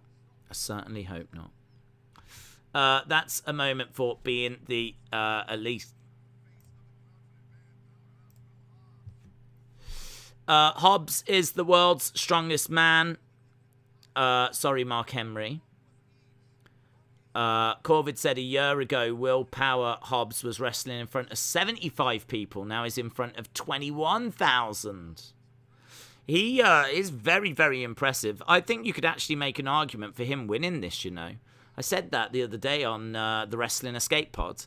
And, yeah, I think that he is definitely someone that is big and strong. And he is green. But you've got to remember that CM Punk's been out the ring for 7 years. Now, CM Punk was able to just get past Darby Allin. But Darby Allin is small and quick, and CM Punk was able to grab him and beat him. But like Powerhouse Hobbs is big and strong, and I kind of think that there's no way CM Punk's gonna out strength Powerhouse Hobbs. So and the ring rust and the fact he's been out, like Powerhouse Hobbs could get the win.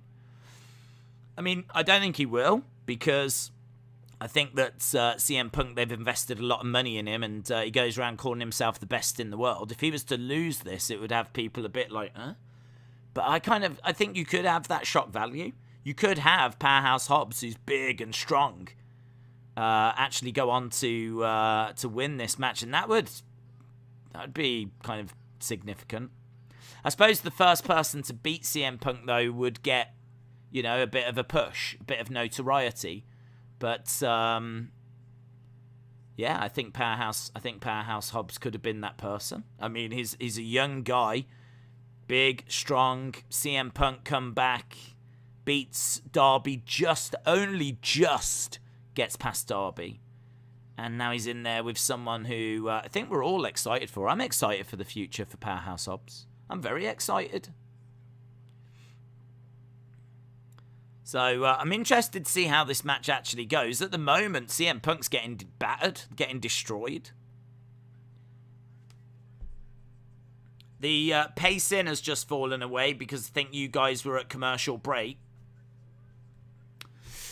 From a friend of mine who knows both, says that Colt Cabana and CM Punk have apparently buried the hatchet. That's good. That's good. Days, the Lucha Bros are doing a fan signing at a collectible toy store in Nashville. Interesting. That's Cap said, Days, I realised that's another lie by Meltzer. He said that Edge would be away for a few months. I think Dave needs to recheck his sources. That's true. That's true. Did you? I don't know if you heard, but apparently Brian Alvarez said that there was a tweet that they all received, that said that 750 people had walked out. And for some reason, Dave said 1,500. So I don't know if it's a mistake. And I'm sure he's got a lot of numbers floating around his head. So I don't know if he meant to say 750 rather than 1,500. Or if he did purposefully inflate the number. But we have had confirmation that they did genuinely receive that information. Brian Alvarez just came out and said, look, I had that message as well. We all did here have that message from someone that works at WWE. So I do believe he was sent that message. I don't know why 750 became 1,500. So I don't know if there was any wrongdoing there, if he purposefully inflated it. I honestly don't know. But it was very interesting as that story unfolded. Ben said, it's good to see Punk back in trunks, and I'm glad to see him in trunks again. I agree. Gordon said, do you play fantasy football? I do, yeah. And when we do our Premier League watch-alongs, like for the soccer, for the Premier League, when we do those watch-alongs, we very much have fantasy football in mind. So, yeah, I do that. It's good. Right, we've got both guys down in the ring. CM Punk's beard is grey. That is breaking news that Austin has got for us there. CM Punk's beard is grey. I would be surprised if it was only 750 to leave. Finally, New York is AEW's country, says AEW Italian section. Pinned by Hobbs, but kick out by CM Punk. Hobbs with the momentum. I would just change his boots. I know I mentioned this a few times. I'd lose the Hobbs written on his ring attire. I think the black ring... You don't need Hobbs. We all know who he is. So he doesn't need his name on it. But I think the black singlet with the flames looks really cool. I would just have it as that. You don't need writing on it. And then the boots, like the white boots, just don't seem to go with it. It looks like those are boots that he just had anyway. So I would change those couple of things. But like his potential, his ceiling is so high. Nice back suplex. Football Days will be live tomorrow. He will see you in the chat there. Those boots are hideous, says George. My breaking news gets better and more reliable than Meltzer, says Austin. Shredder said, what do you think of Orange Cassidy versus Bryan Danielson? I think that would be an awesome match. Yeah, I would be into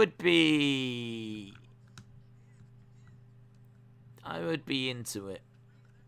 I think the Orange Cassidy character's kind of lost its momentum for me. I was really into it when I first saw it, but it never developed. Nothing else came from it. It was just like, couldn't be bothered, hands in the pockets, and then, we'd have a match, and when he got into the match, he would, do you know what I mean, get into it. But because he doesn't really talk, there's no development there. So you could watch it, but I don't know. I'm struggling to see. I feel like he's reached his potential. I don't know how we get him to that next stage. Powerhouse Hobbs has got that wasn't brilliant. It's like a Hurricanrana by CM Punk, but 1, 2, shoulder up by Powerhouse Hobbs. Ben said, do you know the way WWE is known for mainly New York being its home? AEW doesn't really have a home like that. You could argue Daly's Place. I would argue Daly's Place is their home. Shola said, that's why I'm trying to sleep. The best game of the weekend is early. CCSYT said, we're talking about the matches, but honestly, the one I'm looking forward to the most is Cole versus Hangman. We are due to get something insane. Yeah, well, we're 16 minutes into this already, and Powerhouse is picking up CM Punk and driving him down, going for the pin to shoulder up, Hurricane Broch Rana. Kind of really did spike him.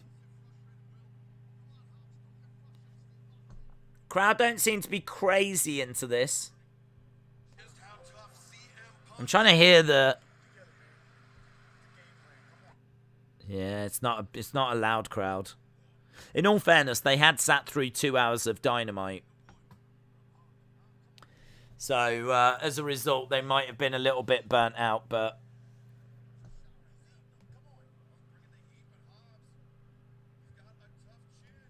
Forearm strike by CM Punk. I think the table just didn't want the smoke. Matt Handy said, I have a thought somehow Paul Heyman will cost Roman the title at Extreme Rules. Then Roman turns on Paul Heyman and then Brock comes down to save Paul. GTS to Powerhouse Hobbs. 2, 3. CM Punk wins.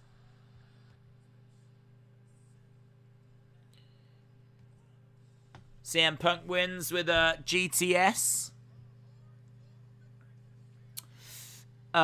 They did just sit through AEW Dark tapings. Did they? What? They did Dynamite and then Dark and then Rampage?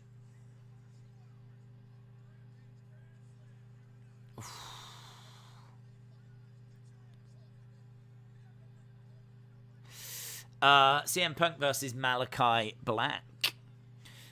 J Brock 11 said Punk's definitely going to adapt his style for AEW, or he'll always be the most outworked match on the cards.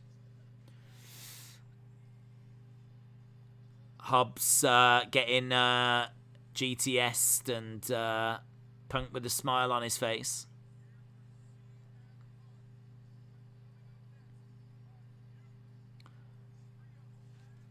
Trios tag match coming up next.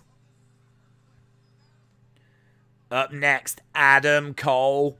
Adam Cole and the Young Bucks taking on Christian Cage and Jurassic Express. Adam Cole and the Young Bucks. Oh, hello, Thunder Rosa.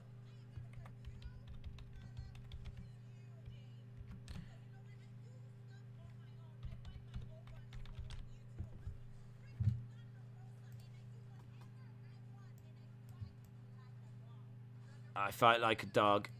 What are we getting? What are we building towards? Thunder Rosa against Jade Cargill?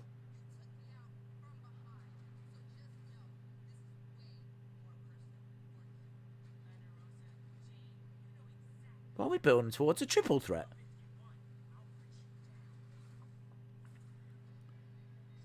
Right, I don't know. Are we building towards Thunder Rosa, Nyla Rose, and Jade Cargill?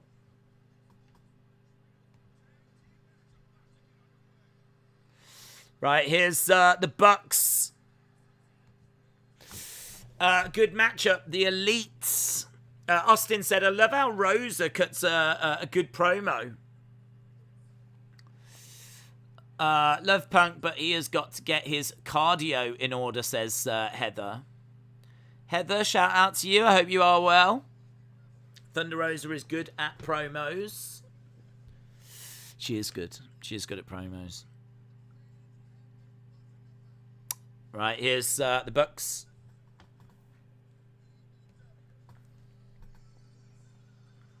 And here's Adam Cole, baby! Adam Cole making his way down.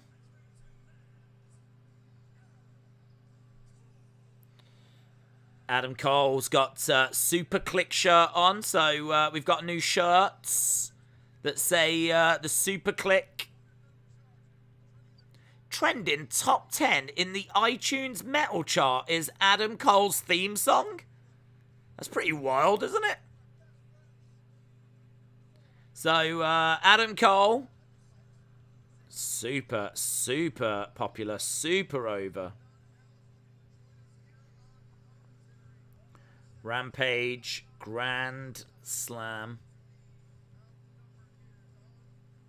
Right, so Adam Cole has made his way down in the ring with the Bucks. The Super Click are in the ring. Adam Cole and Young Bucks about to take on Christian, Cage, and Jurassic Express. We just had CM Punk beating Powerhouse Hobbs.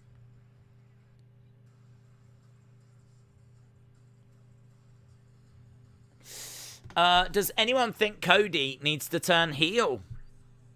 Didn't he say that he was never going to turn heel? I thought I saw something where he said he was never going to turn heel.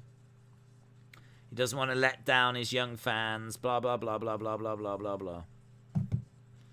Austin said, "I'm starting to like Cole's song the more I hear it." Do AEW people think free every night to watch AEW? Cole is over. No one cares about the Bucks. Cody won't turn heel. I don't think so. The Super Click shirt is sweet. It's really good. It's too sweet. You're right. Mr. Jack said, love that entrance. Super Click party. CCSYT said, I could make an argument that Cole was a better signing than Punk. Not as big and not even as close to the same pop, but the amount of time he'll be there and he completes the elite. Lee said, I've got a question. How long has Vicky been on AEW? Because I work when they're on. She's been in for a long time. She came in, I don't know, 12 months ago or so. I mean, she came in with, I don't even know who she came in with. I just remember her walking out going, excuse me. She interrupted during a segment, and then she ended up being put with Nyla Rose. I feel like she might have managed someone else as well. Did she manage Andrade at the start, when Andrade first came in? I can't actually remember who she was with when she very first arrived. I can't remember.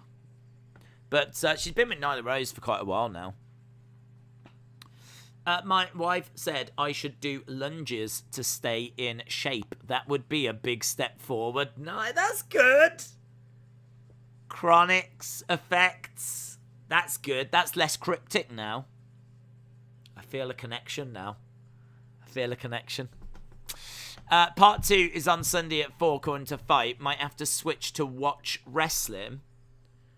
On Sunday at 4? What do you mean? What do you mean? They're not showing it straight after this. What? Yeah, we might have to do that. Jeremy said Cole is a good dude. When he is playing games on Twitch with other guys like Xavier and Breeze, he is very approachable. JP said the only way that Cody has a shot at becoming a face is by ditching Brandy. Yeah. She can't help herself, can she? Getting into the ring, sitting cross-legged opposite Malachi Black and sticking her fingers up. Should have black masked the just makeup off her face. Should have black masked the fake eyelashes that she's got on. Just yeah, she can't help herself. I mean, she is literally known for being a ring announcer that now doesn't do ring announcing. Now she's Cody's wife. That's what Brandy Rhodes is. So, yeah, I agree. If he wants to turn face, he'll have to ditch her. He could have... I modded WWE 2K19 with Malachi Black's entrance name, attire, and new theme music. It took nearly 5 hours to do. Brony said, Days just moved to America, and you can watch... Oh, you're right. That's... I don't know why I'm making such a mountain out of a molehill. Just moved to America. I'll get on that now. How long have I got? 34 minutes. Yeah, we'll get that sorted. Get that sorted in 34 minutes. Get down to the airport, get a flight, move into a new place.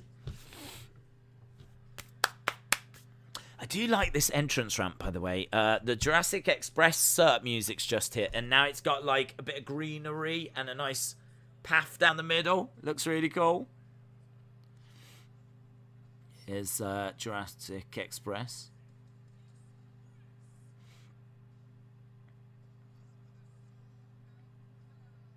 There's Jungle Boy and Luchasaurus. He's taking his time. He's taking it in, isn't he, Jungle Boy? Daisy's coming to America. AEW Italy section says great matches come in. I've got a guest room. Am I allowed to stream? If I'm allowed to stream, then we can talk. That looks so good. It looks really, really good. That's entrance ramp. With like a little path. Looks really good. Everyone in, look at everyone, yeah! Everyone in the audience. It's good. Right, we're about to get underway with this 6-man match. Adam Cole and the Young Bucks versus Christian and Jurassic Express.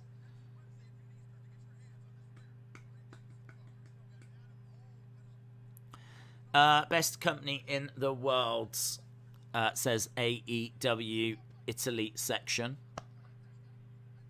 Brony said, you can stream. Don't worry, I've got you covered.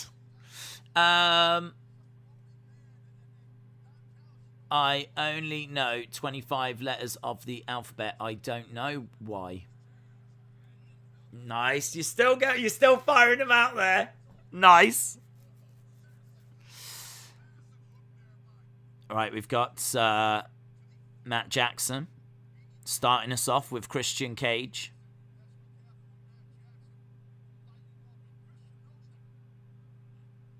Kick to the midsection. Strikes to the back.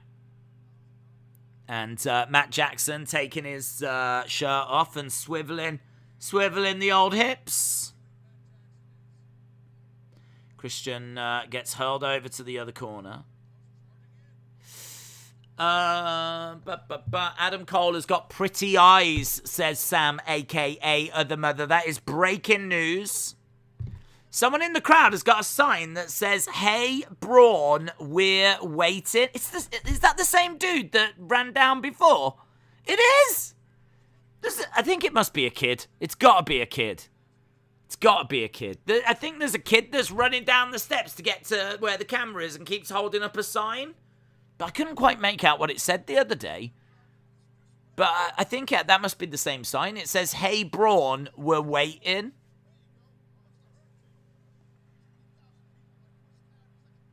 Did it say Braun or Bray? Now I'm wondering if it said Braun or Bray.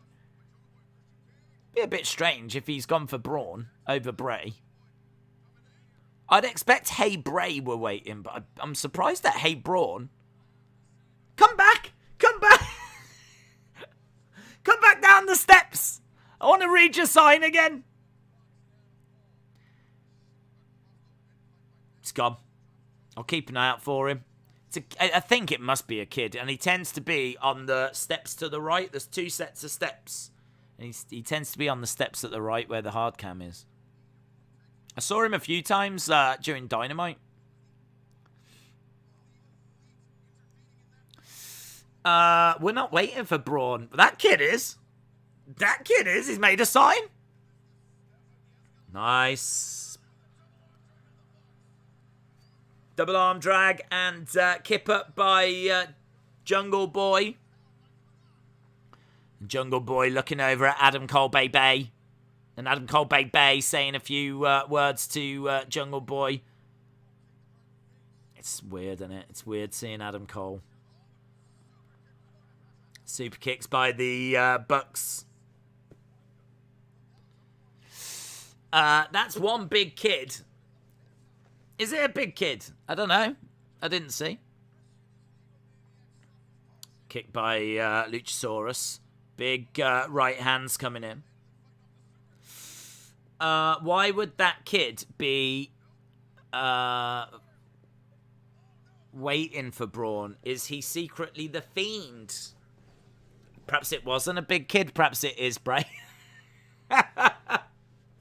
Perhaps it is Bray. Perhaps because like it's so far away, it just looks like a big kid, but it's actually Bray. And he's got a sign saying, "Hey, Braun, we're waiting." Right, we've got Adam Cole in the ring with like an accolade. It's camel clutch. Young Bucks just bouncing. So the Bucks just keep bouncing against the ropes, and then they both give Adam Cole a little kiss. And they both drop kick Jungle Boy in the face. Going to commercial break. If we're gonna pay this much, it better sing and for Crab. It better sing and dance and introduce us to the Little Mermaid. Have you got a little joke book now, Chronic Effect? What's going on? What's happening, Chronic Effect? Has someone just handed you like a little joke book? It's pretty wild in your world. Alex said, "What would you love to have as your last meal before giving up the ghost?"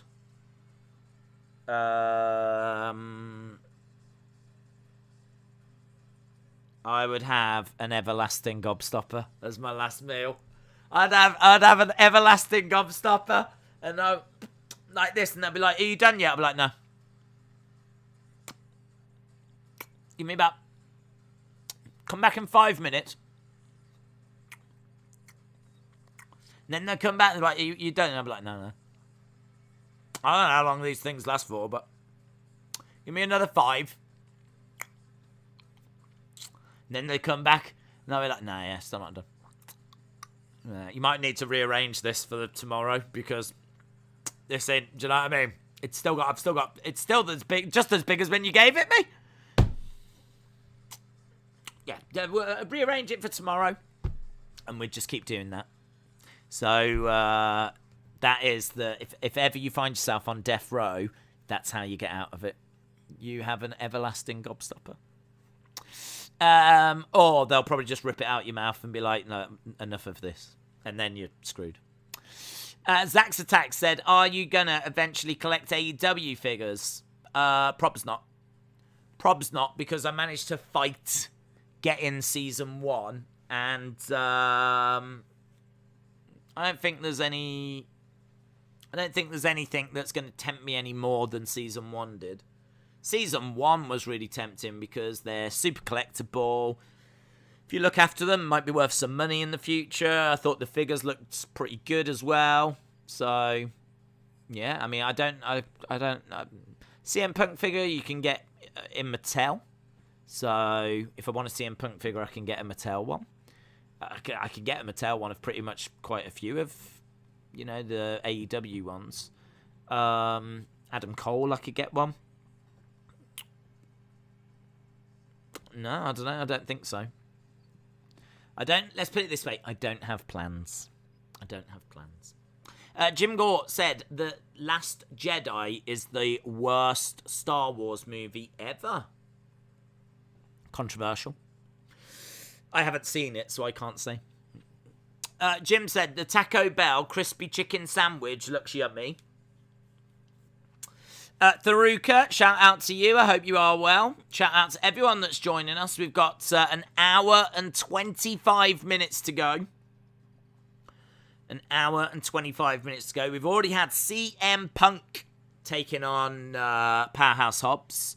Now we've got the Super Click taking on Christian Cage and Jurassic Express. We are just at quite a lengthy commercial break at the moment. And, we're waiting for to go back, and I need to try and figure out how we're going to watch this second hour. Might be a trip to watch wrestling, I'm not sure. LSW said it's not controversial. The Last Jedi is hot garbage. Days, I'm watching AEW Rampage. Shout out to you, Legend Killer. Tharuka said, have you seen The Mandalorian? No, I haven't seen any Star Wars since the prequel trilogy. I haven't seen Last Jedi. I haven't seen Rogue One. I haven't seen Solo. I haven't seen the others. I've got lots to watch, let's put it that way. Are you going to get the Owen figure? I sort of want to see it first. We were talking about that the other day. I said that I'm a bit worried about how they're going to do it. I think it's such a sensitive subject because, you know, I mean, he lost his life in a wrestling ring. Is that it just hasn't happened, has it? I mean, there's just really not many examples of that. There are examples, but there's not many examples. Certainly not within WWE. Obviously left a wife and kids, and just awful. That's actually probably the first tragedy that I can remember in wrestling. I don't remember there being a tragedy before that in wrestling. Certainly not that I was aware of.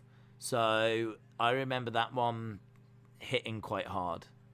And it was in 99. Yeah,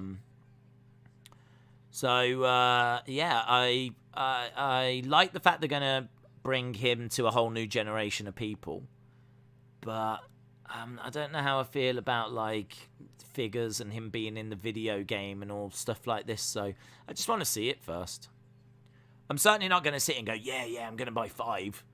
I want to see what it looks like. I don't care about how it looks, but like, how much of the profits are going to go to the Owen Hart Foundation from that figure? What does the packaging look like? Is it just all AEW branded, or is it something a bit classy and special? Because this is special. It should have special packaging. It's a special figure. We haven't had a Owen Hart figure since, I don't know, Jax. I couldn't even tell you what year was the last Owen Hart figure, but it's been a long time. Mattel have never been allowed to make one, so straight away you go back for 11 years. So yeah, I just want it to be treated with the respect and dignity that it should be, and I'm sure it will be.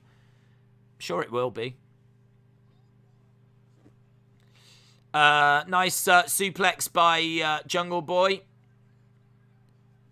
Headbutt by Christian Cage, and Jungle Boy going for the pin, but a kick out by the Young Bucks.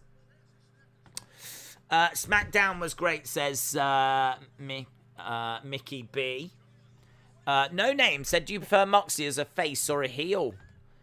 I think he can work both, to be honest. I don't really mind. I don't really mind him as a face or a heel. I don't know that I have a preference. Super kick. Nice clothesline by Jungle Boy. What do you prefer, No Name? Have you got a preference? Shredder Blade said, do you think a year or two down the road, Dynamite could go head-to-head with Raw? I think they could. We need that. I think they could. I think they could now, in all fairness. I think if you was to move it onto a bigger network, it needs to be a bigger network. If you move it to a bigger network and put it up against Raw now, I think you'd be fine. If you did Dynamite up against Raw, it would be competitive now. Christian getting thrown out the ring, clothesline by Jungle Boy. Jungle Boy against the ropes. Super kick by Nick Jackson. Spear by Christian.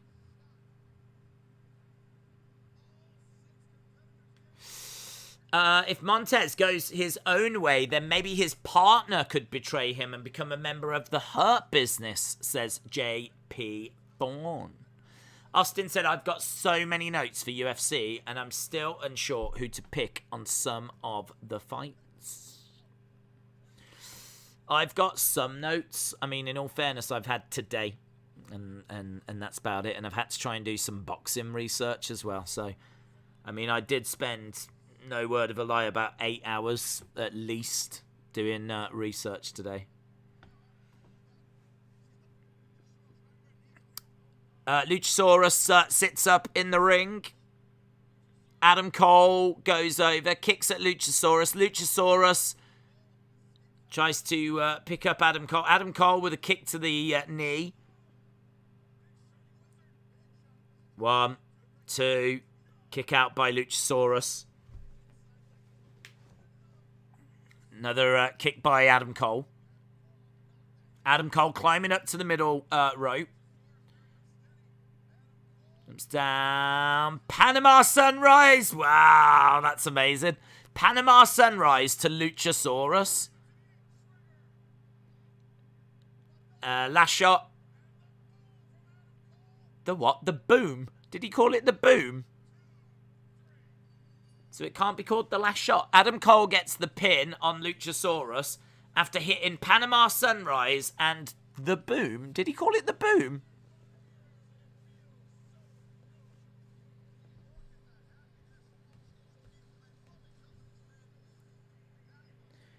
So, Matt Jackson just having a chat with Adam Cole.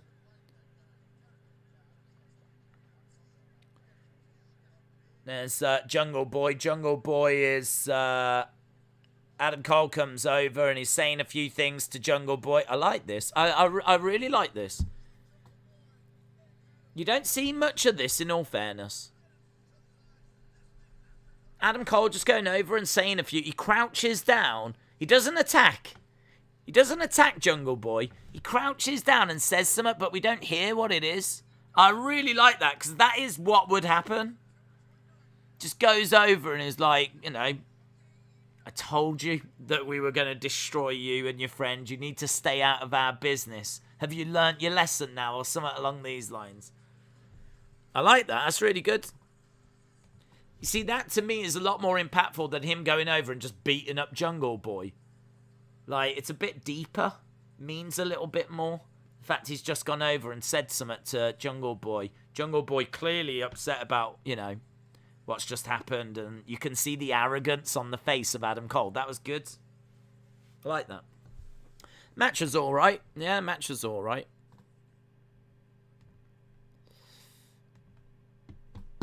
Have you seen the WWE intro? They replaced Ric Flair. Did they replace him with the Warrior? Or, like, someone like that? I think they did. Take out one problem, put in another. Jay, Mac, shout out to you. Banana Grape said, I wanted Luchasaurus to win. Heather says, at least they protected Cole. Ryan said, why aren't the Good Brothers signed to AEW? They are always on AEW shows. Yeah, well, I don't know. I mean, like, I suppose they're signed under Impact, so Impact can use them in matches and whatever, and I think Impact will be fine with them being on AEW TV because it's just extra exposure, and their tag bouts were shown there, the Impact tag titles. I swear they had them, didn't they? I didn't make that up. I'm sure I saw them. And, but yeah, I don't think AEW is that bothered about using them and having them on their wage bill, so I must admit I'm not the biggest fan of the Good Brothers, but Alex said, have you ever done anything that you regretted posting? Have you ever done anything you regretted posting? Maybe the chocolate cake? Nah, it was dry, but I don't regret posting it. Microwave Cena, do I regret that? A lot of people enjoy it, so I sort of think, like, the amount of people that have watched it and enjoyed it has made it worth it, but it definitely didn't go the way I thought it was going to go. Same with when I climbed up the bookshelf, but again, a lot of people enjoy that, so I can't say I regret uploading them. Or the one where you threw Eva Marie around. Nah, she deserves it. She deserves it. Do you know what? The honest truth is, there probably is one video that I do regret uploading, and it's because I got the optics wrong on it. I made a mistake, but it's not the biggest problem in the world. I don't even know if it's still up now. I might have took it down, But Johnny Valiant passed away, who is quite a famous wrestler, a Hall of Famer, and he was part of the Valiant Brothers. And I had a few things that I wanted to say about him, because I do love the legends. So what I did was I did a thumbnail, and it had the outline of someone. You couldn't see who it was, though. You know, it was like a silhouette. And I put the headline like WWE Hall of Famer passes away, kind of a thing. And I uploaded that. And I did that because I thought, well, you know, people are going to click on it to find out who it is. And it's going to be a good way of, you know, maybe introducing a few people to Johnny Valiant. And I didn't really think any more of it than that. And then, you know, rightfully, someone had to go at me and they're like, are you really clickbaiting someone's death? And I was like, no, I suppose it does look like that, doesn't it? But that wasn't my intention. My intention was, if I did a video that had Johnny Valiant, I don't think the kids... If you didn't know who he was, I don't think you'd be interested in finding out. And but I knew that at the time I had quite a young audience because of like the Hall of Fame thing. The toy hunts. So I thought, well, this would be a good way of like, you know, introducing him to a load of people that don't know. And yeah, the optics on that were not great. Didn't look great.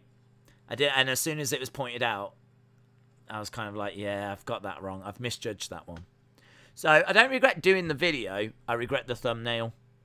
That's the only thing that comes to mind. I can't think of anything else that comes to mind, to be honest. I do regret the thumbnail on that one because I didn't intend for it to be the way it looked. But honestly, out of 3, I think we've done nearly... Well, someone said we have done 4,000 videos. So if that's my biggest regret, then I think we're doing all right. So, everything, all the toy hunts I think have been really good. Figure videos people have enjoyed. News has always been there or thereabouts. I don't think we've ever really done anything news-wise that's been a million miles off. No. Right, what we got here? Jericho. Oh, we got Judas. Jericho and Hager have made their way down, and they're taking on the Men of the Year.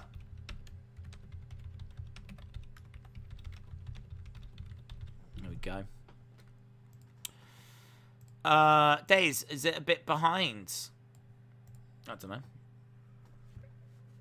don't know if I'm a little bit behind or not. I literally am just watching it on Fight. I don't know what they're doing, in all fairness, on Fight. Austin said the singing is a bit annoying. JP said this seems like a skippable match. What an ending to SmackDown. I love that ending more than the Demon's original return at MSG, says Ben. Still to come, we've got the Lights Out match with... See, this 10 minutes, if this match is going to go from hour 1 into hour 2, if this match is not going to finish within the next 10 minutes, then I'm not going to see the conclusion, apparently. Because this second hour, for whatever reason, is not on straight after this first, so... Don't worry, we'll find a way of getting that second hour. I can get TNT. But it just takes a little bit of work to do it, so we'll find it, but nightmare. Do you think Connor would ever consider joining AEW? It could go mainstream. MJF trash talking with Connor. Book it, Tony.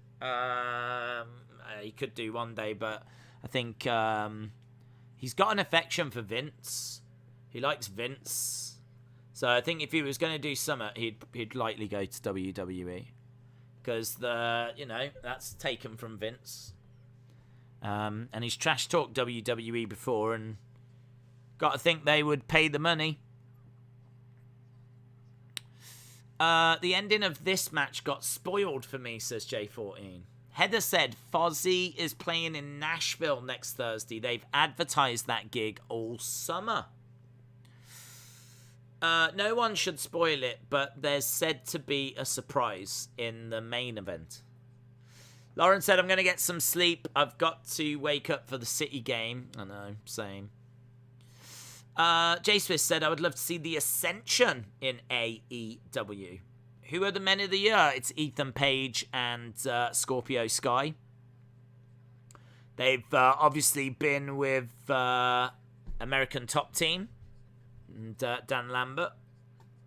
James Chadwick said, Fight are now saying part 2 in 8 minutes. Oh, well, that's good. That's good news. That's good news. Okay. Good.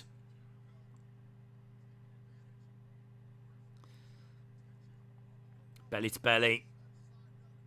Gets planted and kick out by Ethan Page.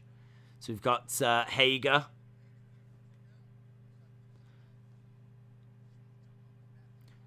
In comes Jericho, straight to the midsection. Big chop. After you were saying Bucket Tony, it sounded weird because we're so used to seeing Bucket Vince. JP said, what's wrong with this ref? She looks and acts like a weird bird. She is very popular, but she is a bit OTT for me, for my personal taste.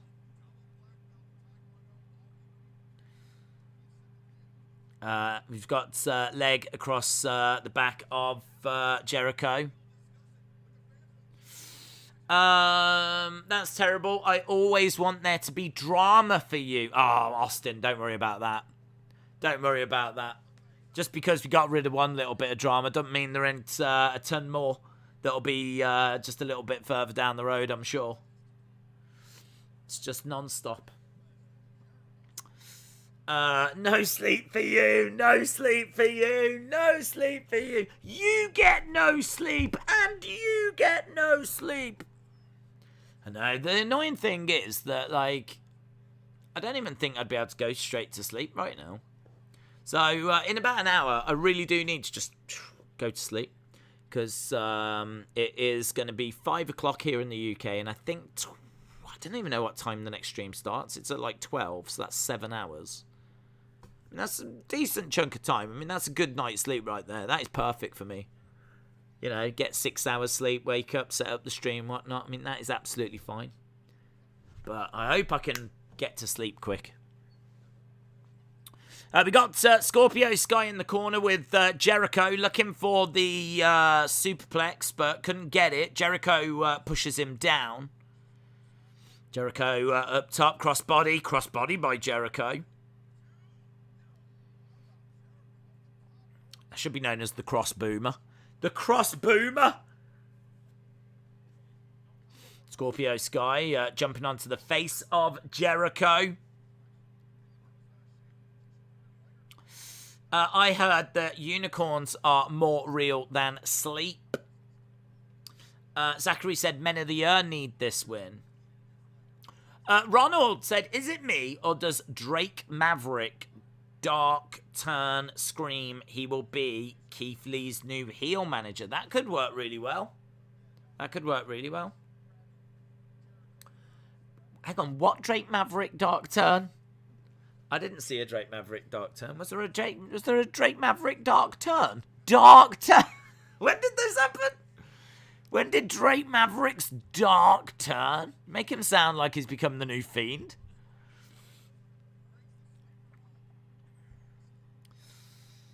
Drake Maverick. Yowie wowie. Yeah, I'd put him with Keith Lee. I think they'd work really well together. That could be alright. How much sleep do you get with the streams that you do? I do alright, in all fairness. I mean, I really do try to fit in as much sleep as I can, really. I try to find a way of getting, like, sleep so that I can keep doing this. I mean, my life is sleep and stream, so if I'm not streaming, I'm pretty much researching or sleeping. Or making graphics. I do that a lot. Kick out by Ethan Page. So I would say on average each day I get about 6 hours. Yeah, I think that's about fair. Sometimes it's a bit less. Sometimes it's a little more. So on average, I reckon I get about 6 hours. I tend to get... I will go straight to bed after this. And then I'll sleep for about 6 hours. Wake up, get ready for the football stream. Man City versus Chelsea. And that's it then. I mean, we are straight through for 18 hours. We do the football. We go straight over to Anthony Joshua fight. And the whole undercard. And then we go straight from that into UFC. And I think that goes through till 6 o'clock in the morning. And then after that, I'll pass out. And then, of course, I'll get up. And then we've got football on Sunday. And then after that, there's a bit of time after that. But then we will start Extreme Rules. So, tomorrow is I think tomorrow is going to be one of the hardest days I've ever had. Maybe the hardest day. I'm looking forward to each individual thing, but I'm not looking forward to the day, if I'm being perfectly truthful. I'm not sitting here going, come on, bring it on. I'm like, oh my God. Oh my God, how are we going to get through this? Just because I know that by hour 16 or whatever, am I still mentally going to be there? How am I going to mentally be calling the fights and, having chats and trying to have fun and all that, And staying awake. And how will my voice be? My voice might be shot by that point. So, if you want to see a man gradually slip into a breakdown, you can just watch me throughout tomorrow. I'll start off like this, I would imagine. And I reckon by hour 10, you'll definitely start seeing the effects. By hour 18, I should imagine I'm being dragged off somewhere. To a safe space. Jericho going up. Scorpio Sky in the middle. Double axe handle. And Scorpio Sky goes down. We are getting towards the end of hour 1, and this match is still continuing. I don't know if this is just going to go straight into hour 2. Against the ropes. Scorpio Sky falls onto his back, looking for the Lion Salt. Connects. Lion Salt by Jericho. 2. Kick out by Scorpio Sky. If you can survive Olympics, you can survive this weekend. This is worse. I would argue this is worse. We never did an 18-hour day for the Olympics. The thing with the Olympics is it was like 12 hours, just 12 to 14 hours every day, day after day after day for like 2 weeks. So, yes, I mean, that does eventually, But we did all right, man. We did really well with that. But we didn't do 18. But hey. Do you know what? This is the God's honest truth. I am so, we're just going to a commercial break. I'm so, not worried about tomorrow, but I'm like, I need to stay awake. I actually read an article on things that keep you awake. So obviously coffee and like berries and all this kind of weird stuff. And you know one of the things it said? Smells can help keep you awake, like, diffusers and all this kind of stuff.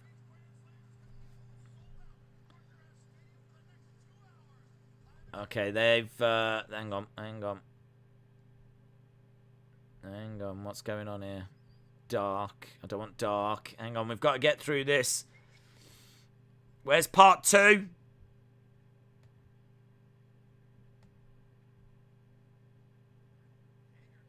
Yep, there you go. Boom, we got it. Lambert tried to trip over Hager. Anyway, cut a long story short, I've got these diffusers, look. Lemon diffusers. To keep me awake tomorrow. I don't know how you use them.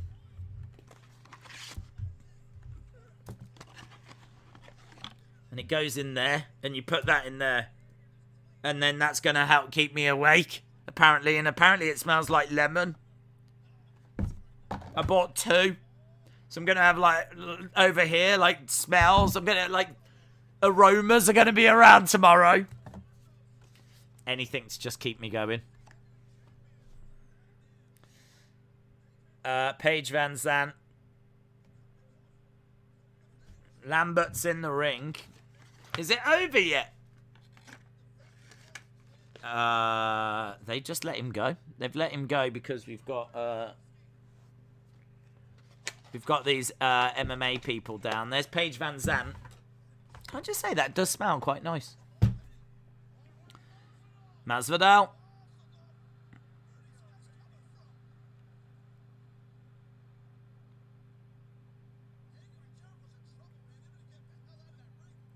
Jericho, Hager.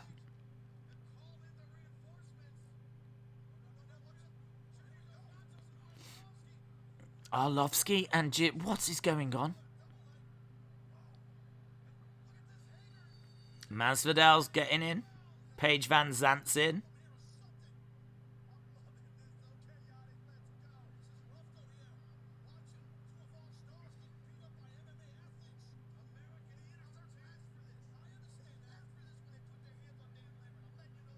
I don't know about this.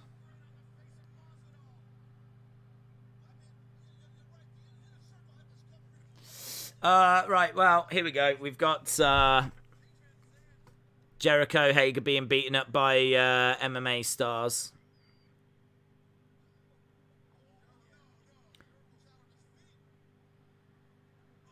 Strikes to the midsection by Paige Van Zandt. Masvidal. Masvidal with a knee strike.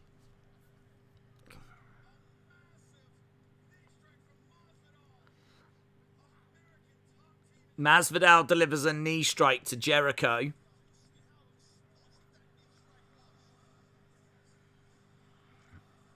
Shades of Ben Askren.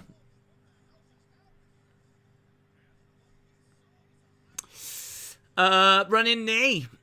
Men of the Year about it.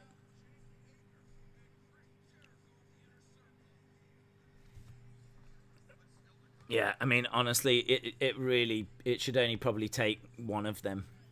Certainly one of them to deal with Jericho. Maybe Hager would be a bit tricky. Because obviously he's been in Bellator, but didn't grab me. I'm going to try and join the stream for Extreme Rules. Well, I'll probably still be absolutely off my face on lemon scent. That's what I'll be. Street Jesus. Jorge could be a main event wrestler if he wanted, says J Brock. Ben says, by hour 18, Mama Days will be dragging Days off the camera and popping him to bed. Right, what have we got now? Jericho and Hager against Men of the Year. That's done. Now we've got... what is this? Hardy Family, is it? Whatever it's called. Hardy Family. Days out of... Can I just say, I've really got that smell now. Since I opened that up, I've got that lemon smell, and I'm like, it's quite nice. Tell you what, once we get these going tomorrow, I'm going to be off my face. We've got Santana and Ortiz. They're 6-1 in their last 7 matches. Santana and Ortiz. Masvidal hit Jericho with a BA knee. Jorge Masvidal does the famous knockout, says Saucy Monkey. Jennifer said, has Hangman shown back up yet? I've been slacking a bit with keeping up on everything. No, he's not back yet. Not yet. Not yet. Hope you are well, Jennifer. Shout out to you. They were telling all of those guys to look at the hard cam. Saucy Monkey said, AEW Rampage match card looks nice. I did not see it until tonight. Yeah. I don't know how this second hour is going to go, in all fairness. Just because, looking at the ratings, there seems to be, like, diminishing returns. It really seems like people head to bed. Do you lot go to bed at, like, 10:30 or something? I don't know what's going on. But about 10:30, like, 10 o'clock seems to be about the time you lot go, right? Oh, that's it for us over here in America. End of the day. Because looking at the ratings, like, SmackDown does, like, 2.2, and then Rampage does 600,000, 650. And all you keep hearing is, yeah, but it's the time. It's the time. Like, it's late. So everyone in America's like, oh, all right, well, off to bed we go. Need to go to bed to get our 10 hours sleep.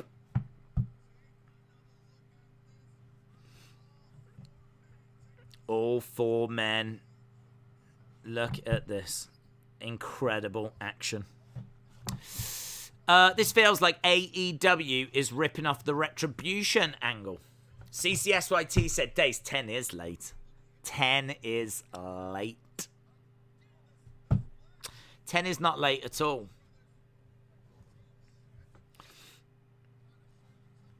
Butcher, Blade. There's just a lot of people. It's a lot of, what I'm watching right now is a lot of people. It's fighting in the ring, it's fighting out the ring. We got Butcher, Blade, we got Private Party, we've got Santana and Ortiz, we got a Netbreaker. No, DDT. Here's Phoenix. AEW should be named AEB, All Elite Brawls. Let him in said, I usually go to about 6 or 7 in the morning. I thought he was going to say in the evening. It's normally about 6 or 7. I literally get back from work and then that's it. I'm done. I'm off to bed. We didn't do halftime scores. Do them. Do them then. Go on. Matt Hardy with some scissors. He's about to cut the hair of... here's Orange Cassidy. Orange Cassidy's looking ripped. Here's Jack Evans. Orange Punch. Orange Punch by Orange Cassidy. Evans down. Is that it?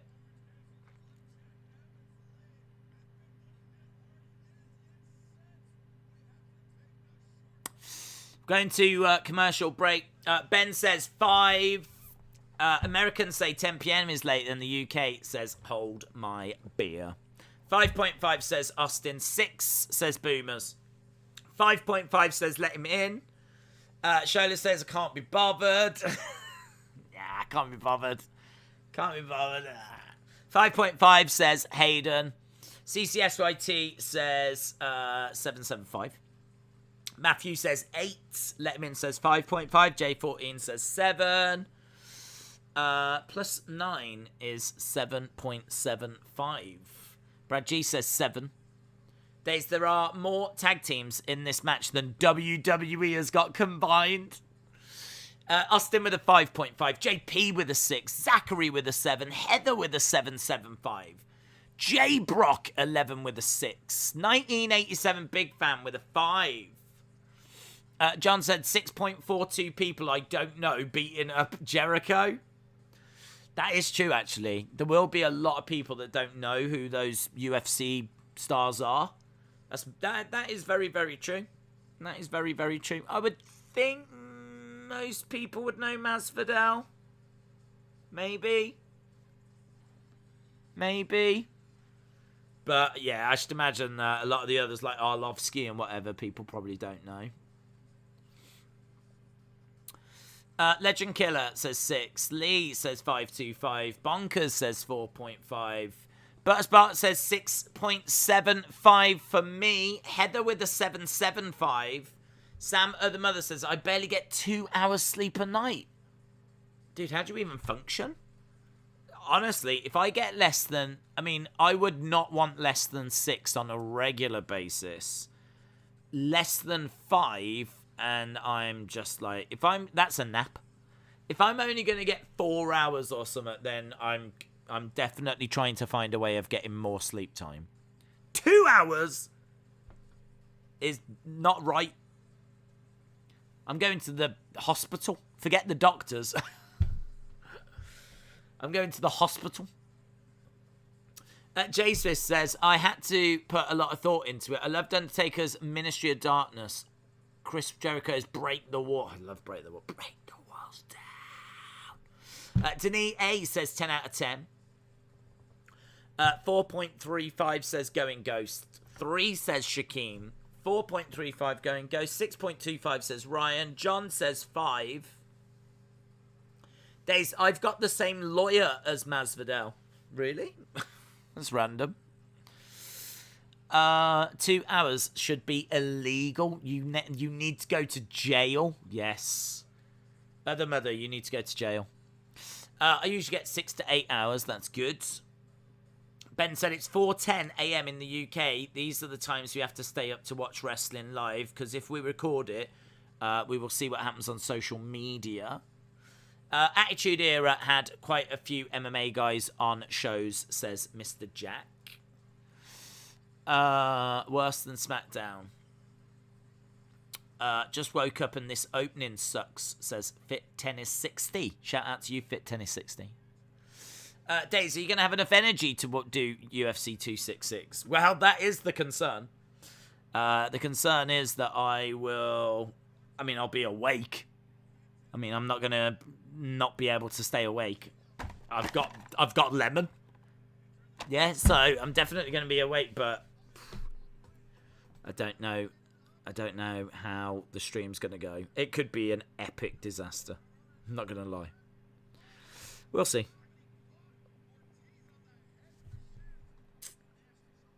I don't know what's left here. I don't know what else we've got. We've got the lights out match. We've not had any ladies. We've not had any women. You know, the ones that aren't men.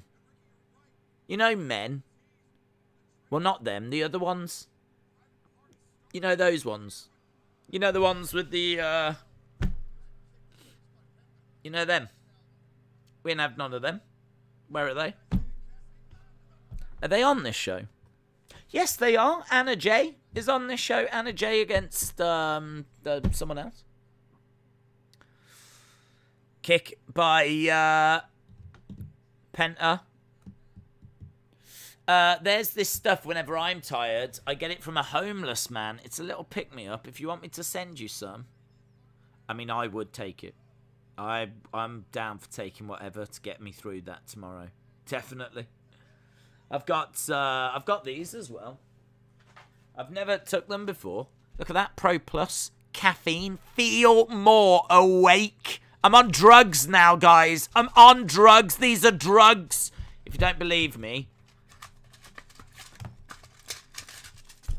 Drugs. Yeah, these are drugs, guys. Hardcore Class A drugs. If I was to try and smuggle these through an airplane, I would be arrested. It'd be like banged up abroad. Right, so hardcore drugs. Drugs and diffusers. That's my new biography. Drugs and diffusers. The Wrestling Days life story. Days, just say no. Well, I said yes, actually. Oof. Shooting star. Nice sling blade by Penta. Here's Phoenix.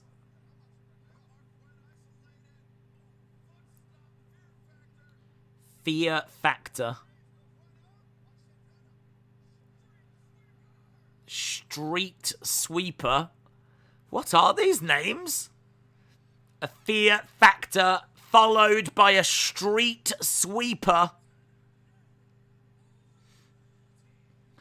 Right, Penta, Lucha Bros and Santana and Ortiz are victorious.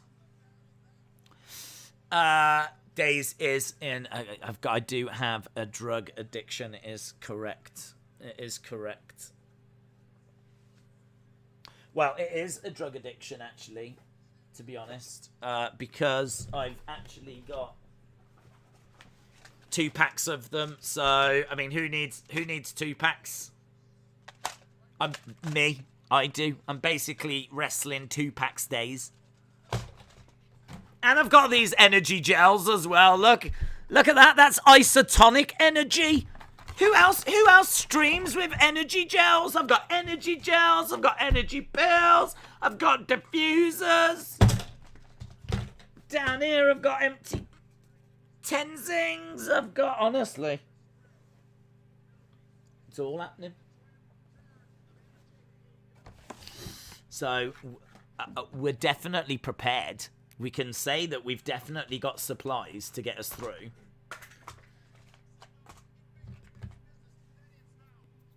I wonder if you can have too much energy? Do you think you can have 2? Do you reckon I'm going to OD on energy?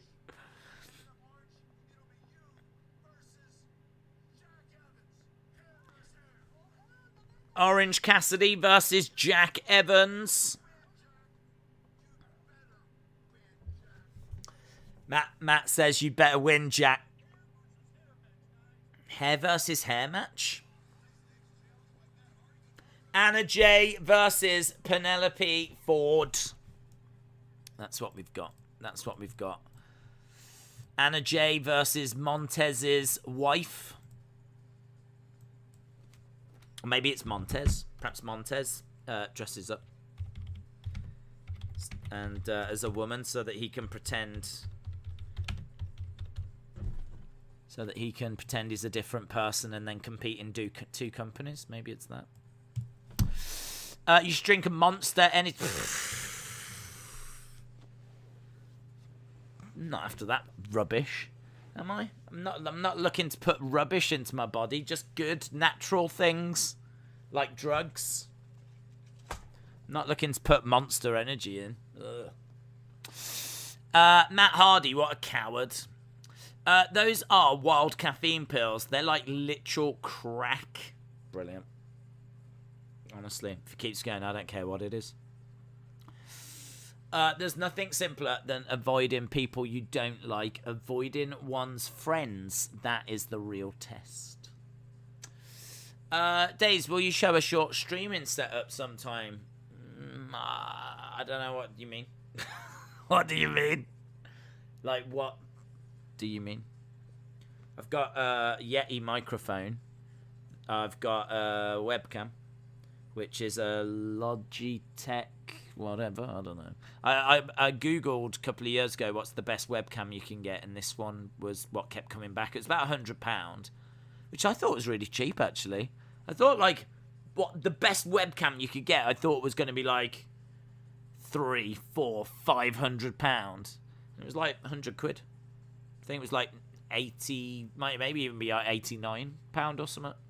So I got that, and then I just got my PC. I mean, it's really not very exciting. So there's not really anything to show, to be honest. I'd love to make out I've got like microphones and all this. Yeah, well, I've got this microphone. There's a guy with a boom mic that's just, hey, Pete. Pete's over there with the boom mic. I've got a cameraman here called John. So we've got John, we've got Mike. Obviously, I've got Brian, my makeup artist over there. Brian, hey. Go Knicks. So, yeah, so I've got those. I mean, that's not who doesn't have a cameraman, a sound guy, and a makeup artist, of course. And then, obviously, I've got Pedro, my chef. Pedro, brilliant cook. Brilliant. Just rustles up a little something for before and after streams. So, that just, that gets me. That's my secret, really. So I've got that over there as well. So, I mean, apart from the fact that I've got about 20 people in the room every time I stream, I don't know what I could show you. But, yeah, there's just a little glimpse behind the scenes. We are at commercial break, by the way. In case you was thinking, like, why are we talking about people that are clearly not in the room? When, A, they are, and B, we're at commercial break. Shola said you definitely have a makeup guy. Yeah, definitely. who doubles up as my personal trainer, except we haven't done that yet. He literally just does the makeup. But I am going to start personally training soon. So I usually go to bed about 4 or 5. I get up about 12 or 1, so I get about 8 hours. That's good. It's not too dissimilar to me, actually. I mean, I will go to bed about 5, 6, get up around about... Yeah, I mean, if I go to bed at 6 and get up at 12, that's about the 12 hours. Sometimes I get to bed about 7, get up at 1. If I can get that little bit more, if I can get that 7 hours, then that is very much what I'm looking for. I do all right. I do get 7 hours on a very, very regular basis.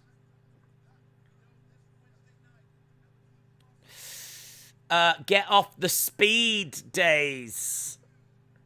Listen, I ain't getting off anything until tomorrow's done. Whenever I need to be woken up, I rely on the shocker up the chute. The shocker up the chute.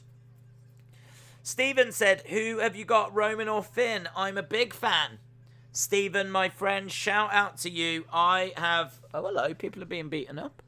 Miro's here. Miro is brawling with Sammy. Sammy was doing his card thing, and Miro's come out and is beating him up now. I'm going to go with Roman. I think Roman wins, unfortunately. Fuego's here.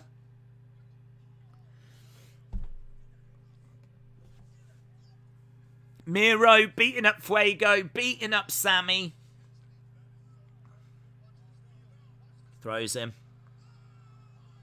onto a table.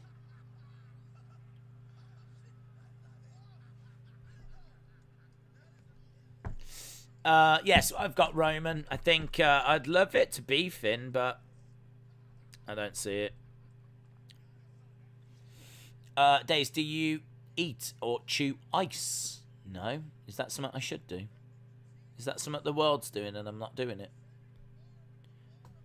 I never have ice. We never have it in the house. In all fairness, I don't know what I'd have it in. I did used to drink quite a bit of like Coke Zero, but now I just drink water. I've just got bottles and bottles of water.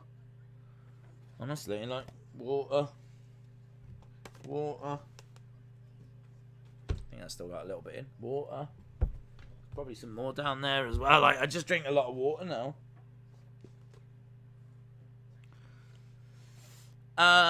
Game over. I'm loving this Miro stuff, says Ben.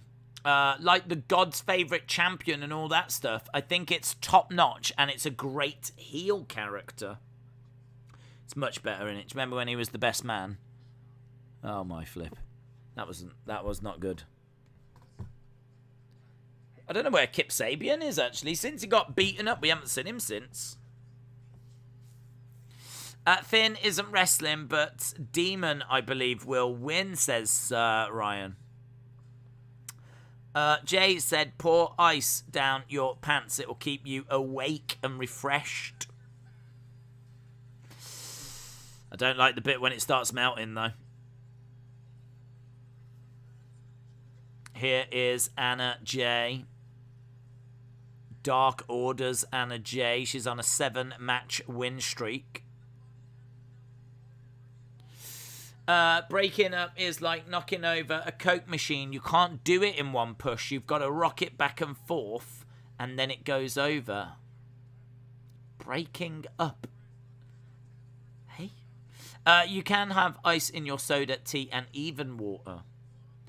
Yes, the only way I would have it would be with water, but I just tend to drink it out. So unless I'm going to try and start shoving ice cubes in, I don't really think it's of benefit to me. Plus, these are cold anyway. I don't need them any colder. They're in the fridge. Guys, just accept it. I have no use for it in my life. Say it right. It's Anna Dawes, J14. Days, say it right. It's Anna Dawes, J14. Ah. Anna Dawes, J14. Representing our community. I wonder what the rating will come in for this show. I don't think this rating's going to be that great. I don't think it's going to be that great at all, actually. I don't know. They normally do, what, is it about 650? What do you think for this one? 850? 850? Maybe something like that? I don't know that it's going to do 1 million.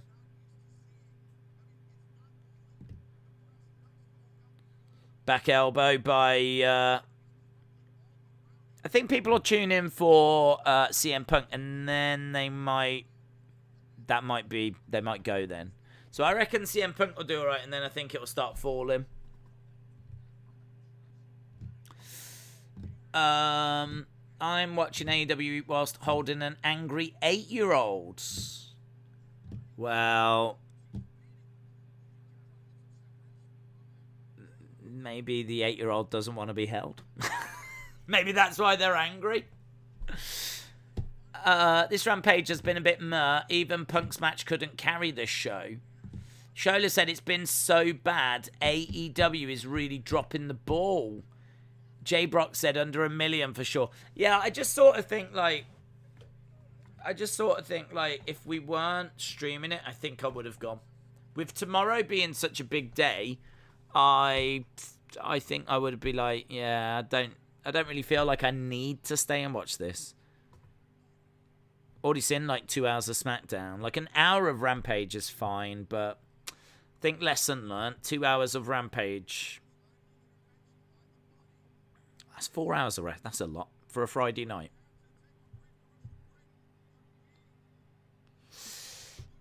Trust me to stay awake. Jolt Cola. Jolt Cola. Ryan said, if it's up, then it's up, then it's up, then it's stuck. Lee reckons 700 to 775.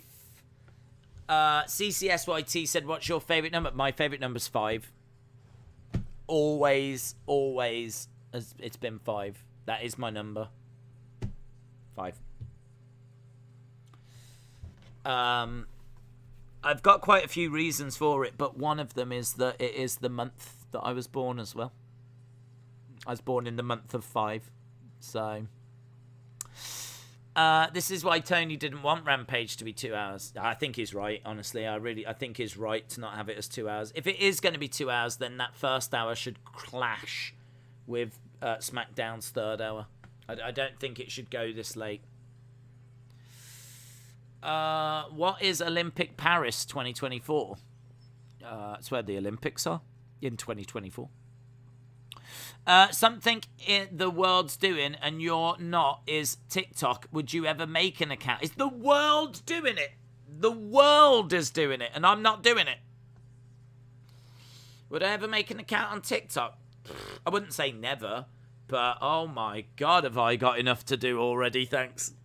Like, honestly. Did you not hear about my tomorrow? Have I done a bad job in communicating, like, tomorrow? So, trying to shoehorn in a TikTok. I don't think that's quite where it's at for me. Do you like how AEW is doing old school time limits? I like it. Reminds me of the 60s to 80s. I do like it. BB Yipsy, hope you are well. Yeah, I had no problem with that time limit draw. I know many people did, but I personally didn't. As I said, like, you get draws in sport. You see them quite a lot. And the fact that we don't see them in wrestling that much is pretty cool, because draws are frustrating. But it is a perfectly acceptable result. Like, a time limit draw is a thing that can happen. Just because no one wants them to happen doesn't mean that they won't happen from time to time. So we haven't seen one in a long, long time. So I actually thought it was fine. Yep, I didn't have an issue with it at all. I wouldn't do it on a regular basis, of course. But once in a blue moon. You can tell this Rampage is the undercard on the same night as Dynamite, says Mark. I've still not watched any of the G1, says James Chadwick. TikTok is Vine 2.0. CCSIT said, did you see Jericho said TNT said if it ever smokes cigarettes on Dynamite, TNT will pull AEW. They were very mad at Chris for smoking. When did he smoke? If anyone ever smokes cigarettes or cigars on Dynamite, TNT will immediately pull AEW. Wow. Wow. I mean, that's a real... Imagine that. Like, you really cannot afford to make that mistake, can you? I mean, everyone will be told you don't do it. What, I don't know, what if you like... What if you accidentally cut to the crowd and someone's doing it in the crowd? Is that it? Is that the end of AEW? If I was Vince, I would be sending so many smoking people to AEW show. Be like, God damn, I've got your front row tickets. Here's a cigar. As soon as you can, I want you to start smoking. Yeah. He can plant smoking people at AEW to get them kicked off the air. Brass knucks. Bunny throws the knucks to Penelope Ford. 1, 2, 3, and she's won. Penelope Ford's won. She's a winner. He smoked a big cigar after a beatdown. Gloomsinger said, I'm pretty annoyed. Are you? What at? What are you annoyed at? What is it, Gloomsinger? What's angered you? Adil said, AEW is moving to TBS. That is Dynamite, not Rampage. It's happening on July 5th. Ryan said, name a wrestler you wanted to be champion when you were younger but never won. I'll start Ricky Steamboat. Here's Ty Conti. Ty Conti. Baby, I got your money. Don't you worry. Say hey. Baby, I got your money. Ty Conti. Baby, I got your money. Don't you worry. Said hey. Baby, I got your money. It's a classic. It's a classic of the streams. Someone I wanted to be world champion when I was younger, but never did. Easy, mate. Easy. There's only one true answer in my little world, and that was British Bulldog Davy Boy. I always wanted him to win the world title. Of course I did. Sitting here in the UK, and he actually won a Royal Rumble, and I was super excited. And then he didn't win it because Shawn Michaels held onto the ropes. Came back over, skinned the cat. And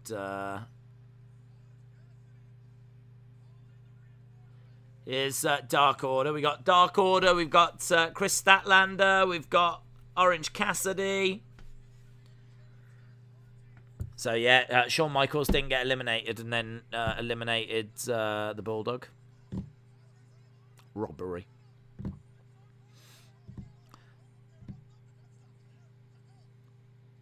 Dark Order are back together. Anna Jay has inadvertently brought the Dark Order back together.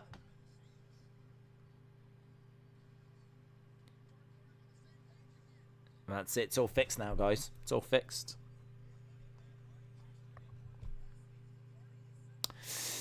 Jerry the King Lawler, it's puppies versus bootios. I don't know what to cheer for. Have you acknowledged Roman? That's all I do. All I do is acknowledge Roman. I acknowledge Roman so much that he's actually gone to court to get an injunction against me. I can't acknowledge him within 6 feet of him because I've acknowledged him too much.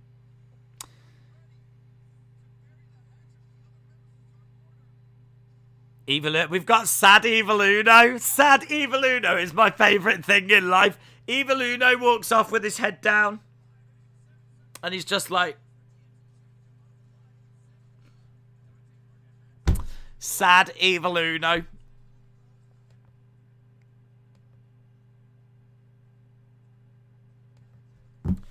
Right, we're just seeing Jungle Boy against Adam Cole on Dynamite. What?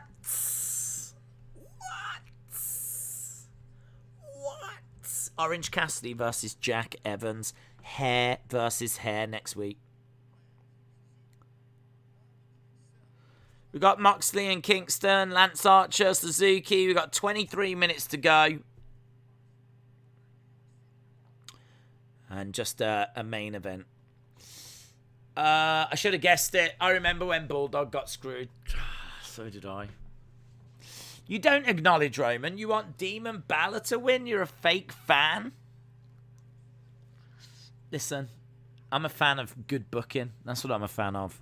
I've acknowledged Roman all the way up to this point. But yes, now he can lose to Balor. I honestly think if I had to choose, it would be the Rowdy one. I know he held a turn out of WWE, but I wanted to see that title on Piper. Lone Star Friend says, Kingston. I love that we get to see Moxley's backside. Renee Young loves that as well. The problem this whole time with Dark Order is that they've been a comedy act instead of serious heels. Tay, Kante, and Zoe Stark in big-time matches next week. What's Zoe Stark match? Who's Zoe Stark facing?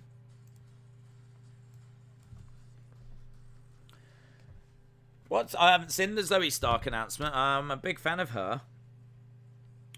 Right, lights out match. Lights out match. Here we go. 20 minutes. And then I can go to bed.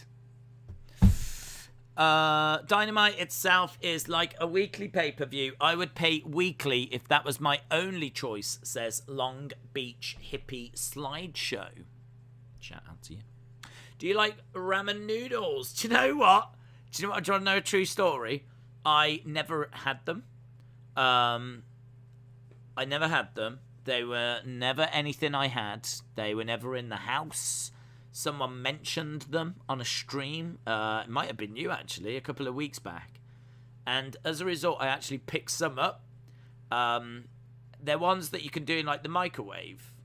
And they're quite thick. They're not, like, stringy. They were quite thick noodles. And you do them in the microwave. Oh, God, I love them. I do. I really like them. Because they're so quick. And, I mean, noodles are just tasty anyway, aren't they? But put a bit of, like, chicken in there. I need a sauce. I don't know what kind of sauce to put on. It is a little bit dry. I don't know what sauce you would maybe... I don't know what you would put onto it. So you've got your noodles. A little bit of chicken. And then I feel like it needs something. But I don't know what. Don't know. I don't know if it's like a noodle sauce or something. But I have had that a couple of times in the past couple of weeks because it was mentioned on a stream. I ended up picking some up. It's really quick in the microwave, a couple of minutes, and yeah, I'm like, wow, why have I never been having these before? I never was having them. Never had them. How is it dry with juice? What juice? Mine do not come with juice. I have no juice. Soy sauce. I put hot sauce in with my noodles. Oh, I've heard that about you. I don't know. I don't know what juice there is. I don't have a hot sauce. Would I put a hot sauce on it?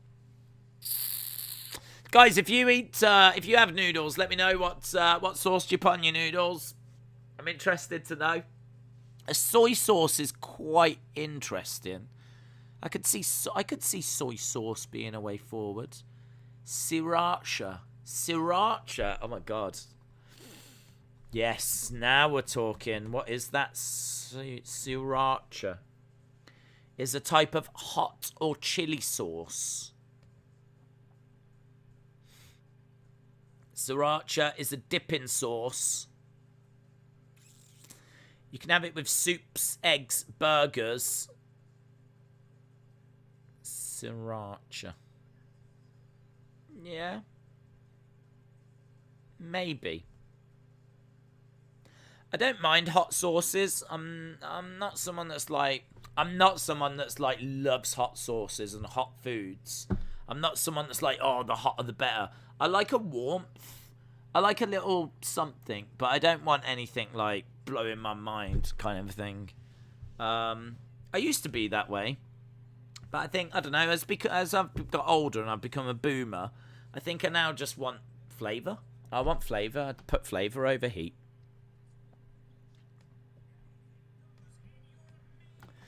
Teriyaki sauce. Oh, okay.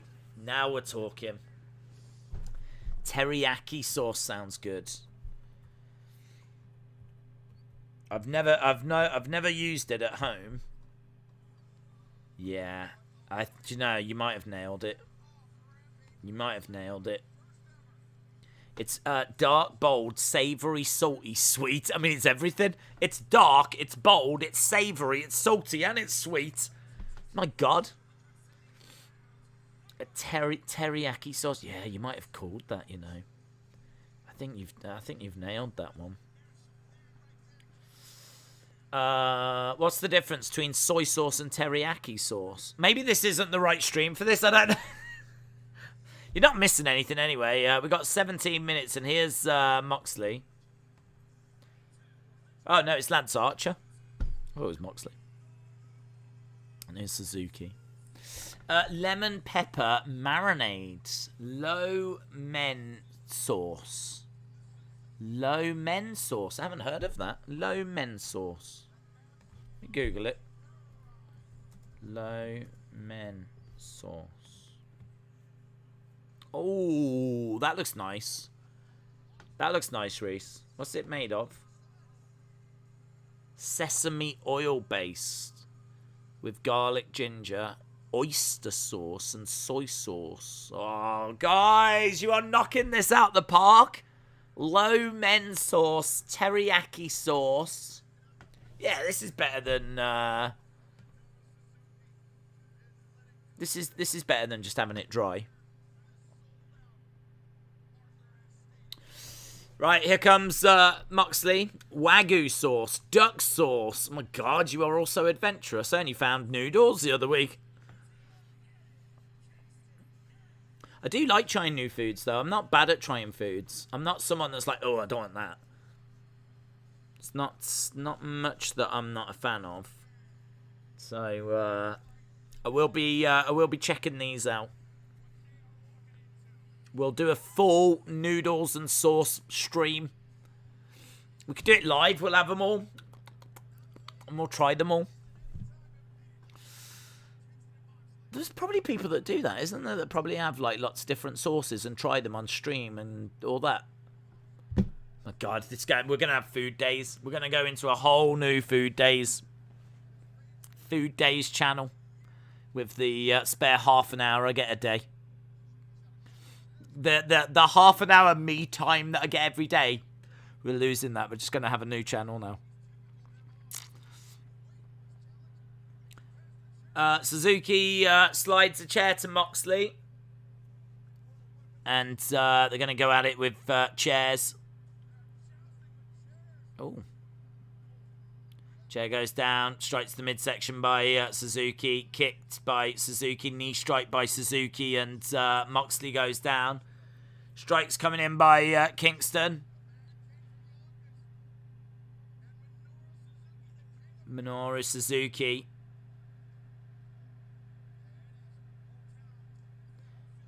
Taking a chop from Kingston. Suzuki looking out to the fans. Smile on the face of Suzuki.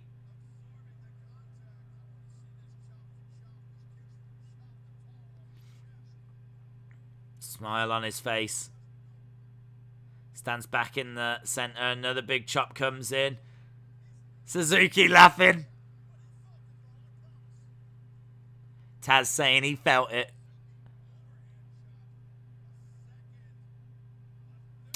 The best teriyaki sauce is Mr. Yoshida's original, but I prefer to put garlic butter sauce in with shrimp for the Roman noodles. I love the fact they're called Roman noodles. They are head of my table at the moment. What's that at the head of the table? The Roman noodles. What food do you put on the head of the table? The Roman noodles. That's a food and wrestling joke right there. That has come 4 hours, 47 minutes into this stream. Yeah. I don't want you to ever think we're not working. We are constantly working. Strikes coming in by Suzuki to Kingston. Kingston stumbling back by the table. Goes through the table. Psycho Suzuki. I love him, says Heather. Food ASMR. Sexy. Big boots by Archer. Knee strike by Suzuki. Archer going outside the ring. Big strike and again.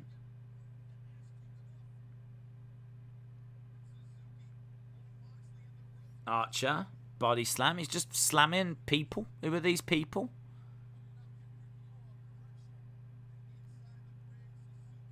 Who are these? Just officials. Strike by Archer to Moxley. Now he's going to throw it on top of him. Is there a more perfect food than sushi? Says Corvid. Long Beach Hippie Slideshow said in Los Angeles there are ramen noodle restaurants everywhere. Really? Don't really. We have something called Wagamama, which I must admit I've not really gone to that much, but I know they do a lot of noodles in there. Other than that, I wouldn't really know where to go apart from like your local Chinese. There's obviously lots of Chinese restaurants, but I never have the noodles, or I don't know. You get set in like, I don't know if you're the same, but I always just have the exact same thing all the time. Whenever I go to like a restaurant, I just always like, if ever I go to an Indian, it's just a chicken curry, pilla rice, keema naan. That's it. That's it. I never have anything different. I like chicken curry. I like pilla rice. I like keema naan. Why would I ever want anything else? And in fairness, we never go to the Chinese. So my order there would probably be like I don't even know. It wouldn't be noodles. Honestly, I don't know. I don't know the last time I went to the Chinese. Years and years since I had a Chinese.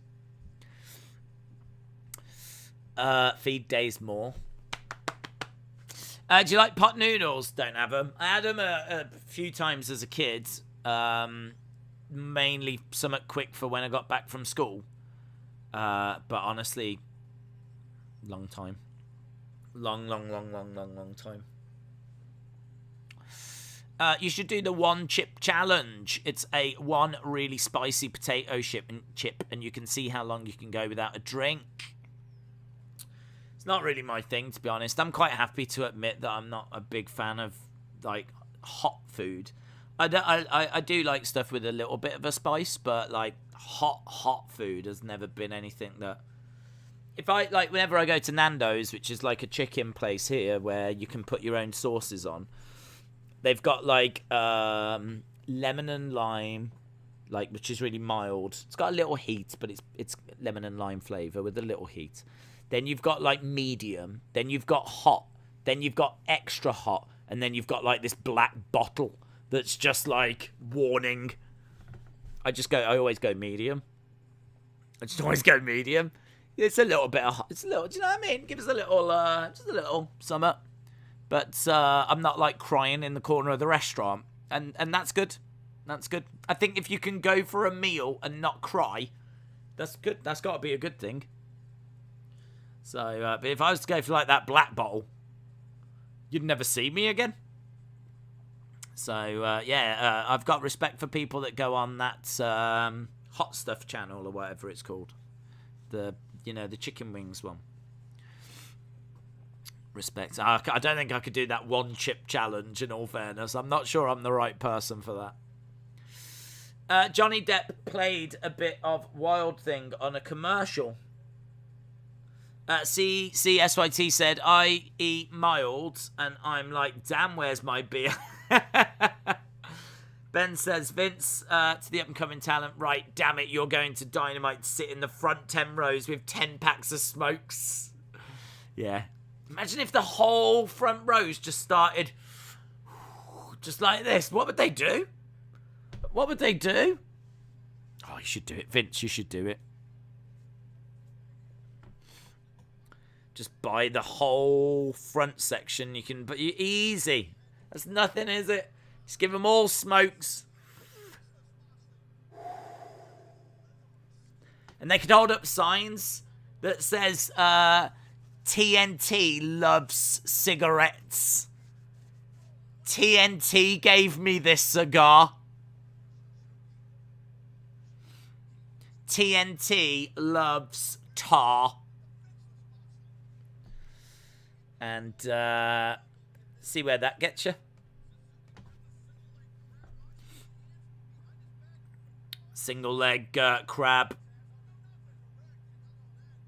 on Moxley. It would be crazy if Vince watched. Spicy food is delicious, says J14. Spicy food is so good, says Austin316. Trash can to the midsection. The crowd looked bored. Does anyone else think the crowd looked bored? This crowd were red hot. They were red hot for Dynamite. But now they look bored.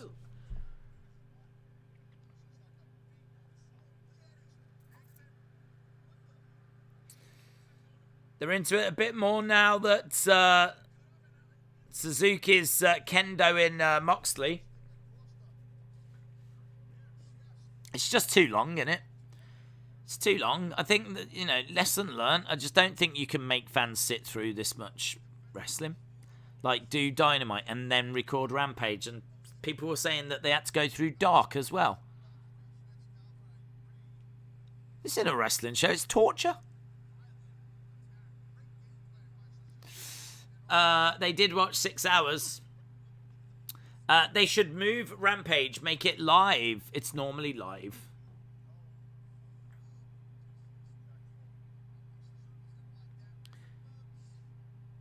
Suzuki punches Moxley and then bites him in the head.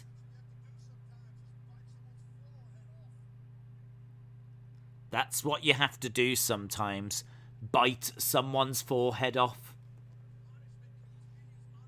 I mean, I've never been in that situation. I've never been in the situation where I've been like, I need to do this. It's just what you've got to do sometimes. Got Moxley over by the corner. 5 minutes to go. Why isn't Rampage live? It normally is, isn't it? I think it's only this week that they recorded it because they were in Arthur Ashe. Dynamite Dark Rampage is probably about 6 hours. That is a long time. I agree. Rampage is only live if there's a pay-per-view. Is that true? I thought it had been...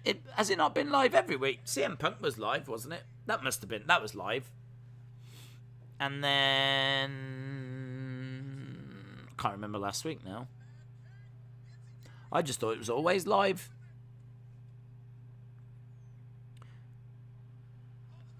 Chops by Kingston. He's got... look at them fast chops to Lance Archer. Chop, chop, chop, chop, chop, chop, chop.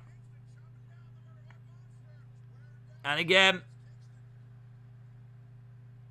Crowd are enjoying that. Exploder suplex by Kingston. Suzuki behind. Grabs Kingston. Lance plants him down. Dark and Elevation are now taped at Universal, says Brad. In Los Angeles, there's so many different wrestling companies around. I could see some live weekly if I wanted. Do you know what happened to Scarlett? She got engaged. I don't know where she is and why she's off TV, but I know she got engaged yesterday to Carrion. Yank says, still going strong. Shout out UFC tomorrow. And Anthony Joshua tomorrow. And Premier League football tomorrow. And my nervous breakdown is tomorrow. So there's a lot to look forward to tomorrow. Here we go. Lance Archer's got Kingston. He's got the edge of the chair.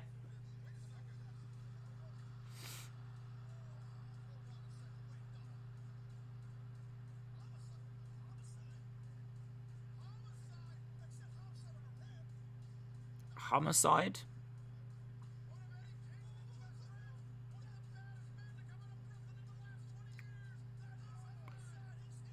That is cool. I swear he used... I think... Was he in NWA? I can't remember if he was in NWA at the start. I remember Eddie Kingston was with... I think it was Homicide, was it?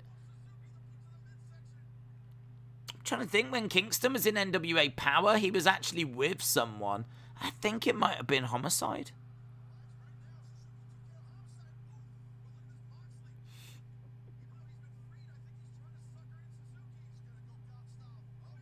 Kick to the midsection. Paradigm shift. I cut chicken into strips. I marinate in virgin oil, chicken stock, and garlic. Cook at 4 for 10-12. End up with a mild medium heat.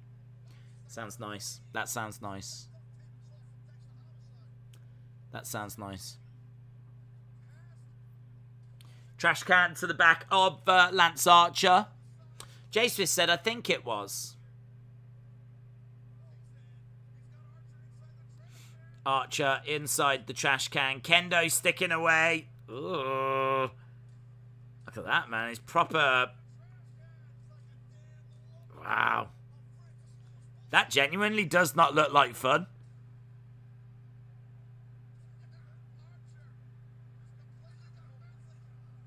He's just, yeah, he's proper done that trash can in. It's 1, 2, 3. Yeah, wow, Kingston really unloading. Suzuki and Moxley are still going at it on the outside. I'm looking forward to boxing and UFC 266. Same here. Suzuki looks like Sloth from the Goonies, says Kevin. He beat the hell out of that. He really did. He really, really did. So, is Homicide in AEW now, or?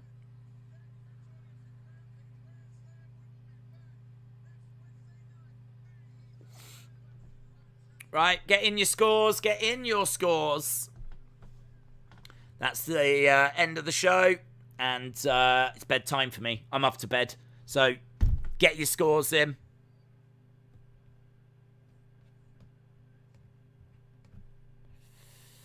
Get in your scores. Get in your scores. Get in your scores. The snooze fest is over. What happened to the guys Archer was beating up? That spot sucked. Lone Star Friend says 5. Denise says 10. Ben says 5. Austin says 5. Buck says 5. Attitude Era Fan says 6. Matthew says 8.9. I think he was there just for New York. Brad says 7. Trey says 7.35. 1987 Big Fan says 5. LSW says 5.5. Shaquem says 4.8. Lee says 6.75. Hayden says 5. Gary says 5. Corvid says 7.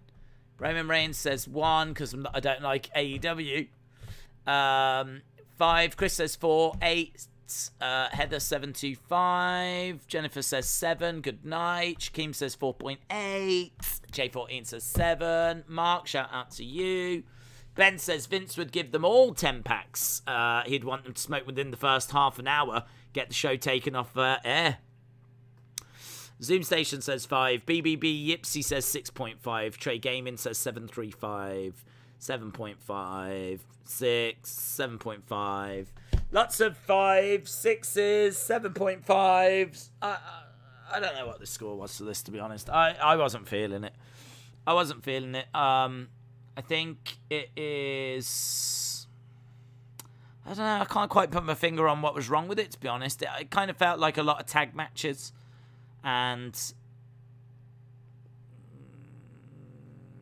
yeah, it just didn't really grab me. Nothing was grabbing me. You looked at the card, and the card looked all right. But a lot of tag matches tonight, and nothing that really... nowhere near the level of Dynamite. Dynamite was so much fun. But this fell well short. But hey-ho, don't matter. If it had been live, and it had like a big main event... if they'd have done Jungle Boy Adam Cole on this show, for example, that could have been interesting. But hey-ho, it is what it is, and we move on. So, as we said, we are back tomorrow for Streamageddon. We're back tomorrow for Streamageddon.